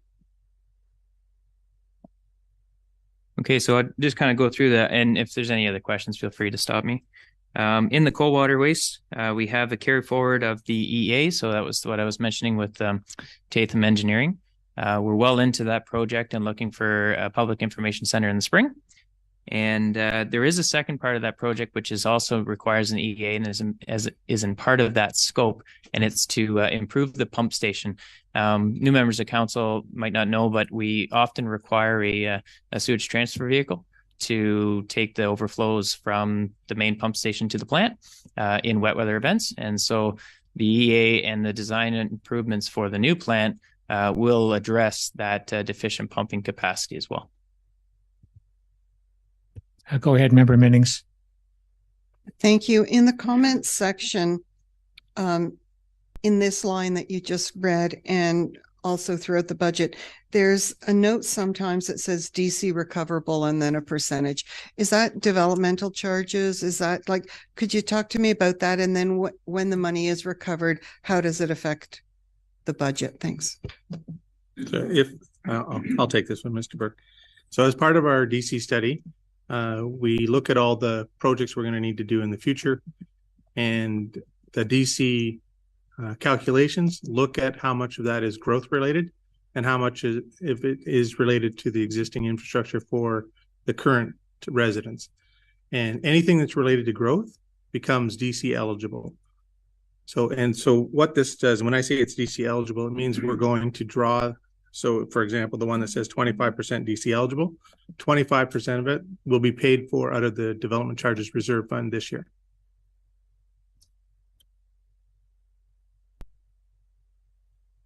Okay, perfect. And kind of moving on to the last sewer system here is West Shore. Number of projects in here, and some are carry forward from last year. So the force main valve chamber correction project is a carry forward from all the way back to 2021. We have a design team on that as well. And to break it down simply, it's the force main that takes all of the sewage to the low lift, actually, down on Hedgemere. Doesn't have an access, so we're unable to camera it, swab it, or any other activity into the force main. It's all continual all the way through. So this will give us an access chamber for that. It was part of the original design, but for whatever reason, it was not installed. So it's another item to comply with our EA. So we're working with the ministry to make sure that we get that done. Here, should I break for a sec?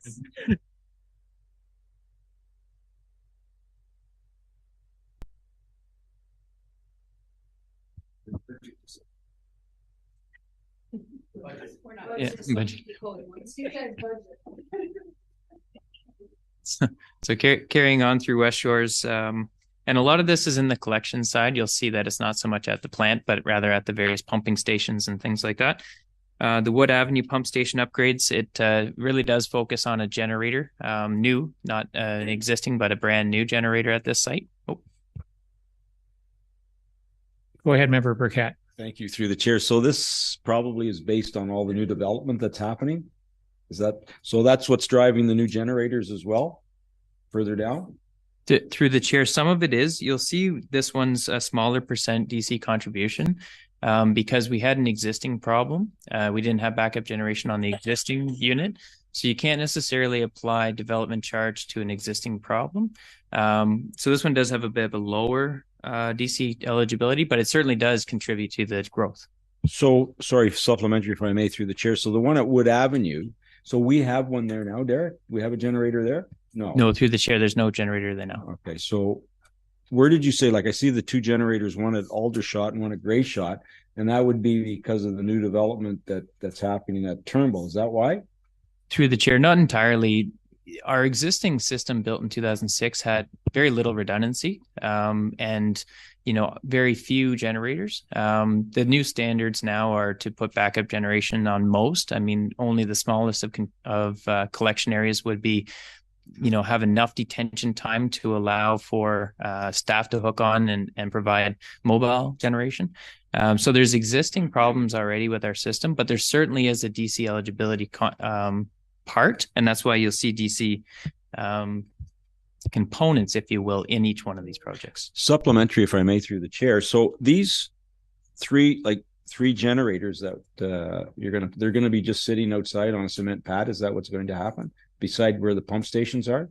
Through the chair, that's a typical approach. Not everyone's that way. The Bayou pump station is probably going to be in a small building, but that's currently in design. But yes, I mean, on a smaller pump station, you'll see many of the ones in Coldwater just have a small generator exterior to the pump station that provides backup generation and does through either propane gas or diesel fuel. So supplementary, if I may. So we're buying 3 generators. That's almost $200,000. Actually, we're buying 4 generators because there's one in Washago. We're going to buy 4 new generators. I know the county has generators that I'm not asking, but they're mobile, so they can place another. Like, do we need the 4 generators? Can we not keep one at the plant and when need be, or does it have to be when the electricity goes out, the generator has to kick in immediately? Is that what has to happen? Through the chair, you've actually kind of hit the nail on the head on both. So we have backup generation that is mobile. We actually have 3 units, 1 very large unit and 2 smaller units. And those are able to be dispatched and go to stations that don't have existing generation. There's still a number that don't. We're not doing every one. In the smaller areas where we don't, Rhinewood Street, for instance, is a generator-less sewage pumping station. But generally speaking, as the pump stations get larger and require more capacity, a lot to do with growth, the inbound sewage comes in so fast that staff don't have a lot of time between when they get the alarm that says the power's out and to get there and hook up and have it pump again. That the time in there is quite short.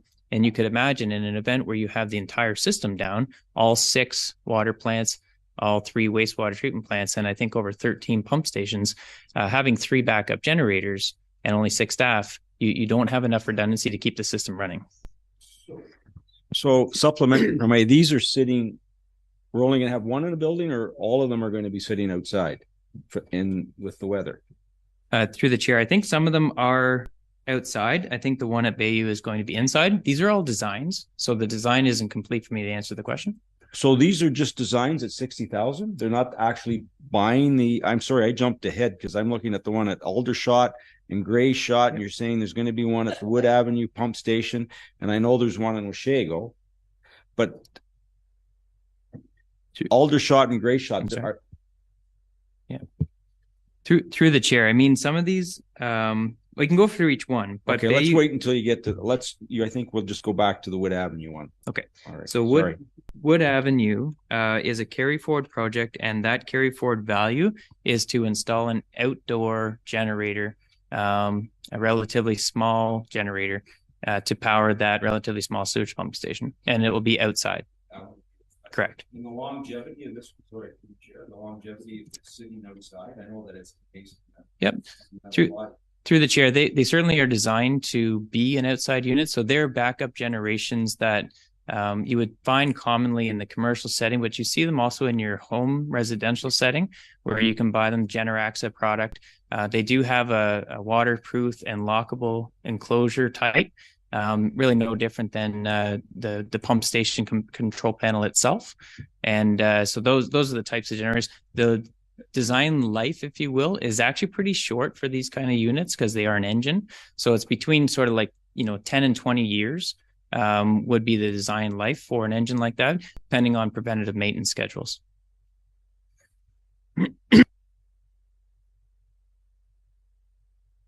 Okay, moving on to other components of the West Shore Waste. We are carrying forward the capacity expansion. Now that's on the waste side for the West Shore plant.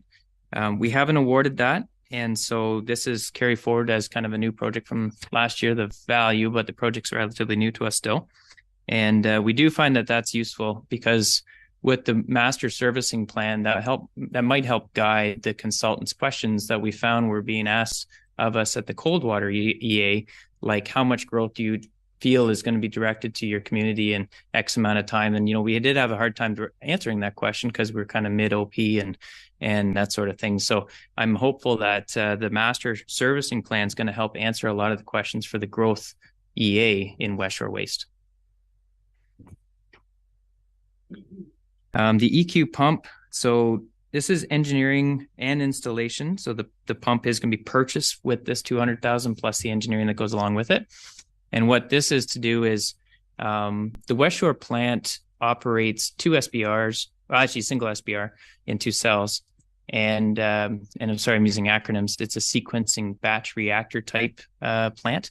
And the pump that's in the middle that moves it from one cell to the other doesn't quite meet the specifications of the design of the plant. And it's kind of our bottleneck. So to get ourselves up to the rated plant capacity, we have to improve that. So there is some engineering that's required to update our drawings for the ministry. But other than that, it's just purchasing a larger pump. And so that's what that project's for. And that's to correct an existing deficiency. So it's not DC eligible because, we have a deficient capacity in an existing plant.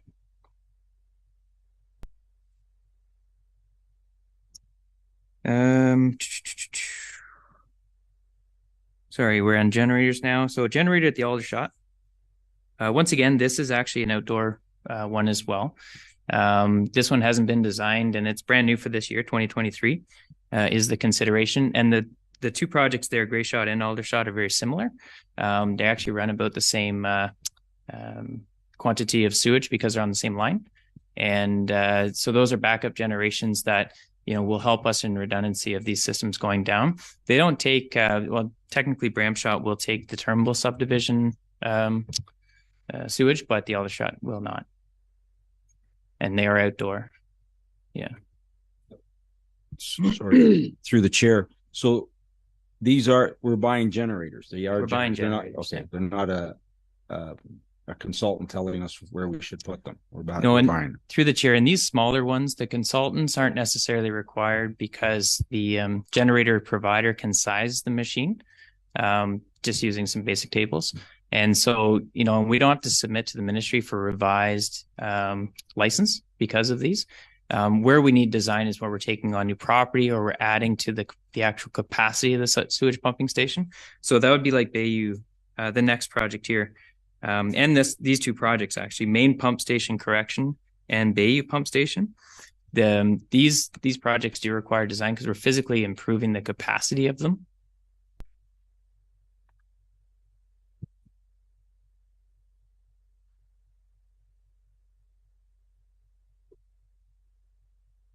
Is there any questions on Bayou or Maine? Yep.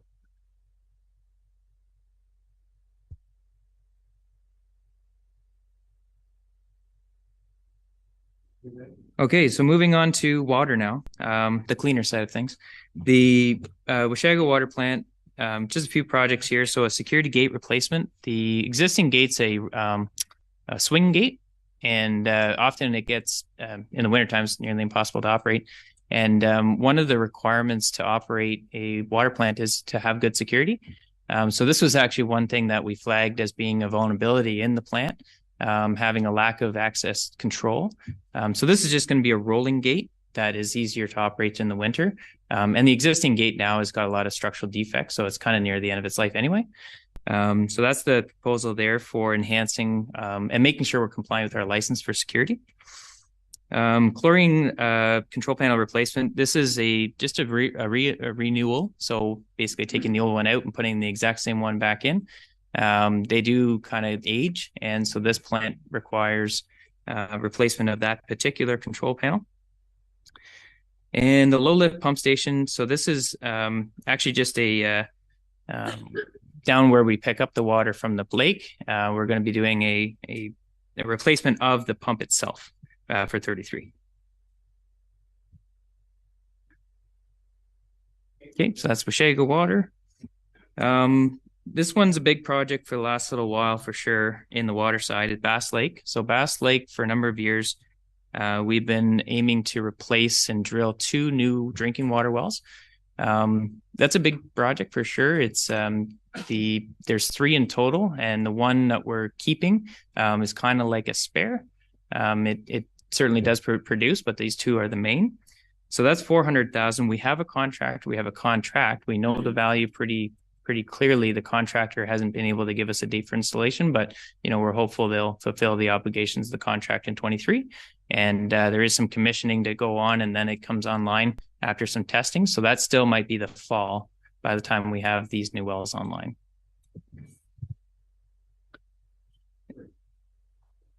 Go ahead, Member Burkett. Through the chair. So Derek, wasn't this the one that we tendered, was it last year? And it came in at almost, was it 650? Yep. Is this the same one? So they've secured it now. Sorry, they've secured it at 400. Is that what Through the chair, yeah. The first time we went to tender on this, I believe we canceled the project because of its grossness over budget. Yes. And overestimate. More recently, we got some bidding from Jay Hart well drillers, and anyway, it's I believe it's 400. I can get you the number here. 1 second.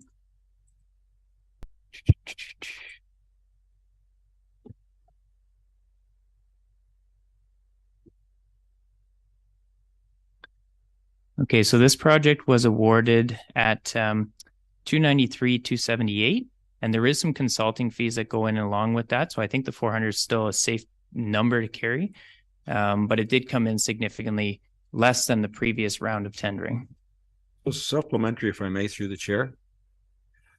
So Derek, when the old wells, like where do they drill these new wells? Not beside them. Through the chair, very close, yeah. Very close. Yeah. Oh, wow. So they just go deeper. Through the chair, the exact same elevation. So you'll have to tell me why we're just decommissioning the other 2 wells then, please. So just a quick summary. We had for the benefit of new council too. So the project is to replace the casing. So a well is comprised of a hole and a wall and a bunch of holes in the middle called a screen. And so the existing stuff from, I believe it was the 70s, give or take, was a thin-walled metal, and it has now corroded to a point where we're unable to clean the screens very much anymore without compromising the condition. And we have a lot of upwelling, which means some sand is getting inside of our well and wreaking havoc on most of our pumps and all these things because of the deteriorated condition of the casing. So it's not so much the aquifer. The aquifer is great. We got good quality water there. We got plenty of it. It's just the casing, the actual well that we draw from, is meeting the end of its life. I don't think the casing goes all the way down to the bottom. It's only down. Through the chair, there is a screen. So right at the very bottom of all wells, there's a section in there that basically keeps the earth and other components of fractured rock away from the area so it can draw from. And we have video and camera footage from way down there, and every time we do a brushing of that screen, parts come off, and we're unable to manage that screen any longer.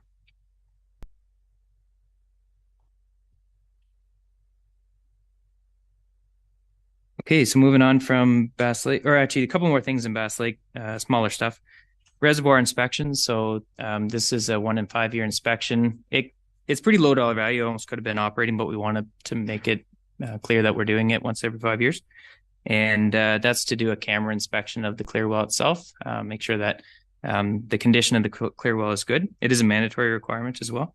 And then piping rehabilitation inside the plant itself. We have a lot of sweating going on, and so there is some corrosion. We're just looking to do some preventative maintenance on that to prevent more asset degradation and more costly repairs in the future.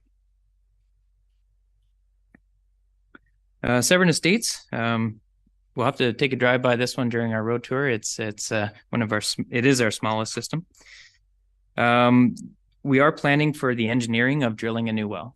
This is the water system that serves approximately 15 homes. I don't know, Mayor, if you remember, it's not that many. And more than 15, yes, sorry. But it's not very many. But so what we're having here is we have a well that's got both capacity issues. So the aquifer has capacity issues, and it has been compromised. So in a number of times, we've been classed a GUDI, which is ground under influence of water, surface water. And so we've had to do a number of aggressive testing over the years to try to get us out of that designation. And we have succeeded to that. But I think what staff are finding is that this well is no longer a valuable source of water for that community. And so we're looking for engineering to discover, an additional source or provide more capacity, and also rule out the GUDI. So the GUDI is usually either it could be a casing issue or it could be the aquifer itself. So we may have to go deeper. As you were mentioning, is it the pipe or is it the aquifer? In this particular case, it's the aquifer. Through the chair. So I've often asked, why wouldn't we just drill new wells for each home? It'd be a lot cheaper. You're going to. Through the chair, I'm 100% with you on that. I think we need to investigate that as part of our 2023 works. That is a process, and certainly greater than today's discussion. This is going to set a budget, but it is going to start with engineering, and it's going to start with a feasibility of why we have the system in the first place. Okay, thank you.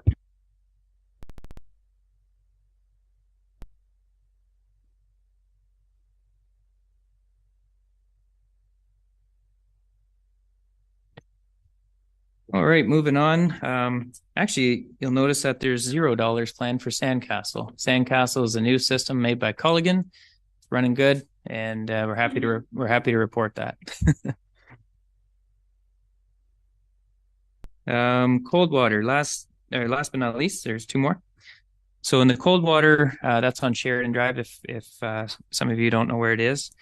And we're looking to replace the roof. You'll remember that we actually had this in the budget previously. And when we did an assessment to scope out the works, we really did find that the roof was in fair condition. We wanted to run the asset a little longer. The longer you can prolong its life, the less renewal costs you have overall. However, 5 years in, we're now at that point to replace this roof. So we're bringing that back. And we're looking at options of steel and other options that have a little longer longevity. So that price is reflected in that estimate. A turbo analyzer. This is just an instrument that measures the, opaqueness of water.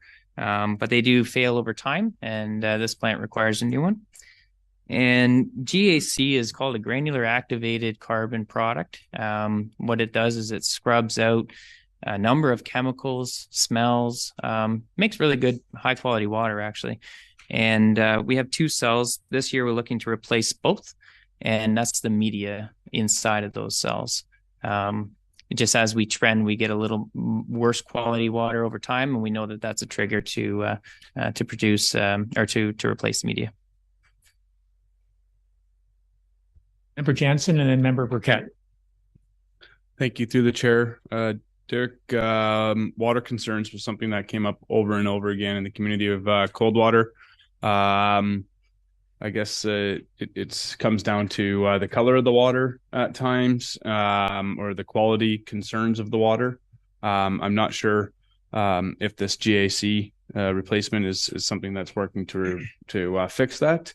Otherwise, it could be a perception issue. I know that there from our town hall that we had in the community, there had been a study previously. Maybe something could be shared with the community to talk about that and change the perception as to what's occurring with the water there. Certainly, and those are great points. Just to be clear, we have very strict standards to adhere to from the ministry, and we certainly meet all those objectives. The replacement here is just a operational item, even though it's listed as capital. It is not intended to improve the quality of water beyond its typical rating and what is set by the ministry.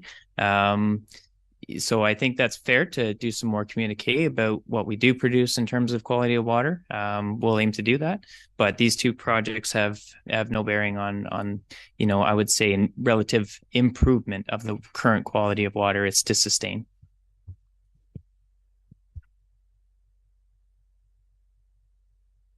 Pickett, did you have? Sorry, Chair. Are we finished with cold water? Okay, well, let's finish. I just want to go back to Severn Estates, if I may. Yeah, Member Cox and then Member Burkett. Okay, through the chair, just to touch on what Member Jansen said, and it was the brown water that's another concern. Riverwalk, every Tuesday or Wednesday, their water's brown. And I didn't know who to speak to about it, because now I can let you know on that one.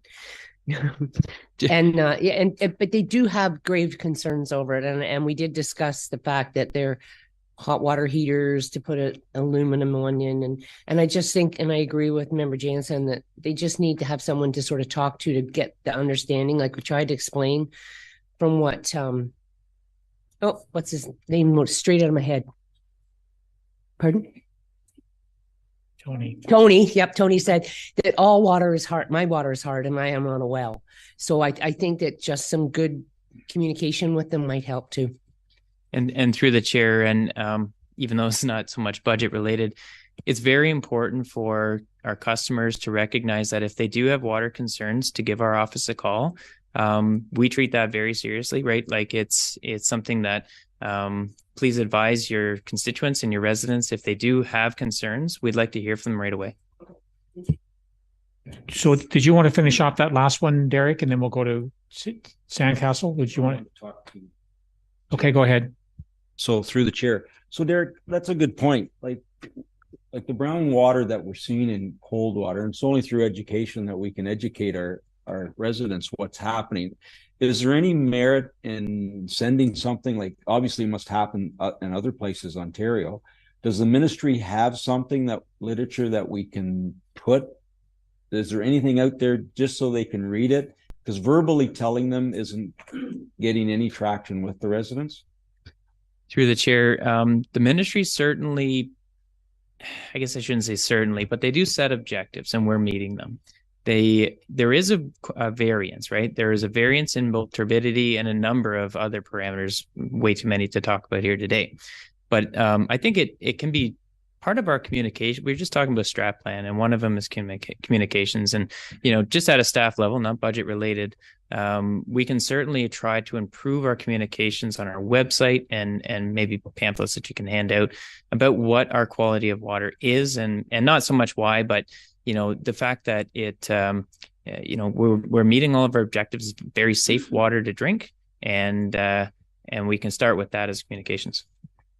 Elementary through the chair, if I may. So I think the issue is when you open your tap, and you, like Judith and Dan can correct me, but if you see brown water, how are you going to drink it? Yet we're being told that it's safe, right? I think that's where we struggle. Like, how do we convey that message that it's safe to drink?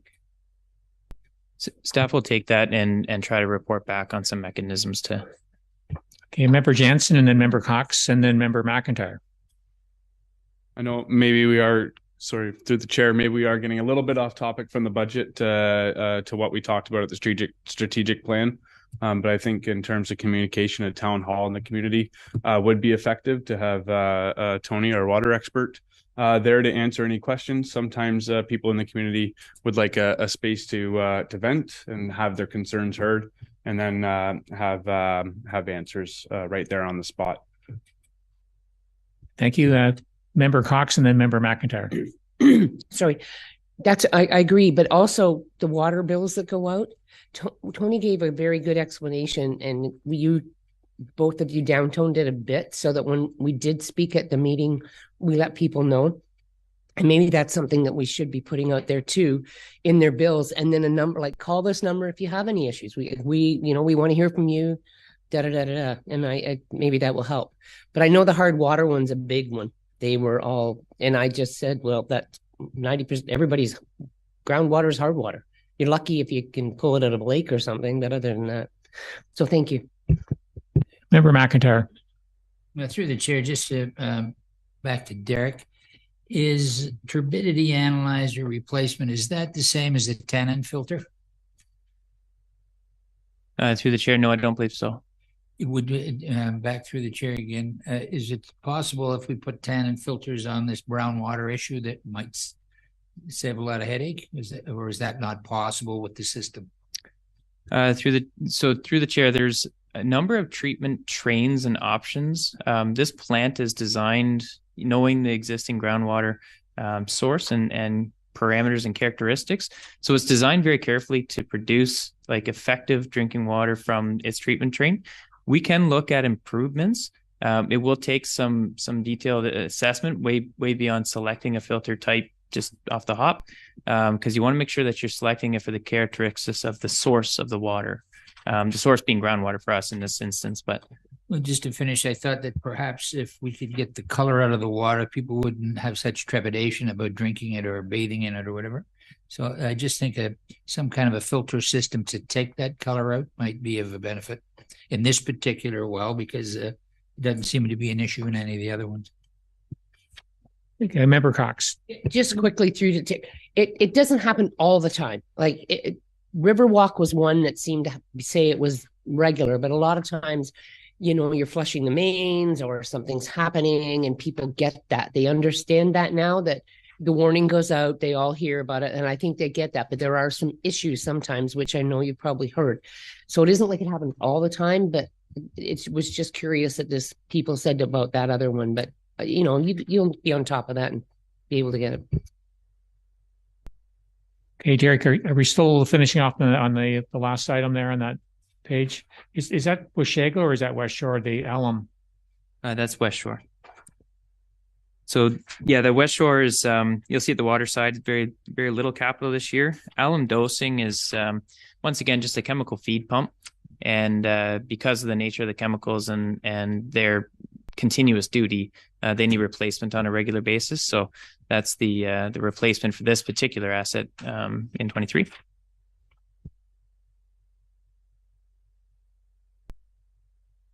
Member Burkett. Through the chair, may we go back to Severin Estates? Yep. We just, Derek, like you twigged something, because I'm looking here at the revenues from Severin Estates. So we gathered 20,000, and then I'm looking at the expenses. The actuals are 103. So we lose $80,000, which everyone in this township has to pay for.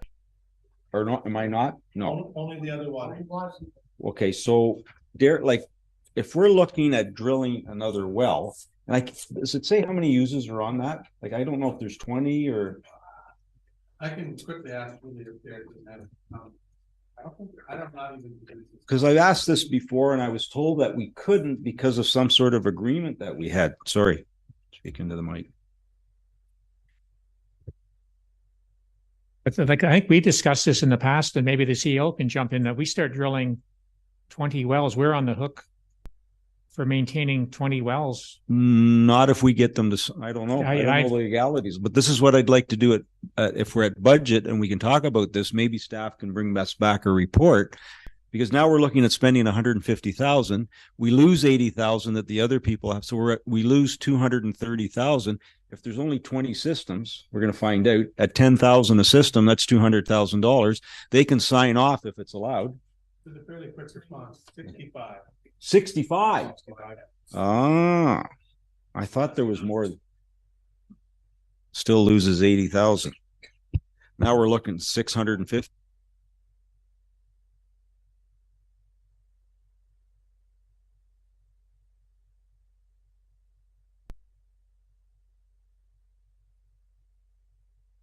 So through the chair. So Derek, the 150,000 that you've allotted for someone that's versed in the well business is going to come and look at whether we can go inside the well and drill further down or relocate somewhere else. But I think there's an app out there that tells you how in an area how deep wells are, right? Through the chair, you might have just summarized an entire professional discipline pretty quickly. It's there is an app for sure, but yeah, hydrology is. Okay, well, you know what? I don't know if the rest of us are entertaining the thought of possibly looking at providing service. Like, I don't know what the legalities are, and I don't know what the agreement was when that subdivision was built, but I think I would like to see a report back before I go and spend this money to see whether or not. Anyways, I'll let others speak. Okay, Member Cox and then Member Minnings, and I'd like to jump in too. Through the chair, I think Tiny Township did this. They had small water places, water like services systems, and they just went and said, here, we're drilling you wells. They signed off, have a nice day, and away they went. Through the chair, I think we hear you.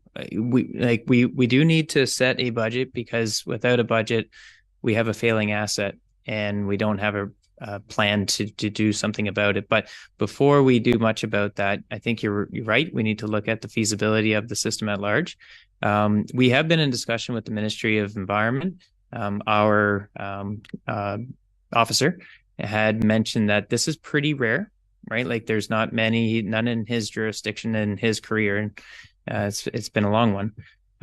So it's pretty rare, but it's not something we shouldn't explore. I'm fairly confident the Township of Ramera recently has undertaken a similar exercise, and I don't think it was successful. So certainly look at it, but we do need a budget to look for the replacement of that well, as it is failing. Okay, Member Minnings. Sorry, and just through the chair to Member Burkett's comment about losing money, which I don't know if that's the term, but that's my thinking around why the water rates are set so that everyone pays the same thing. I don't see it as a different discussion. And so I just want to continue to make that point that as development, et cetera, continues to grow, that maybe there is another way of looking at the township and the way expenses are charged to residents for services going forward. Jerry, the other question, I think it came up before, that is it possible to have it pumped from Washago, the water?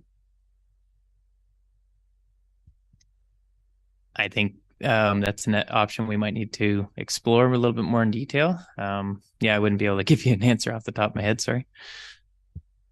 My thoughts, I think we discussed it in the past. And Member Burkett. Thank you, through the chair. So I'm happy to keep the 150 in the budget, but we're not going to tender this out until when? Like, when do you think, Derek? So through the chair, my team gets a lot of projects in the year, especially after we finish with these pages.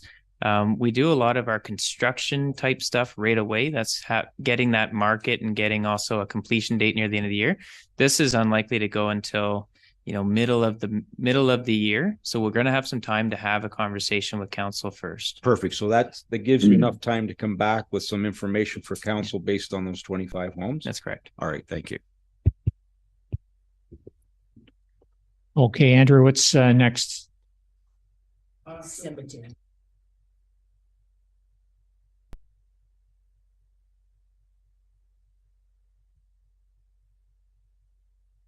Turn my microphone on. A little break for Derek. There's not a lot going on there. You'll notice there's no capital expenditures in there for last year or this year, for that matter. Member Cox. Through the chair to Andrew, I thought there was something in there for fencing. It's likely included if there's fencing in there, it'll be included in the likely in the building and property maintenance line. Okay. Yeah. Because we did talk about fixing that. There's it all along the one side when you come up. Yeah, it's more of a repair and maintenance Okay. item than it is a capital item. And the other thing I'd just like to comment on is those columbariums are absolutely wonderful, and our niche income is good. So people are starting to like to use those, and it's a good thing because we don't have a lot of land left. So we're still moving along, and I think the one's already full, and I think we've started on another one. So that's a really good thing. Thanks. And sorry if I can, through the chair to Member Cox, we do transfer $5,000 a year. Yep. To I put see into that. the, yep. Reserve for continuing to be able to provide new columbariums. And the only other difference was the sale of cremation plots. I think at one time we had this visual with gardens and little plots all around the columbariums, but it's okay the way it is right now. You got to. Okay. Member, sorry, just daydreaming. Member Menning. Thank you. And I'm just wondering if I can just sort of have a regroup from staff on the process again, because I'm just kind of feeling now that we've heard a lot of different things. There's some points where we're coming back to, some where we've all been in agreement. And what do I need to continue to think about when we get to the end of the budget discussions and what we're approving and what we're not? So if you could just remind me of that. Thank you. Madam Clerk. Thank you.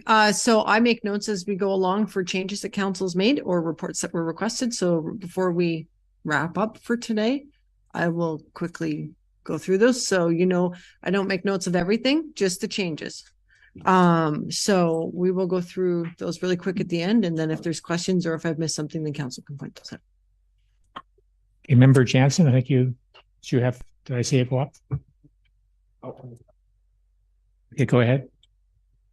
On the cemeteries, is it just the cemetery in Coldwater, or do we maintain other cemeteries in the township? I apologize if the Coldwater Cemetery is the only one that is township owned and maintained. Member Burkett. We do have a cemetery in West Shore, but it was an old native one, so it's fenced off. We don't use it. They found it when they were digging. Yeah. Member Cox and then Member McIntyre. There are cemeteries, but usually churches look after them. And this is an odd one. The Coldwater, when they amalgamated, they actually had a cemetery board and it just looked after the cemetery. We did try to talk to the churches, but they weren't keen, so we kept it. Member McIntyre. Thanks, Chair. I just had a question. Who is it? A privately owned cemetery at Agnew and Grass Lake Line? It's a big one. St. Paul's Winnebago Church has that. Thank you. I see Madam Clerk and then Madam CEO. Say for council's information, there are lots of private cemeteries and churches. At some point, they usually end up coming to the municipalities, and the municipality has no choice but to accept under the Cemetery Act. So we're always very supportive of other organizations that wish to keep the cemeteries. They're a large amount of work and not typically our core line of business. However, the Act requires, if the cemetery board no longer wishes to carry on, the municipality must pick it up. So that's how you got Coldwater, and I would suspect over the next 40 years you'll probably get more. You find that the cemetery boards tend to age out and run out of enthusiasm and time and effort and all of those things, and they come to the municipality's hands, unfortunately. Yeah, and if I can just pick up on that point, having just fairly recently been through this with Victoria Harbor, it's not a quick process. Normally, I'm going to give you the heads up when these cemeteries do get vested with municipalities, the boards are broke. They have no care and maintenance funds left. So municipalities end up assuming these cemeteries with no funds incoming to help with those long-term maintenance costs. When they do assume them, the municipality does have a decision as to whether or not they allow active internments to continue or whether or not they deem it to be inactive. They do have to honor any sold plots and internments. But they can choose not to continue selling them or not. But that's today's legislation. It's all overseen by the Bereavement Authority of Ontario.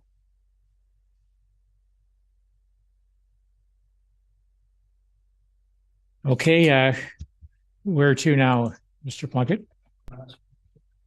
So, Mr. Chair, we can now move to tab G, which is recreation. And again, I refer to Mr. Burke.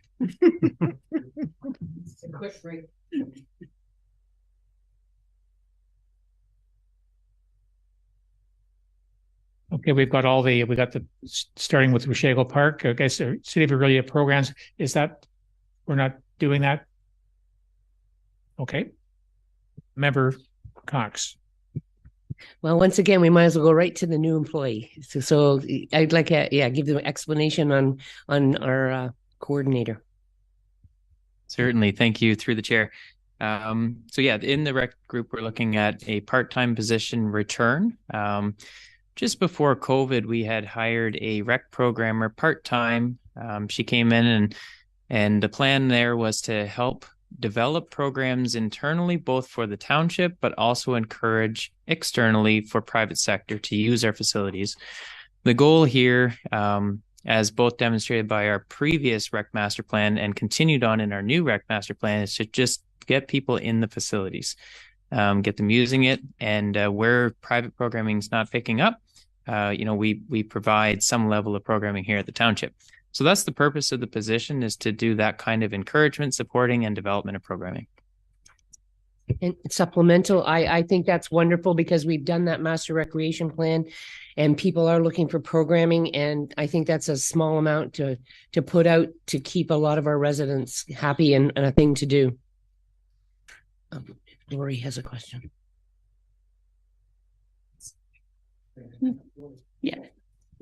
Madam CEO, Thank sorry. you, through the chair. And just to clarify, it looks like a new position, but it's not a new position. Derek did mention we hired and then we immediately terminated because we hit COVID and we didn't run any recreation program. So it was something that council expressed a desire for before we started down the path, and then we had to wrap it up during COVID. So we're trying to restart it.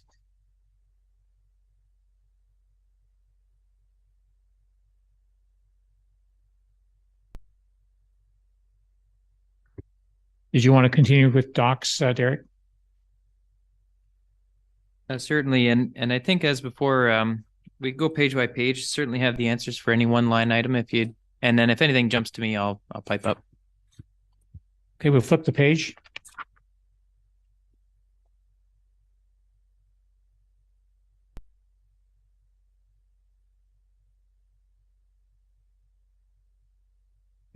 If I can, Mr. Chair, just as we go through, when you see some large amounts on the capital line, just remember we're going to get to that when we get to the capital sheet once we're done going through these pages. And all those capital amounts that you do see there are on the capital sheet. Yeah, Member Jansen. In terms of through the chair, the Coldwater Skate Park, see that there's nothing that's scheduled. And I'm not sure if there's anything in the master recreational plan around the skate park or any improvements that could be made there. But I think there is room for the park to grow a little bit, or to add a couple of new features. I know that it's well used by the youth in our community, and to freshen it up a little bit, I think would go a long way. Through the chair, yeah, thank you for picking up two things. One, the skateboard park line, it's activity code 725. It was kind of odd to have just $1,000 in its own activity code. So that has now been blended into the Coldwater Fairgrounds at large. So that's just to reduce the amount of lines that you see that don't give you a lot of valuable information. And then on the second part there, we certainly recognize youth sport, including board related sports. And the township's not estranged to that at all. We installed a half pipe in Washago, and we installed a pump track in Washago as well. certainly looking to add more features to Coldwater throughout the rec master plan. So the rec master plan doesn't tell exactly what's going to go there, but it does recognize that youth sport includes, those types of activities. Member meetings, and then, follow up for Member Jansen. Through the chair, thank you, Derek. I'd definitely be supportive of both those items at the Coldwater Park, and if they're possible. Member Minnings. Hi, thank you, and through the chair. So in this section under Parks and Rec, there isn't anything for all, like not all of the parks in the township are listed here. So I'm wondering if you can maybe either define what the park needs to have to even make it to this budget page. So for example, there are lots of parks in this township that aren't on here, but in my ward, Timberline Park, for example, and I'm just wondering if you could speak to that. And because we don't have a skateboard park, for example, that some of the smaller communities have. Thank you. Through the chair, absolutely. Our accounting structure doesn't reflect directly the quantity of parks or individualized parks. We have 2 parks listed as our primary parks. In the rec master plan, you'll see them highlighted as sort of a focal point.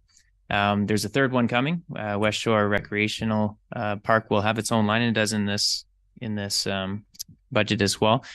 Secondary parks, we have, I believe we have 13. I think there's 13 of them. And so they're smaller individual parks. They all lump under 745. So you'll see where it says general parks and recreation. And it does have another thing called overhead. So that's where we would fund things like Timberline Park maintenance. And, if there was a broken swing somewhere, that's where we would fund that kind of thing from.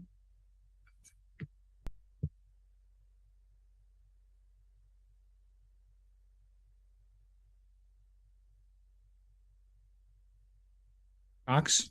Yeah, through the chair to Member Jansen's comment, that's something that we can bring forward to the Recreation Committee, and also when they start to look at the design for the Coldwater Fairgrounds, if you'll be there for sure, and those are good suggestions to bring forward at that time. Okay. Hey, Derek, if you can carry on if you're on the trails there. Oh, sorry, Member Burkett. Sorry, through the chair, Derek. I don't see, is the Ian Creighton Park? It's not in here, is it? It's one of the 13. Where is it? One of the 13. Okay. Yeah. So just through the chair, if I may, there's poison ivy in there. Is there any way, I know that it's all poison ivy, but along the trail, like just where people walk, is it possible just to have, I don't know, a couple of feet sprayed all through there or no? Through the chair. Yeah, we certainly heard that concern last year. We are coming up with an internal policy that we'll share with council that describes where and when it would be most appropriate to use herbicide or vegetative control for noxious weed in the parks. So I think we have enough wild area, if you will, that it would be almost near impossible to control throughout. But there's certainly some guidelines that we see across the province where inside of a walking trail, a 1 meter buffer from that walking trail is treatable.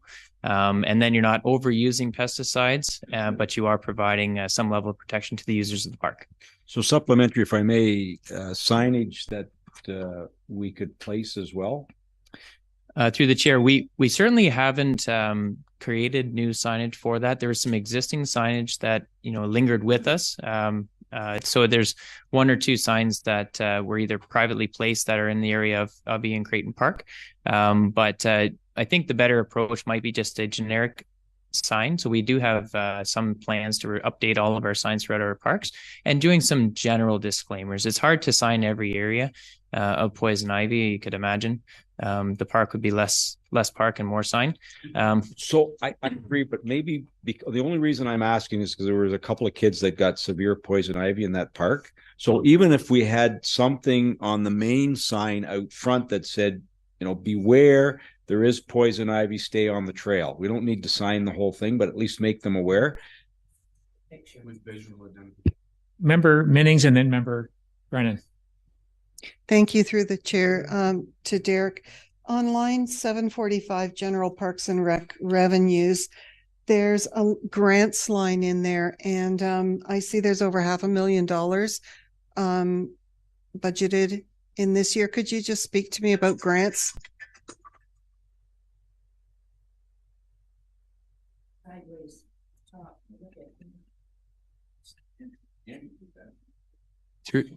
Through the chair. So, sorry. Yes, the grant in that line is comprised of 2 of 3 multi-sports courts that we were awarded back in 2019.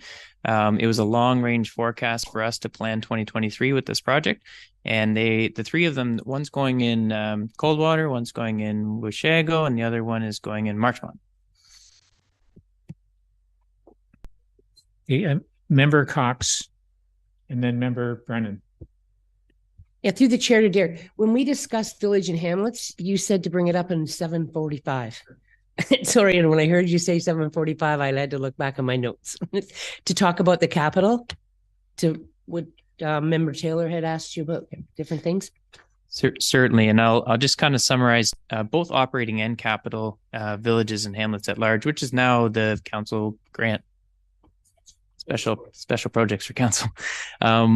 So yes, so any items that were previously budgeted for in villages and hamlets that were operating have been moved to 745, and you'll see that from last year too. Some of these lines have gone up quite substantially, like building and property maintenance does cover the annual flowers and the repaintment of hopscotch if we so do so. What it doesn't cover is very special projects, which is going to be in this grant. There is one outstanding, from what we gather from our review, there's one outstanding project from 2022 that we did not successfully complete in the Villages and Hamlets program. And that was the Washego downtown decorative streetlight program.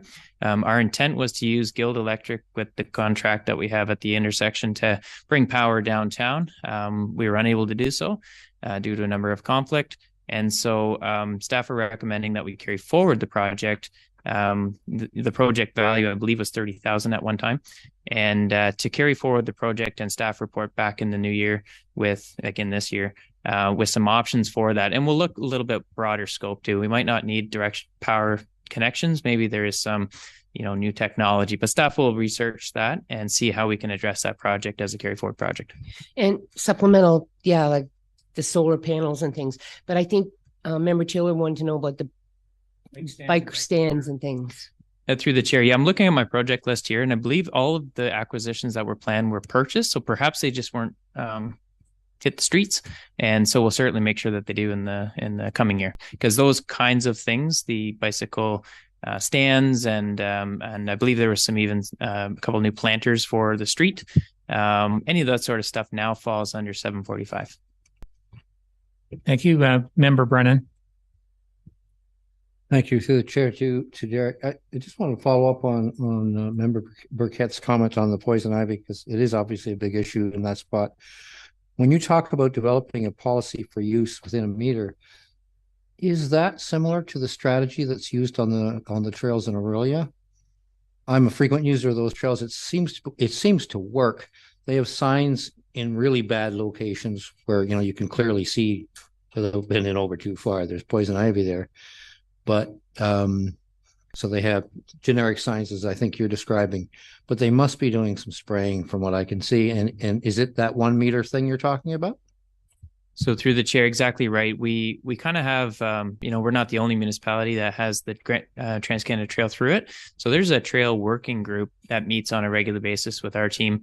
And, we would be consistent with other municipalities. Obviously, there's going to be some variability in scope. Some might choose quite a large range or full abatement of the specific species.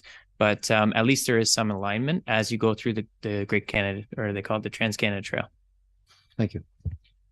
Member Burkett. See how thank you, through the chair, talking about what's the new thing called? Not villages and hamlets, called special project. So how do we go about putting a special, because we have 30,000, correct? So how do we go about doing it moving forward? What do we just bring a request to council? Is that what we do?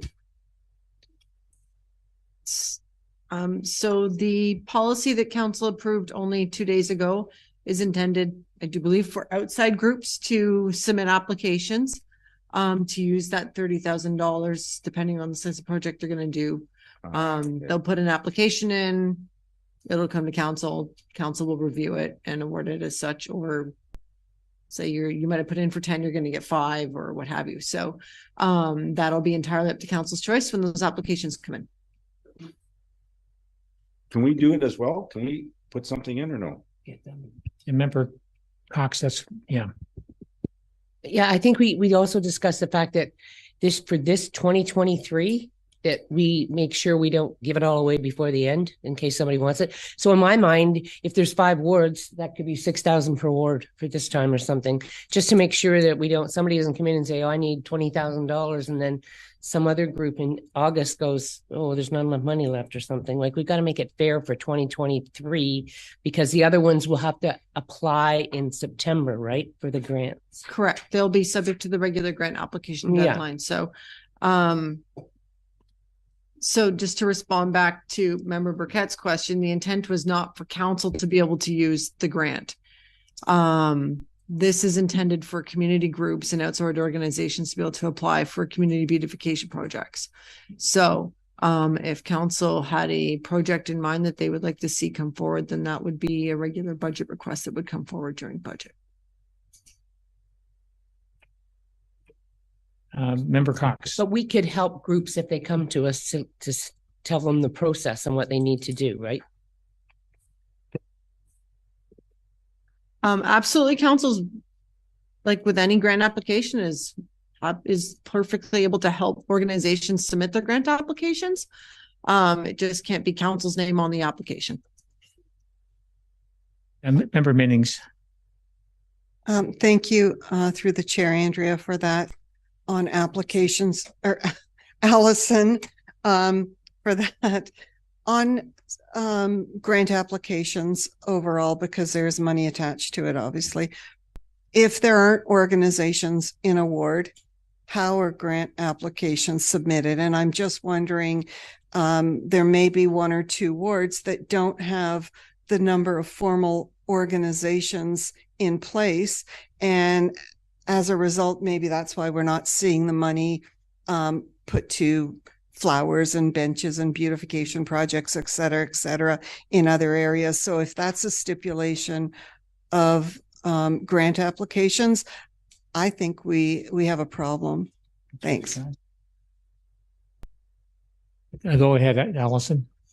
Thank you. When council, but there's no formal requirement for a group to be incorporated or anything like that. It's, if it was the local Brownies Club, if it was, you know, a neighborhood street or something like that, it's a street group.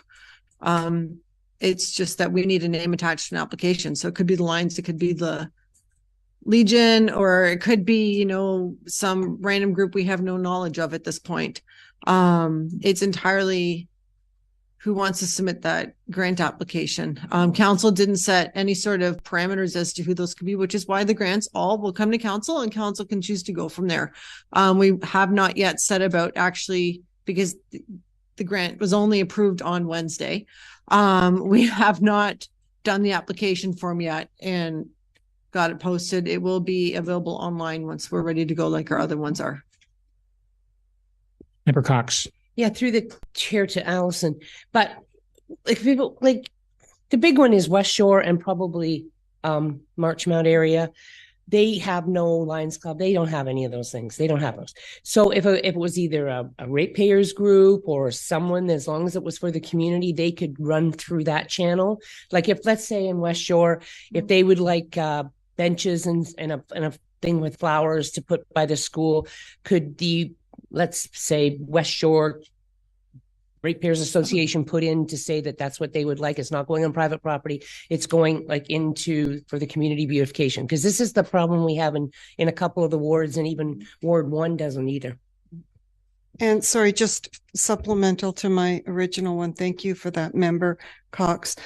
On the grant applications, not the new one that we just agreed on Wednesday, but the one that's in place now, ratepayers groups are excluded from applying. So again, it just comes back to there's money available. and who can apply, and how can that be done on behalf of a community when there aren't groups in place? Thank you.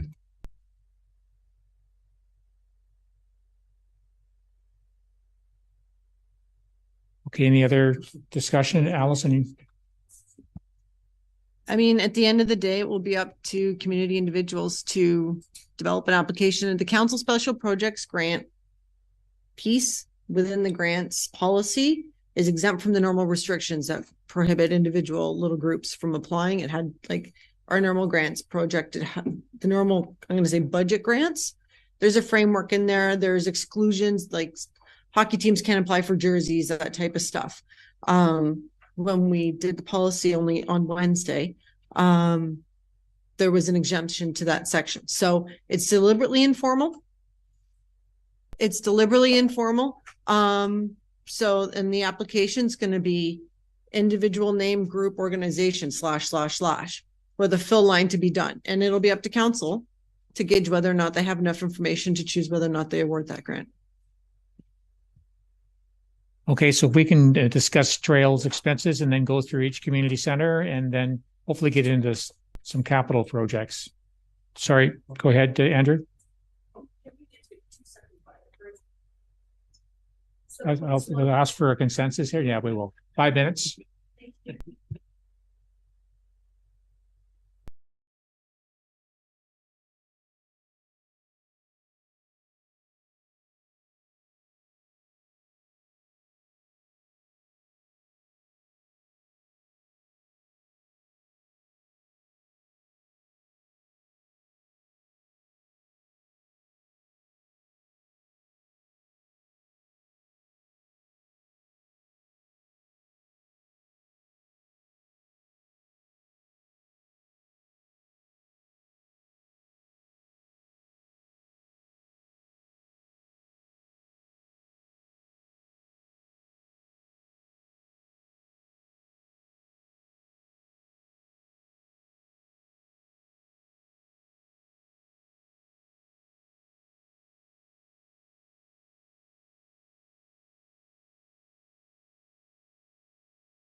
go again? So, Mr. Burke, did you want to carry on from the trails there? Is that where we left off, I think?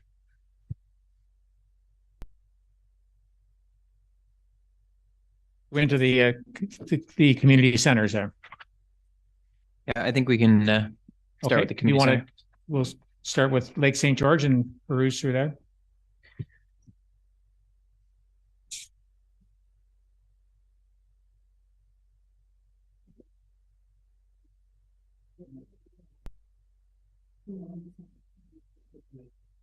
Community Center.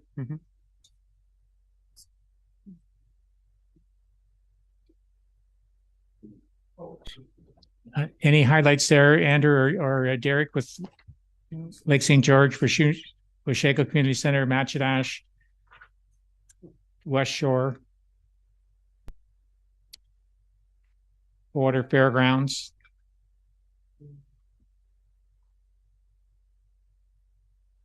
Member Cox.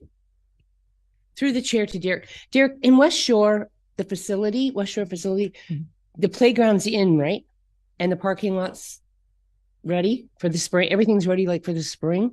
So through the chair, mostly. So we got to the grass, which hasn't established itself yet, but the contractor is required to do that. So there is a little bit of outstanding to make sure that it's ready. There's also, you'll notice that the parking lot's just granular at this time. There's a capital project to finish off a few lingering items of the project. So there's some pavement to go in there. And other than that, the park's ready to be used. And then we do have some, you'll see that for a long time we've been forecasting some staff time and equipment, but we haven't used it. This is finally the year we're going to need to cut the grass and, make sure that the park is in good shape and that sort of thing. And then we'll just move on with anything in capital. And then for next year, we'll move on to any other capital ones we want to add there because it'll be ready. Yeah, that's right. Okay, thank you. Sorry, supplemental, the path on Minoki or the walking area, if that's this year or no? Through the chair. So it is highly developer dependent. And I believe that the developer's on the hook to start it from approximately not quite Wood at Couchiching Ave. And so we have a small section along our frontage that we do need to do, but we have the land for it and it's pretty much set in the plans. If it came to it that they were ready to connect, we'd certainly come back to council and say this is ready to do. But so it's just a granular path. And developer will start. Correct. Okay, thank you. Okay, Member Burkett.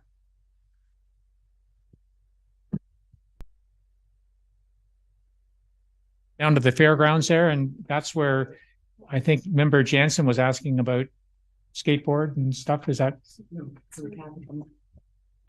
Go ahead, Wanda. Sorry, Chair. One more question on West Shore. Can you just speak to the line in the budget for $200,000 that you've put in from the reserve fund? And last year it was 2.5 million. So I wasn't here then. So if you can just let us know what that's about. Thank you.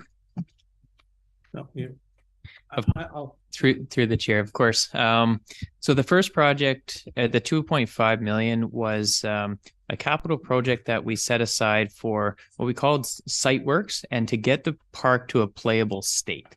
We had this great piece of land and we wanted to bring up all of the services. So there's water and sewer, drainage, a soccer field, a playground, and a good portion of the parking lot all completed.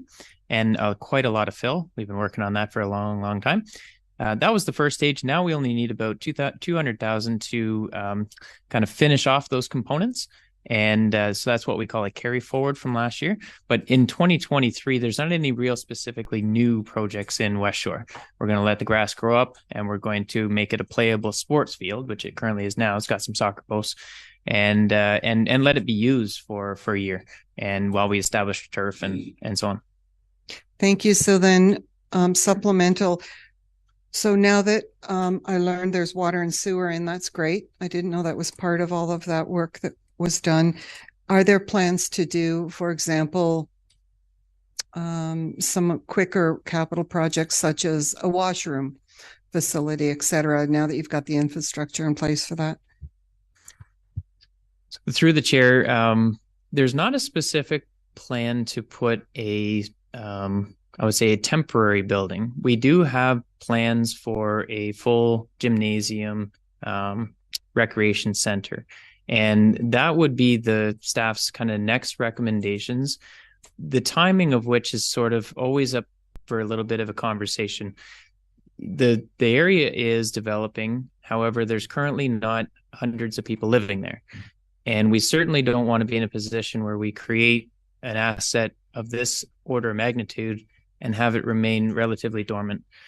And so, you know, there's always that, but we certainly are collecting DCs, and there's certainly a project listed in our list for development charges and for the capital works. We just haven't proposed it here for 2023.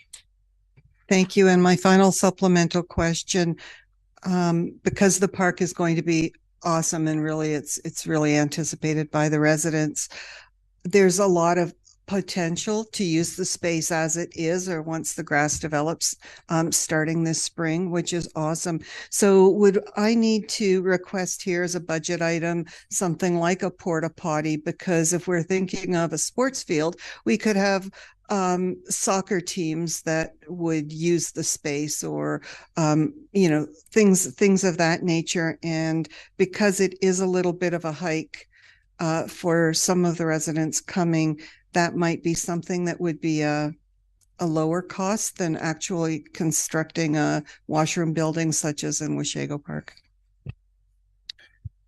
Through the chair, you know, shame on us, I suppose. That's a brilliant idea, and perhaps we can drum up a cost if council so is okay with adding it to the operating line of this to have some portables just throughout the summer months.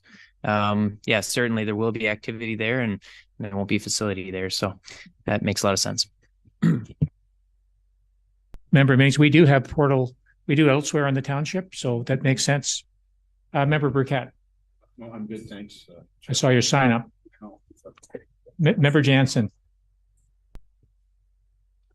So I guess, yes, going back to the conversation that the chair brought up about the skateboard park or BMX facilities. So is this where we would look at the building and property maintenance line, or capital expenditures, to see if there's could be some priority improvements?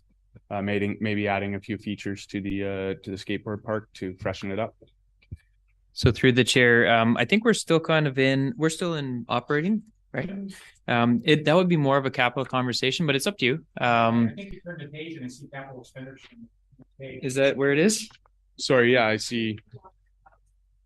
Oh, I see. Just because we haven't quite got to the capital sheets yet, but anytime you'd like to discuss.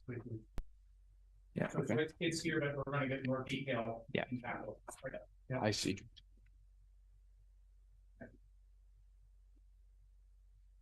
Jim McIntyre. Can I just sneak back to Washego for a minute? Are we not doing a major concrete cement renovation there around that arena, the skating facility? Is that not where this comes up? I'll let Mr. Burke speak. Through the chair, certainly that's a project listed here in 23's capital. Once we get to the capital sheets, I'll kind of discuss each one of those projects. Okay, so I think we're over to baseball diamonds.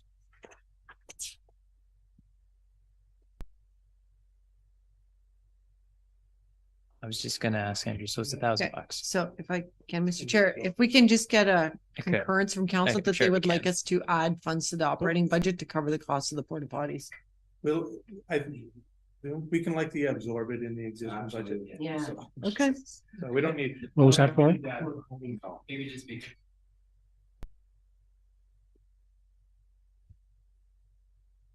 Comes out of the administration budget, the treasury. Okay, Derek, do you have any comments with some of the big ones, like the Coldwater Arena? Through the chair, maybe just for the benefit of new council, once again, the Coldwater Arena kind of primary cost is somewhat hydro. It's got a a nice plant. It's in good shape. It runs really efficiently, but it consumes quite a bit of hydro in the winter.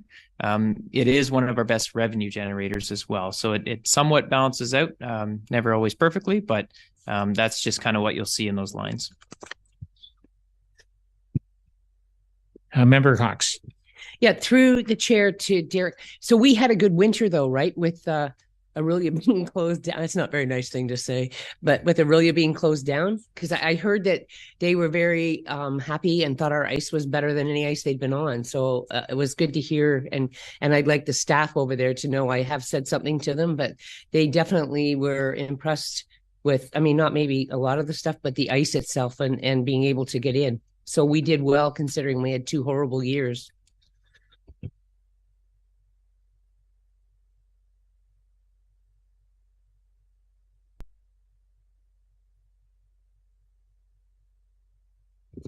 Member Jansen has a question. In terms of outdoor ice in the Coldwater Arena or Coldwater Fairgrounds area, is that something that would be feasible to as a service to the community, outdoor rink? So through the chair, it's certainly a new service. We have 3 at the moment, and our current staff manage those. It does take some resources, so we'd have to get that cost back to you.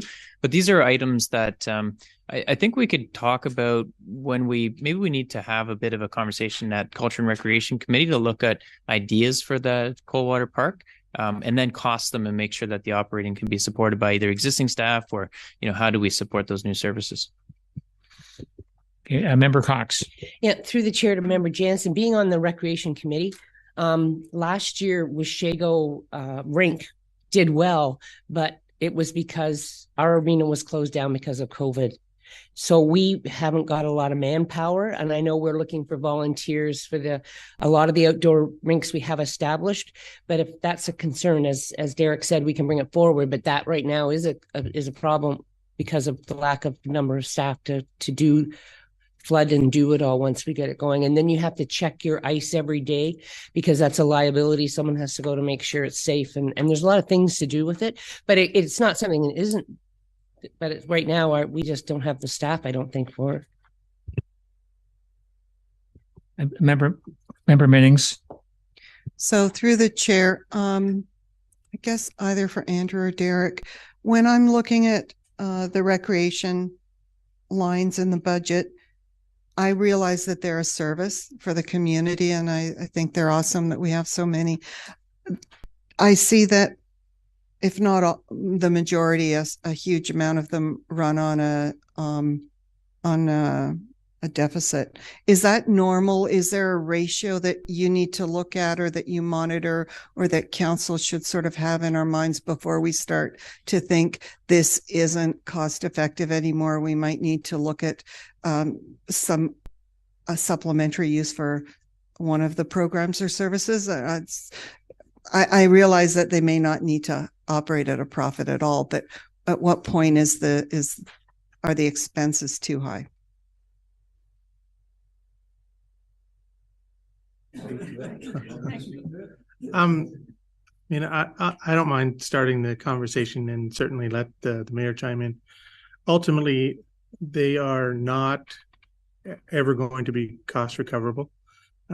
And that is, maybe the unfortunate circumstance, but it's a service level that the township council has wanted to provide, and that is why we continue to do that. And there's not a lot, you hate to say it, most people don't appreciate the fact that their roads are paved or they've got roads, but if they've got some park to play at, there does seem to be more direct appreciation when it comes to that. I made through the chair. Yeah, go ahead, Member. So you're correct, Member Minnings, but of course, as a municipality with very few services that we can provide for our residents, and we are in a rural community, and if you look at the Coldwater Arena, it loses 250,000, and it's hard to swallow, but it's a service I think we need and we should provide to our residents as well as the rest of the parks. Like, really, we're not a big metropolis like Toronto where we have many things for people to enjoy. So I think from my side, I think it's a service we need to provide. We do lose on it, but it makes everyone happy, as Andrew has said. Member Cox, and then Derek, do you want to speak first, and then I'll let Member Cox. Through the chair, I just wanted to add, because we were talking about it before, there's not very many revenue streams, but one of them is the arena. And I'm happy to announce that sort of the end of the fiscal year, we're just over 130,000. So certainly met our target, and certainly a busy spot, and, helps recover some of the impact on the levy. Member Cox. And if you look at other municipalities, and I may be out of my range in this one, but I think in Georgian Bay, they have arenas that are really don't subsidize. Like there is a lot of arenas that arenas just don't make money in a lot of places. And I'm sure the CAO can speak to recreation. She's been to 2 other municipalities, and I'm just explaining it to you because this is just what happens. Yeah, no, and supplemental, I acknowledged right off that I don't services are important. And I'm glad that I was just wondering if there's a point in these budget lines as I'm reviewing them, if we need to maybe take it to one of our other committees that we're representing for a discussion about how else we can use these spaces. Thank you, though. Madam CEO, I saw her light on. Thank you.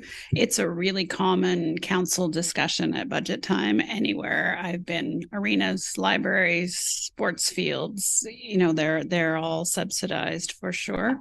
From a political side, nothing fills the chamber more than trying to wrap up your arena. We tried that in Georgian Bay. I wouldn't suggest it. It's not, didn't go well. Attracts news media from all over Ontario and all your hockey parents, and but very common, and all arenas lose money. If you increase the rates too much, then you lose the user groups. I'm stumbling over my words there. But very common question asked every budget that I think I've ever participated in every municipality. Okay, Derek, can we jump to capital with rec then? I'll wait for Mr. Plunkett's approval on that one, if we can skip to that page. And just before Mr. Burke gets going, you do notice that there's priority given on the side. And I believe that priority came from the recommendations from the Recreation Committee.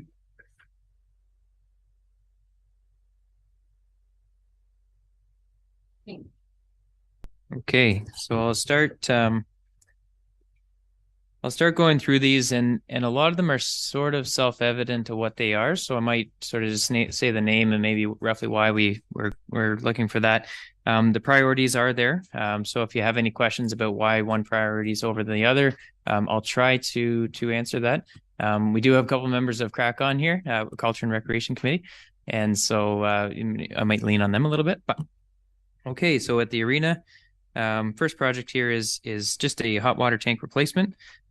We have actually, this has been a bit of an ongoing project.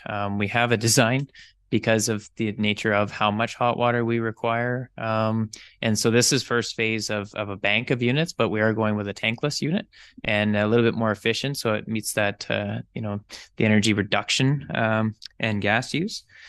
Auto scrubber, this is just a floor cleaner. So that's 13,000 requests. Overhead door replacement, that's at the rear of the facility, where we bring in and out the ice resurfacer. The ice system water heater, so that's all part in that same room, where we generate warm water for the ice resurfacer and are able to, so that's all part of that designed bank of tankless water heaters supplied. So there's going to be quite the decent capacity to produce hot water at a more efficient energy rate. So the total project there, between the two of them is 45,000. Yeah, Member Burkett and then Member Jansen, did you? Through the chair to Derek. So they're the on-demand hot water system. That's what you put in and run on natural gas. Yep. Beautiful. Yeah, more efficient. Yes. And you don't constantly use heating to heat them because we're not always using the water. Perfect. Yeah, so I guess my question is, Derek, when we look at it with the priorities, that if we are trying to reduce the tax levy, that's something to look at. If it's like a level 4 or 5, it's not really a priority, and try to reduce the levy as best we can. I'll let Mr. Plunkett comment and then Member Cox. Oh, okay. If I can, through to the chair. So typically what we do is we generate so much from the levy for capital and the rest comes from reserves. So even though a lot of these things are prioritized, and let's suppose one of those priorities was coming from the levy, if it was removed from the list, I would likely reallocate that levy amount from another one of the projects to make sure that we continue to take the same amount from the levy on an annual basis, because we don't want to lose that service level. So if I take it away from the levy this year and you wanted to add it in next year, then it's increasing taxes next year intentionally just to get you back to the existing service level you were once at. So the whole point of levy increases is if we have to increase levels of service, then we increase. But every time if you're going to pull away from that, and we, if there's consensus that you want to try and lower the rates, we might have better solutions. But taking away specific service levels just to do so is probably not, I would say, is not advisable, because if you want to put those service levels back in play, say next year, then you've got to increase the tax level just to get it back to where you were. Not sure I agree with that. Because if you don't need it, then you don't spend it. Correct. But most of these items aren't being driven by the levy. It's the amount that I draw on an annual basis for capital that comes from the levy. So it doesn't matter to me which project it is. I would want to keep that number consistently the same or continue to improve it, not take it away from the levy. Does that make sense? Mm. So it's not project specific, it's overall specific. If you chose to get rid of an individual project, it just may mean we reduce the amount that we draw from reserves to pay for them.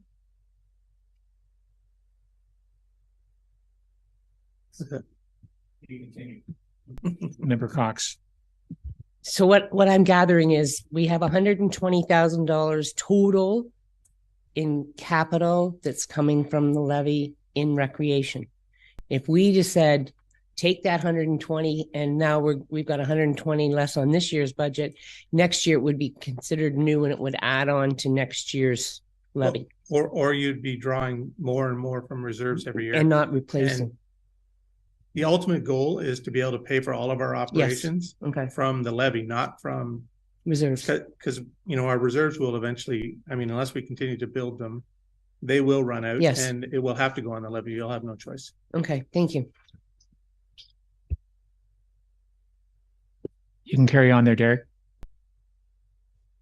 Okay, and through the chair, so the next part is to actual action some of the recommendations of the structural report. So we're required, I think it's every 3 years, to do a structural assessment of the arena. Reason for that is a couple of years back there was a few collapses going on with this style of building. And so we do that recommended inspection, and then the results of that is actually quite a reasonable amount of repair, $55,000, and some of it is to encapsulate and protect the connection to the footing of the timber spanning arches, and I think there's a few checking and stuff like that in the boards that need repair, but nonetheless, it's to action the items of the report from last year is $55,000 is the estimate. And the dressing room doors installations, we actually own the doors. We just couldn't find a contractor to hang them.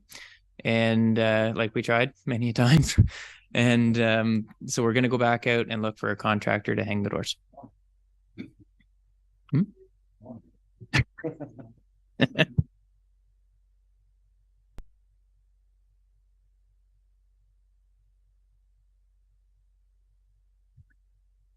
All right, and through the chair. Okay, so the next line here is West Shore. So this is the carry forward we're talking about at 200,000 from the 2.5 million. And it is to finish off some components of the work at West Shore, but it's not necessarily to add any significantly new assets at this time, save and accept the operating expense for a little bit of portable washrooms. Washego Park. So in the Washego Centennial Park, we have playground surfacing. Just around the bottom of the playground is this kind of fibrous material, and that needs replacing from time to time. So that is the surfacing around the playground to replenish every 5 years. And the water tower support. So we have a water tower. It's not actually in the park. It's on the CN lands.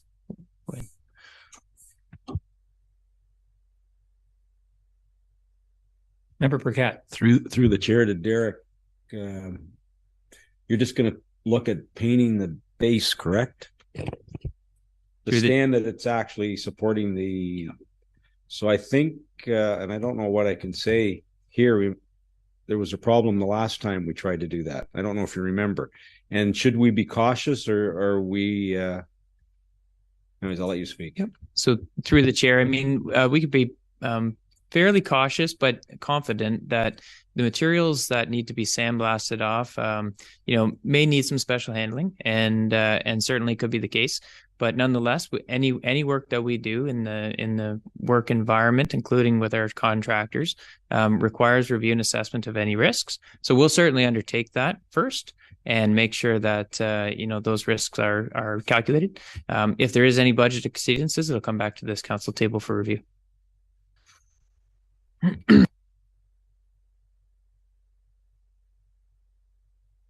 Okay, so moving on. Oh, still in the park, even though we jumped out of the park. Now we're back in. Sorry, Member Minnings has a point. Thank you. Through the chair. So for the structural assessment of the tower, can that be broken out so that the assessment is done in this budget year and then any blast and paint be done subsequently? Through the chair. So this particular item doesn't include another assessment. We previously had an assessment, and the report recommended that there was some corrosion. So to paint it. Okay, so sticking in the park, we have a bleacher. So this is to replace the bleachers. We did some, we're going to be placing a multi-sport court. Plus we have the area that's already kind of limited in seating around the pump track area. So this is to provide some seating, while maybe spectators are watching some sport court activities. So it's not a replacement. It's a new asset. And the kids zone sign. So this is a carry forward. It was a good idea. It just didn't get off the ground. And what it is it's to identify and provide a little bit of branding support to that zone that we're creating with the pump track and the half pipe and what we kind of deem the younger youth sport area. Okay, so we're moving on to general parks.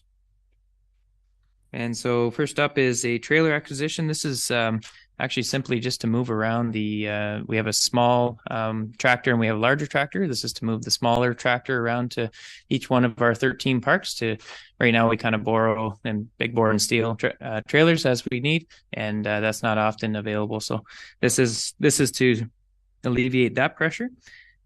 Also another set of bleachers in Marchmont. So this is once again directly associated with the kind of new sport court, and not currently there now. There are some existing, even though it says new basketball standards, there's some existing basketball standards in Marchmont and Bass Lake, and so those are aged and actually not even really in service anymore. So we're going to replace those with some new basketball standards. And once again, we're on a 1 and 5 year cycle for the EWF. So we have to replace that. And that's a CSA standard just to make sure that the compaction doesn't get so hard that, it's a very abrupt fall from the height that we have at the playgrounds. And picnic table replacements. So this is actually throughout most of the communities. So we got the fairgrounds and Marchmont Park, Bass Lake, and I think that's Severn Falls. But the just various picnic tables kind of degrade. What's SV? I can't remember which one that is. So through the chair, just a question. So with the playground surfacing in general parks, that's more than one playground. You mentioned Marchmount, but is that only Marchmount, or would there be other playgrounds? Because I know that's a compilation of the 13 other parks that you spoke about. And I'm asking because the Washego Park resurfacing is $8,000. So I'm just wondering if we're resurfacing more than one park or. Through the chair, thank you for that clarity. It does say all general playgrounds. So it looks like we don't have a playground in every park, and the one park at we call Artria Park, but it's actually on Couchiching Ave, has relatively new. So I think there might be 3, I think, but I can get that back. Sorry for the unclear project scope.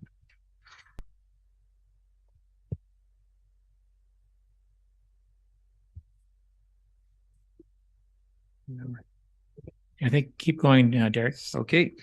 So in the trails category, we have this is going to seem odd that we never spend this, but it is the fencing replacement request. We set aside this value each year as a policy for lands abutting our trail because it's an abandoned railway. We have some obligations there for farms that may have some trail beside them. So that's in there for any requests up to, I think it's September 30th throughout the year. And the other one is Trail Bridge number 1 rehab. So this was a carry forward plus. We had anticipated doing the rehab on the bridge that's just north of, I would say, the parking lot on Sturgeon Bay Road. And when the report came back in, the estimated costs were much higher. So we wanted to, instead of going back to council, we're discussing it here for some additional funds. So there's carry forward plus, some carry forward, some plus to do the rehab on that structure. And it's a significant project, right? 190,000.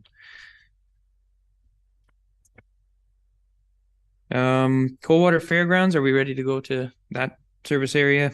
So once again, the bleachers, we're buying a few bleachers this year. Maybe we'll get a bulk discount. And so that's to replace, this is actually to not replace, sorry, it's a new one for around the multi-sport court. The existing ones were replaced, I think, a few years back.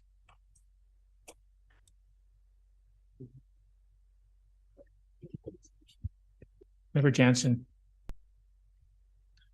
Thank you. Through the chair, Derek. The bleacher came up quite often. That was replaced from the park. There was a bleacher in front of the park that families could sit and congregate together while watching their children play. It was removed and then replaced with some benches that seem oddly placed. Would there be an appetite to have a bleacher replaced there so that families can once again sit together and mingle? I think it's good for community building to have parents coming together to watch their children. Also, I should ask, those benches that were there, is there any plan to kind of repair them to make sure that they are functional and comfortable when you're sitting on them? So through the chair, maybe to go backwards, the benches are noted here, and it does include CF. So there's a few picnic benches, if you will, or other benches that are in our schedule to replace. Happy to, I'm not entirely familiar with what particular bench that is, but we can take that offline and make sure. It is always our standard to make sure that all infrastructure is in a safe and reasonable condition for use. So if something's not, that's well beyond the capital. That's something we address operationally. And then on top of that, certainly, we typically see bleachers being a sports directed activity, and so bleachers kind of on the playground side is probably not typically common, but staff are open for sort of whatever would work, but I don't know if that would be the most appropriate use for the bleacher. Supplemental through the chair, I can tell you it did come up from parents while I was out speaking to people in the community during the campaign as to why it had been removed. And I think maybe it was because the benches seem so oddly the way that they're the height of the benches, I guess it is uncomfortable. But the main concern there was it did bring people together, and I'd definitely like to see it go back in that location if possible. It allows people to congregate and mingle with one another and get to know others in their community.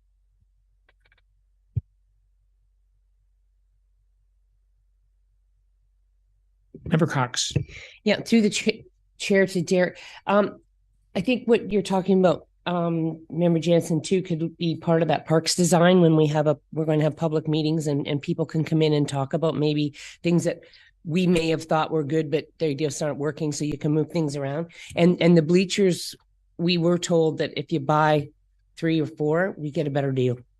So that's why we did it. We weren't going to. And then when we thought we could get a better deal, we thought we'll just order a bunch and get a better deal. Thank you.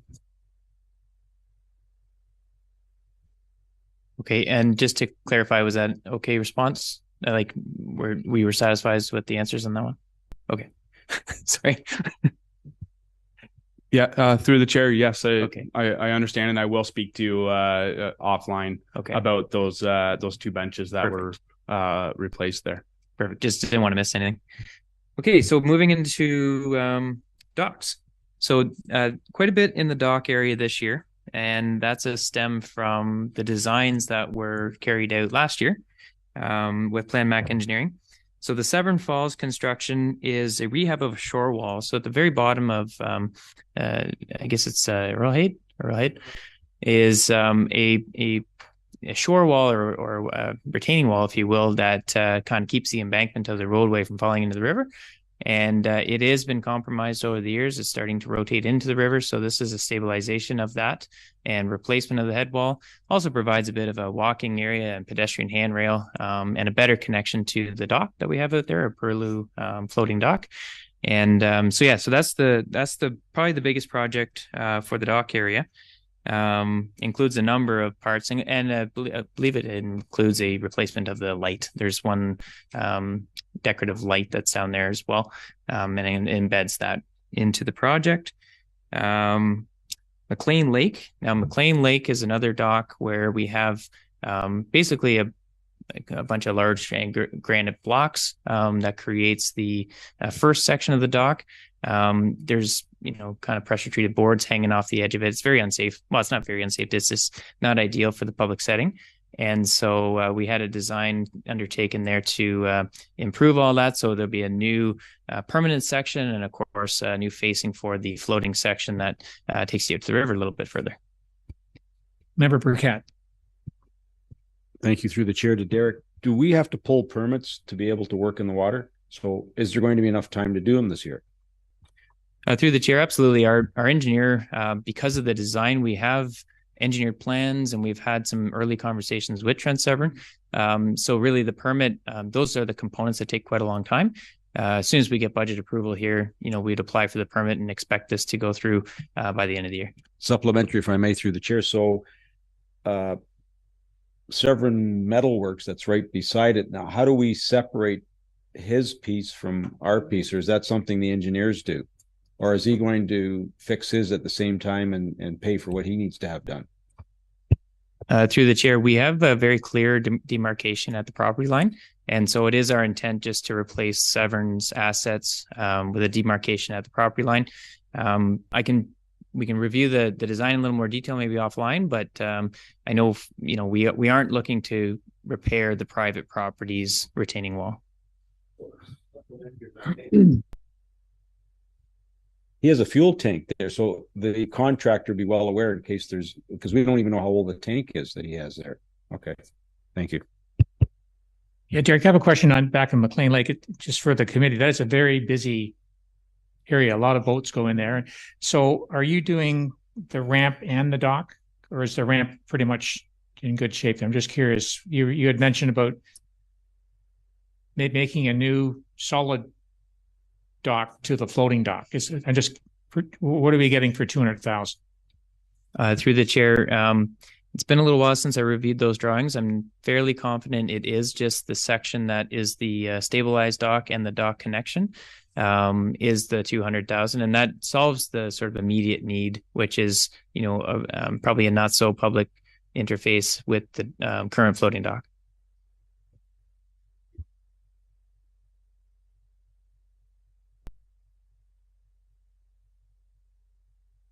Okay, and then moving on, TCCP is the Trans-Canada Trail grant program, I believe. And if we're successful in that, I think that is an if, because there's some grant component there, so 30 and 30. And then that is, if we are successful to that, we're looking to direct that to some improve communications and mapping for the trail network. So that might be kiosks and web information, a little bit more promotion to make sure that people are aware and have easy access to information about the trail. I think Member Burkett had his. I'm waiting for the next one, sorry. Okay. Okay. And then moving on to Port Severn property. For the benefit of new council, last year we were gifted, I believe, a property in Port Severn and sort of designated to be a park. Has an existing dwelling on it, kind of a more residential dwelling on it.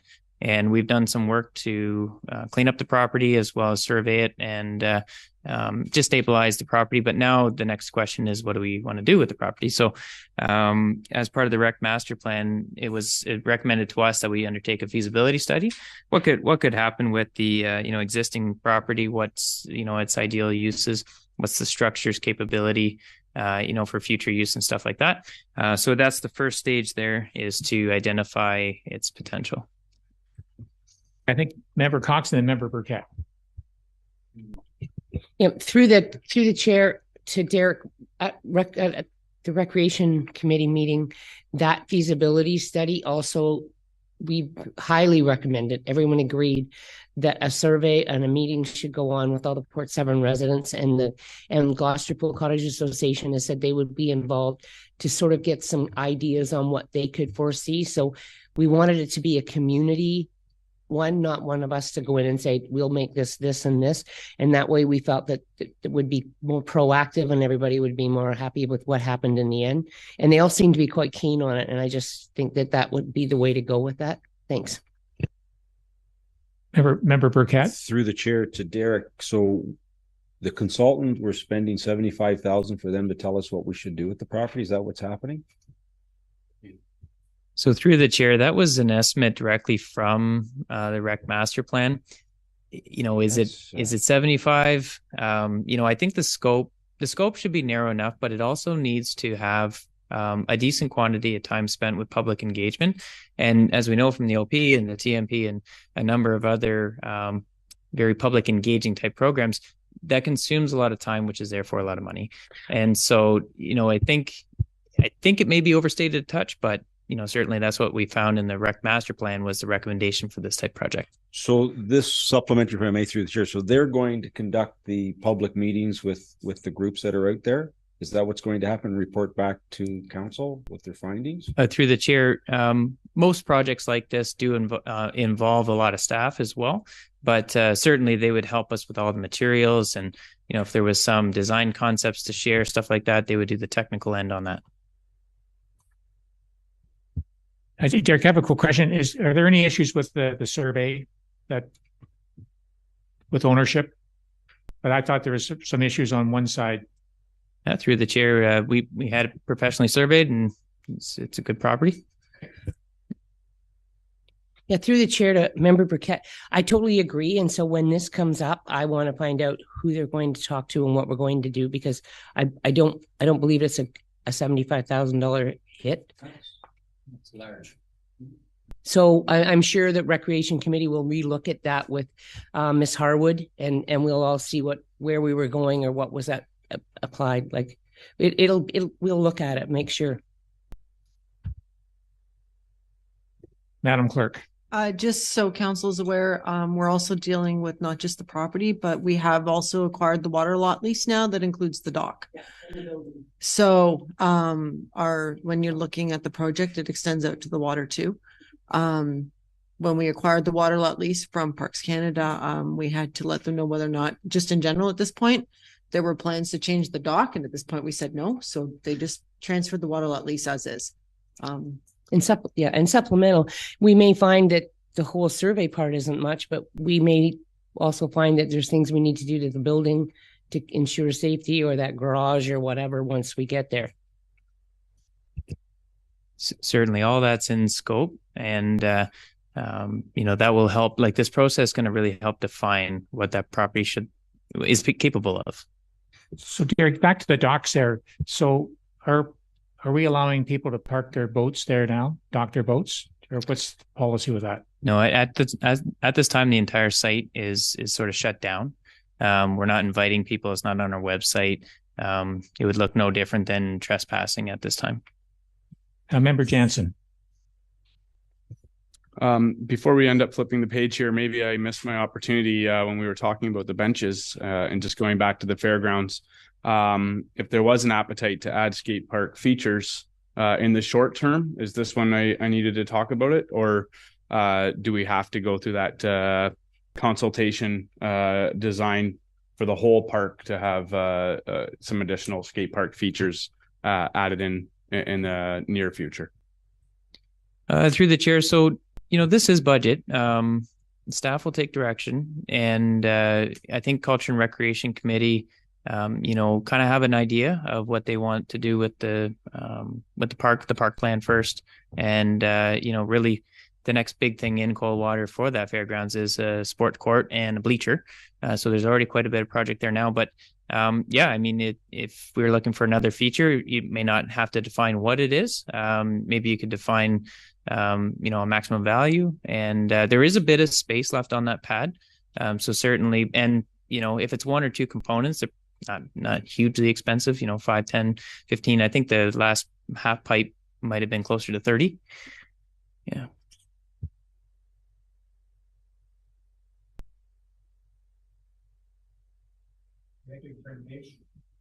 If I can, Mr. Chair, go ahead, just Mr. to respond to Member Jansen, that is the part of the whole reason we're doing that master plan as well, to find out what the community wants, so that we can actually build all of the items. And I'm not saying that they may not be the choices, because they may very well be. But I would probably suggest we wait till we finish that plan and get all of the public feedback to find out what it is that they want, and then we hopefully, I would imagine that plan's done this year. Hopefully we start implementing those capital projects next year. Yep. Okay, Derek, next page. Okay, chugging along here. So the next one is another grant application, and we were afforded another opportunity through the Green and Inclusive Buildings Grant Fund.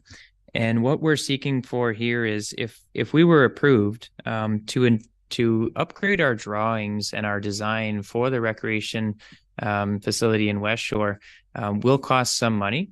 And, obviously the construction costs may also increase because of those energy efficient and other, more environmentally friendly components. But to be something called net zero, that's a term that is like a building standard. And if we can achieve net zero in our design, we may be a better position for additional grant funding for the construction. So our intent there is to see if we can get a grant to get the drawings upgraded, so we can get a grant for some additional funding on construction. Member Burkett. Through the chair. So Derek, there's 65,000 there, but we're not going to spend it unless we get grant approval. Is that correct? Through the chair, that is correct. You can see their total costs and reserve funds, but we are looking, actually, maybe I'll have to wait for the treasurer. I think maybe we're just going for the gusto here. It does look like, if I can, through to the mayor, it does look like we're funding this out of the Parkland Reserve. So this particular piece is not. It is to help us apply for more grants in the future. Okay, so based on the developers, and I don't know what I can or can't say, based on what we know, is this something we should be moving forward with at this time? Oh, sorry. Through the chair, my gut feel is, we applied a couple of times for this grant so that we could get better grants, and we did fail a couple of times. I think, we could pause this and we could wait one more season. I don't want to pause it too long, because if we don't have the drawings updated, which could take a few months or more, and then there is a grant opportunity to come out, we'll be scrambling to get into the line for that. But perhaps a 1-year pause isn't the worst. I kind of leave that to how the council feels. Supplementary, if I may, through the chair. I don't want to pause, but I think we need to have a discussion with council about the developer and what's happening there. And I look to Madam CAO as to when we could have that so that they're all up to speed. Yeah, I through the chair, I don't think we're anywhere close to that yet. But how does this throw into the mix if we go ahead, like if we get grant funding for the building, and like I'm struggling with what the developers have to do in their requirement, and anyways, I'll let you speak, Derek. I think we can think about it in a little bit different way. You know, being a municipal government and having a net zero building is a naturally good thing. We developed these drawings quite a long time ago, a little bit before net zero. And, you know, we may get into review and have some pretty minor changes to the overall design of the facility and then achieve net zero. And that would be a good thing. We would be in a better position for grant eligibility in the future. And even if we don't get a grant, we still have a better overall building for our community. So, you know, spending $65,000 approximately, that's an estimate, to upgrade our drawings, to stamp them as net zero compliant, be ready for grants. And if we don't get grants, we're still ready for construction. Yeah, through the chair, I agree. I agree with that, Derek, right now. And I mean, like you said, if we have a net zero identification, that is a good thing to have, because even if there is, no matter what happens with partnerships or anything, we're ready to go if we have to. And we've proven that we are net zero. And if anybody wants to help, well, we're there. And I would like it to go. I think we've got a good chance on this one. And I think it's a really good idea, because that's the big thing, is no carbon footprint. And I think it's a very forward movement on our part for sustainability, and to show that we are actually, you know, going in that route. Even if a developer or whoever comes in and says they want to partner, we've got that classification. And I think that's a good thing.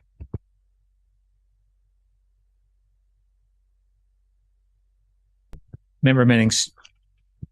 Yeah, and so further to supporting the updated facility drawings, it is also, unless it's changed, an emergency evacuation center, which is critical for the township, and certainly for that high residential area where it's proposed to go in. And I think we need to keep this moving. And I think $65,000, in light of some other things that have been put forward in this budget, when we're looking at community safety, et cetera, that it's a small price to pay. Okay, and then it is last year, Washego Community Center. So we have a number of items here that are a direct result from our accessibility audit. So we're always chasing long-term plans, whether it be the rec master plan or the accessibility audit, and these come up, you know, frequently throughout the budget process. But here is the height of controls and lights and alarms. So that's a project to address a couple more, actually most of the rest of the components of that facility. You'll note that we just completed the accessible doorways at the Washego Community Center, and that satisfied one of the larger cost components of the audit. The next one here is a walkway entrance and siding improvements. We've lumped them together because it's really a facade and exterior project. This is designed, so it's already got nice drawings and really good, clear direction on what that entrance feature is going to look like. Has a little garden bed up to and around the rink, and then it does have a gentle slope up to the rink, so it gives it better accessibility. Which I think Member Jansen's jumping in, and so is Member Cox. Yeah. And I believe the line underneath it doesn't say anything, and it's got quite a substantial number attached to it. The next one below is just the total one. Total of the above. I think I would like to talk about that one only because we could have some costs, because that's a 2019 grant, and it's probably increased in value, so we'll have to pick up the difference. Or we could see if the Ontario government would give us more. So through the chair, I'll start there. They seem to be building lots of things. Yeah, so the CCR grant is Community Culture Recreation Grant from ICIP. And so this is the one where we are building these sports courts. There's 3 of them, and you would have saw them in a couple other spots here, 2 other spots anyway, because there's Washago, Marchmont, and Coldwater. The total sum here is, I believe it's 711, right, total. And but that's divided by 3 different locations. It could be quite possible that the construction values have gone up since our original estimates in 2019, for sure. If that does happen, I believe we have an opportunity to apply for the difference in the grant to the province, right? Like it was an estimate. And so I believe they fund at the same percentages. But nonetheless, we have to make them aware during the bidding stage of what it would cost. At the same time, if we're over budget here, we still have to come back to council and have a discussion about whether we proceed or not. Obviously, not proceeding, you won't get the grant, but proceeding is going to cost more money. So we'll have that discussion at that time. But that's the 3 sports courts. I think Member Jansen, was that your question? Okay. Okay, and then just a little bit more of Washago Community Center. So the walkways, a nice, ready and good go project. Stage curtains, they're just, the current stage curtains are a bit dated and looking for replacement there. Electrical, so we have a garage where we store our tractor for what we kind of consider a Zamboni. And it has no power, it has no lights, it has no block heater. It's got, so what we're looking to be able to do is a little bit safer access for staff to get into the facility, but also provide, a heated solution for our diesel tractor. And so that's bringing power over to that. And AODA water station. So this is sort of one of the last parts of the accessibility audit. We didn't have a water station. I believe there might be one planned. I didn't see your capital in the admin office as well, but we're looking to do a few of these AODA accessible, a little bit lower height bulk water filling stations so that we're meeting our accessibility requirements.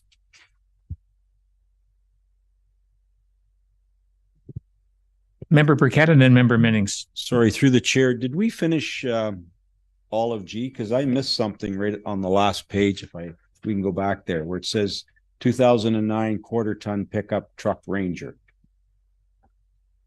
We don't have the Ranger anymore. I know we don't, but this is what I want to ask. Before we go there, I think something more related. Member Minnings, we're in Washago.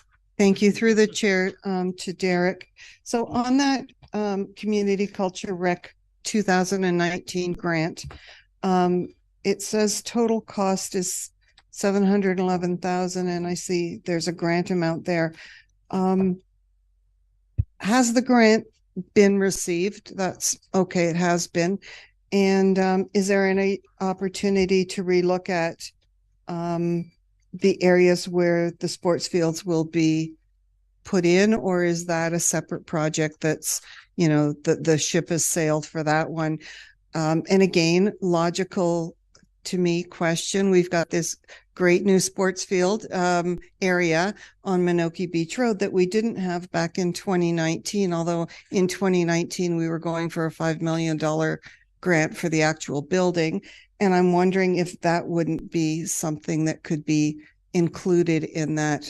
Thank you. Member Cox. Yeah, through to Member Minnings. We did talk about this at our recreation meeting, and I think what we thought was that that ship has sailed, but any other grants that came up, West Shore would be in line for, because now that we know that grounds have been started to be finished, that it's something that we could do, whereas before we wouldn't have got it, but we wouldn't have been able to do. That sound right? Madam CAO. Yes, through the chair, that is correct. The grant was a very specific ask based on some very specific council resolutions at the day that we applied for it, and council gave us the locations at the time. But you're right, we wouldn't have been successful in 2019 for West Shore because we didn't have a facility really to put it. So next time, but unfortunately, it has sailed for this time. Okay, Mr. Burke. And just one last thing. One thing we find as grant writers, it is very useful to have a project ready location. It is always enticable to see somewhere that could be quickly developed if there was a grant fundings from heaven come. Okay, further to Mr. Member Burkett's, we'll go back to Thank you. tab G. Thank you through the chair. I'll wait till I don't know who can answer this. Yeah, tab D, Derek. I think The very it's last page under the 09 quarter ton pickup truck Ranger. Very last page. Look at the miscellaneous. What's the $7,500 for? Through the chair, I can grab that right here if you bear with me a sec.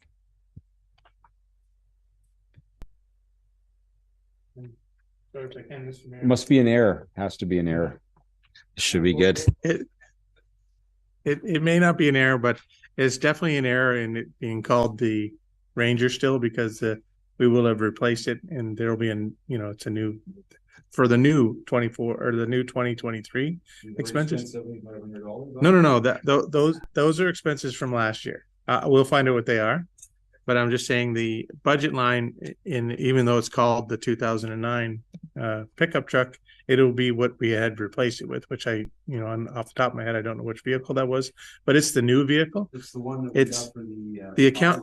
Yeah, it's no, because what we did is we transferred that vehicle. So when we bought a new one for bylaw, we transferred that vehicle to recreation to use. And then we have a recreation vehicle reserve, which we started saving money for because we knew we were going to have to replace that vehicle. So when we replaced that vehicle, and I believe it was last year, it was during the year. It's just, the description in your budget doesn't necessarily match the actual description in the financial accounting system. I think I need to change the name of that vehicle to whichever one it is now. Well, what's the miscellaneous? What did we spend $75? Through the chair, thank you for reminding me. During the acquisition phase of the new vehicle, so that is a brand new Ford, and we ended up getting Fords this year. And there was a delta in time where the trade-in was and the new truck wasn't, and we had a number of staff who were basically truckless, so we ended up renting one. So that's rent to cover almost, I believe, 6 months worth of vacancy between trade-in and the new acquisition of the fleet. So over to Andrew and Allison. Outstanding. Is anything more with Mr. Burke, or can we go to library, or what do you recommend? Sorry if I can through the chair. I think we're good to move on to the library. So that's tab H. And just quickly at the top of the page, you'll notice there's a bunch of accounts there that don't have budget lines for either 2022 or 2023. The administration office handles the accounting for the library, and we pay for it first, and then we transfer it to the library fund. So the real budget begins a little bit more than halfway down that page, and that's the library's revenues and expenses. And the actual expenditures that you see up there will all be transferred into those funds when we finish finalize the year-end financial statements. So Andrew, does anything stick out based on the expenses versus revenues there? Nothing really sticks out other than they have increased. I believe they've hired a full-time staff member to help as opposed to just using part-time staff members. So you will see a slight increase in their salaries and wages. Okay, and is there capital with? I believe there's no capital in here that I can remember. Member Burkett and then Member Brennan. Through the chair to Andrew, the photocopier that we're getting rid of here, why don't we put it out at the library? The reason I'm not saying we couldn't, and I don't know if they need one. They just got a new one. There you go. They won't service it anymore. That's one of the issues. So because I think we're well over 1 million photocopies on the particular machine, and if it's not going to be serviced, it doesn't really do us a lot of good, because once it breaks down, we're stuck, and you've got a heavy machine just sitting there not doing anything. Trying to recoup that $7,500. I got you. Okay, member Brennan, you had your hand up. Thank you. To the chair, what's the status of our library agreement with Aurelia?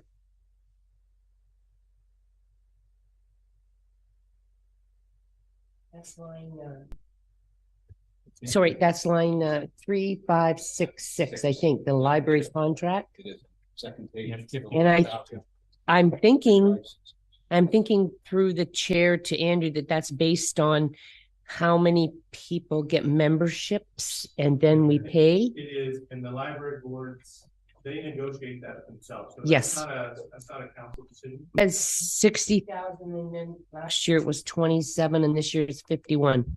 So the reason they brought it down is certain, and we don't have the final billings from the library for those membership fees either, but they did bring it down because they're suspecting that the usage of the library is not sufficient to generate the 60,000. Member Cox? Just to. And we'll come back to you. Yeah, just to member Brennan's, I have only been to like one meeting, so I haven't really found out a lot yet. But the fact that member Minnings is going to be on the Aurelia one and I'm going to be on the Coldwater one, and we'll jive back and forth because we want to keep that open. And I think when I was at my last meeting, the number of Severin patrons had increased in the city of Aurelia. They had new membership, and from now on, when I get the agenda with the numbers and that, I will ensure that everybody gets a copy of it.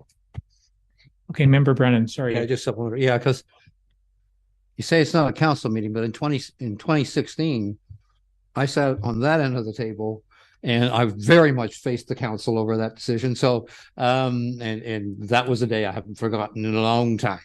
So, at that time there were 1,300 users. I have lost track since of the use, but although for Ward 3 in particular, but there was extremely heavy use in Ward 4. There were a lot of people from Ward 5. I'm just suggesting that that's an essential service to me, and any change in its status would be something I'd really want to know about. Member Cox. And I'm sure that between Wanda and I will make sure that those minutes from our meetings will be sent to all council members, and that'll have all that data in it. Okay, member Minnings. Thank you. And I do appreciate seeing the numbers for the Coldwater Library. Is it called the Severn Library? Mm-hmm. Okay. And do they have, or is it an ask of the budget to have a mobile version of the library service come to some of the feeder communities? I remember when I was much younger, we used to have the mobile library come around, and I know in my community, winter driving is a concern for even to go to Coldwater, Aurelia, and with the number of seniors, et cetera, that's been something that I've often thought would be well received. I'll ask Allison to respond. Thank you. I'm going to put on an old hat of mine, which was former CEO of Tays Library. If council has a request for something like that to be considered, it would be appropriate that member submit something to the board. The actual council can choose whether or not they want to approve the budget that's requested by the library board, but the council does not have the ability to put items into the library budget or change numbers within it. Those are the sole discretion of the board itself.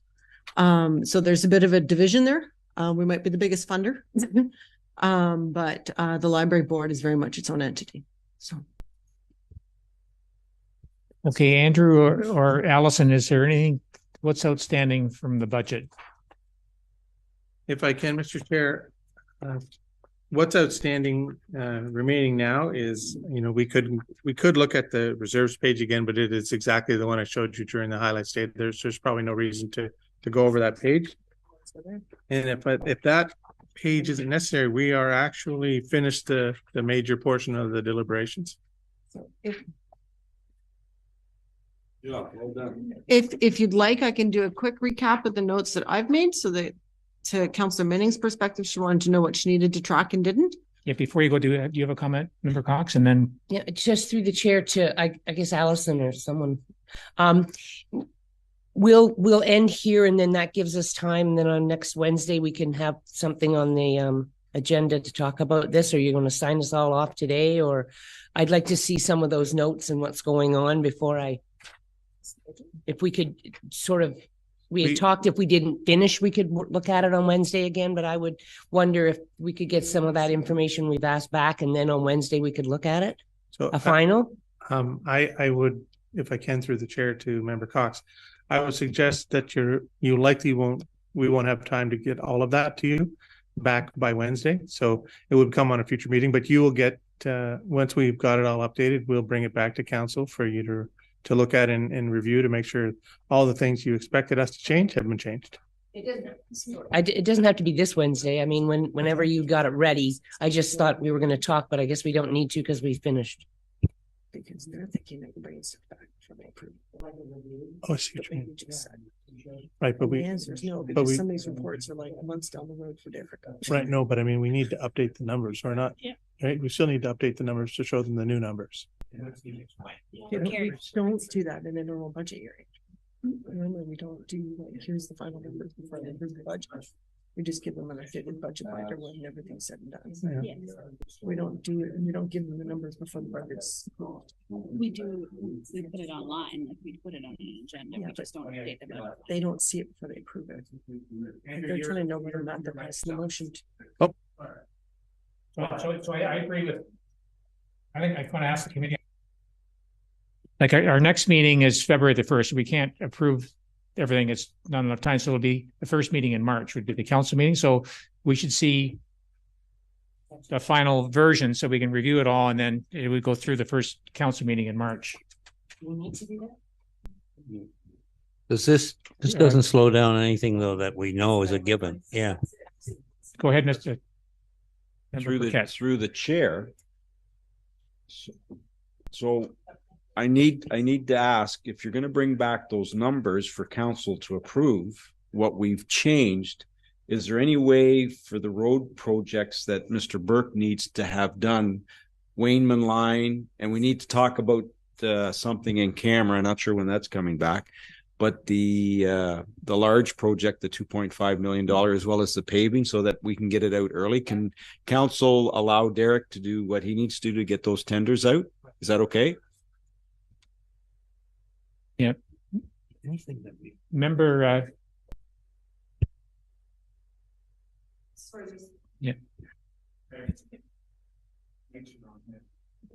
There's a bit of confusion on our side. And I apologize for that, because in past years when council held their budget meetings in November, they had their 2 days of deliberation and they didn't get the final numbers back. Their budget binders were updated after the fact. But council did approve the budget. And then the respective salary bylaws and such were able to come forward. Tenders were able to go out. And then when staff had time to catch up with the changes, then budget binders were updated. On some of the reports that council has asked for, on a good example is the drilled well versus the 25 new separate ones. That is going to take some time for the director to come back on. That is not something that's going to happen in a month. So if we follow our normal budget process at this point, I would read back the few changes I have, and then a motion would come forward to actually approve the budget.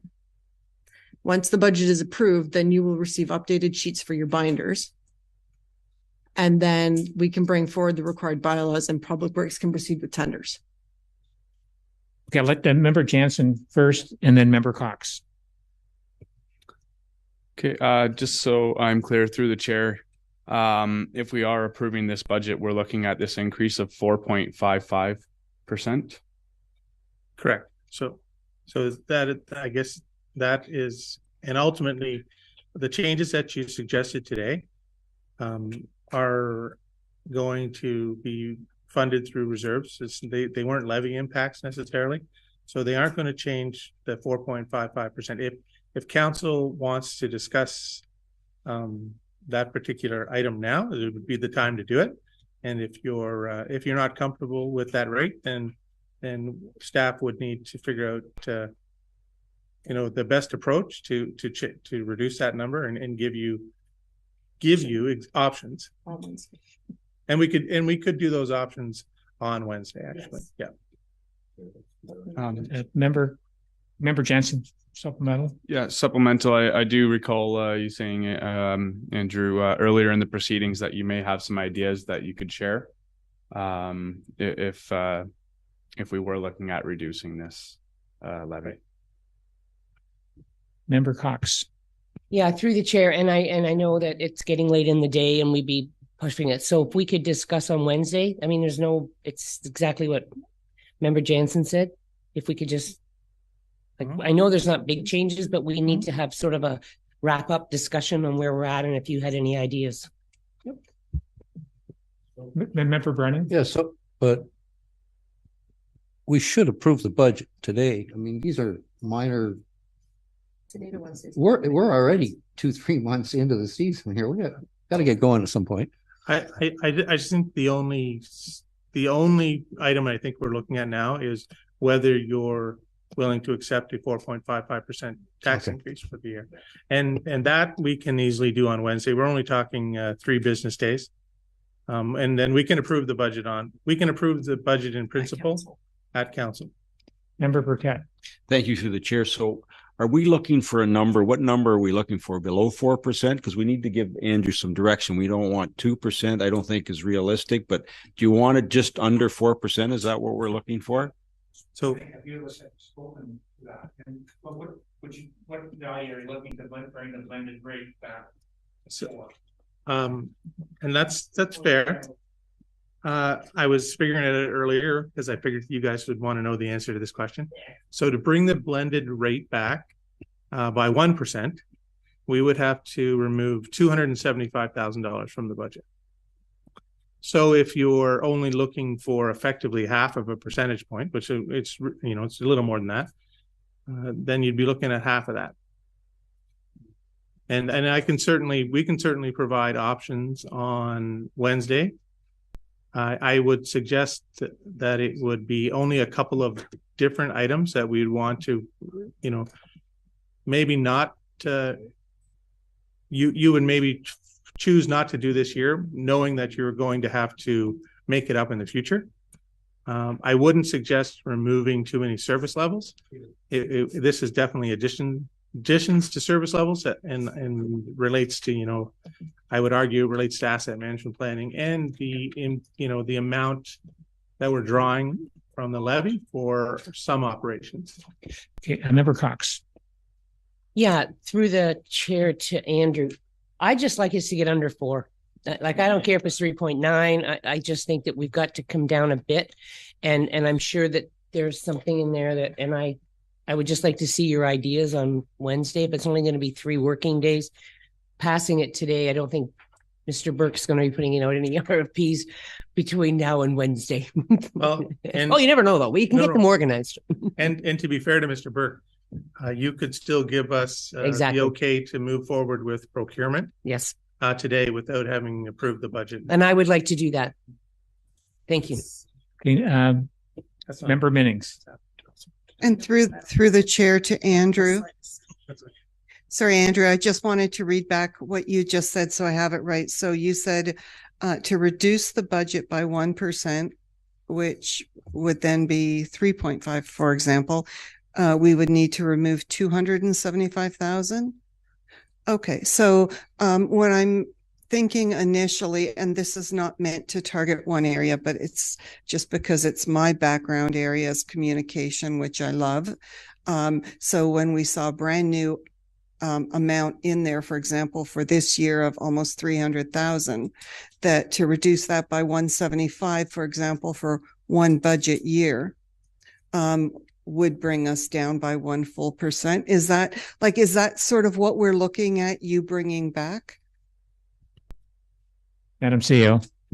Yeah, I think council would be better to leave it to staff to. So what we really need from council is where you're comfortable. And I've heard the deputy mayor say under 4, which I think is reasonable. I mean, we would be disappointed if you wanted to go 2 because inflation is huge, and that would be service cuts. But under 4, I think we can do. projects like the signs that are reserve funded and they've got some grant funding components, and it probably won't help you too much on the levy. But I think between Andrew and I, we've got some ideas on how we get there, and getting it under 4 is probably a reasonable target that we can do without too many service cuts. So a council doesn't need to pick and choose. I don't think. Just give us an idea if that's where you want to go. You want to go under 4. If that's your direction, then we can make that happen. Member McIntyre. Yeah, thanks, Chair. I'd just like to direct a question to perhaps Andrew or Lori. Last year, I believe it was 3.45, the increase that we had. How off the hook am I to suggest that we get to that point again, 3, 4, 5? Is that far and away too far? Madam CEO. That's definitely up to council to decide. I would suggest that this year is a lot different than last year. Yes. The construction price index is up 20%. So it's not unexplainable to go higher. And the lower you cut, the more you have to catch up in future years. Supplemental to that, I won't be here for that question, but anything that comes in under 4, I'd be waiving from my vacation place to accept it. So I'll just leave that with the rest of you all. Thank you. Okay, do you want to do a summary today, Allison? So based on yesterday and today's, so we have a requested delegation with respect to the AMO investment program that came out of yesterday's meeting. With respect to today, mainly we didn't have any changes until we got into public works. You've added a traffic calming budget of about 20,000 that will be reviewed when the transportation master plan comes forward. Wayneman line culvert replacement budget has been reduced to 2.5 million. Burnside line renewal project is approved conditional upon staff reporting back respecting an agreement with the quarry. I noticed that there was a minor budget reduction that was floated out with respect to the County Road 169 Muskoka Street, but I didn't get what that number was from the Director of Public Works. 62. So our Muskoka Street signalization, what's the new number? 362. 362? 362, but there's a couple of change orders. Okay. Well, it was up at 5 something. So if you want to put it at 400, that's fine. We won't use it. It's just a. Okay, so then that project budget would be reduced to 400,000 under utilities. We're to report back on communication options to communicate better quality concerns with respect to the water system and their rates. Severn Estates, the well replacement report requested as to whether or not one new well is to be done versus individual wells for the 25 various properties. And then under recreation, you requested that porta potties be added to the, I'm going to call them West Shore sports fields. And then staff noted that that can be accommodated within existing operations. Staff were requested to consider additional enhancement to the Coldwater Skate Park as part of the general public input that's coming around the fairground property. And then direction that public meetings, community involvement be included in the planning design for the Port Severn property that was just recently acquired. So those are the total of the summaries of changes, additions, reports that were requested from today. There was a lot of discussion, but at the end of the day, those were the directions that were provided. So I just got to think the question came up in just by a show of signs. Are we comfortable with a blended tax increase of less than 4%?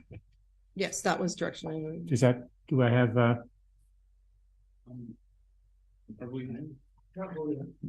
or just a straw poll? For staff at this point, it'll just be noted as direction.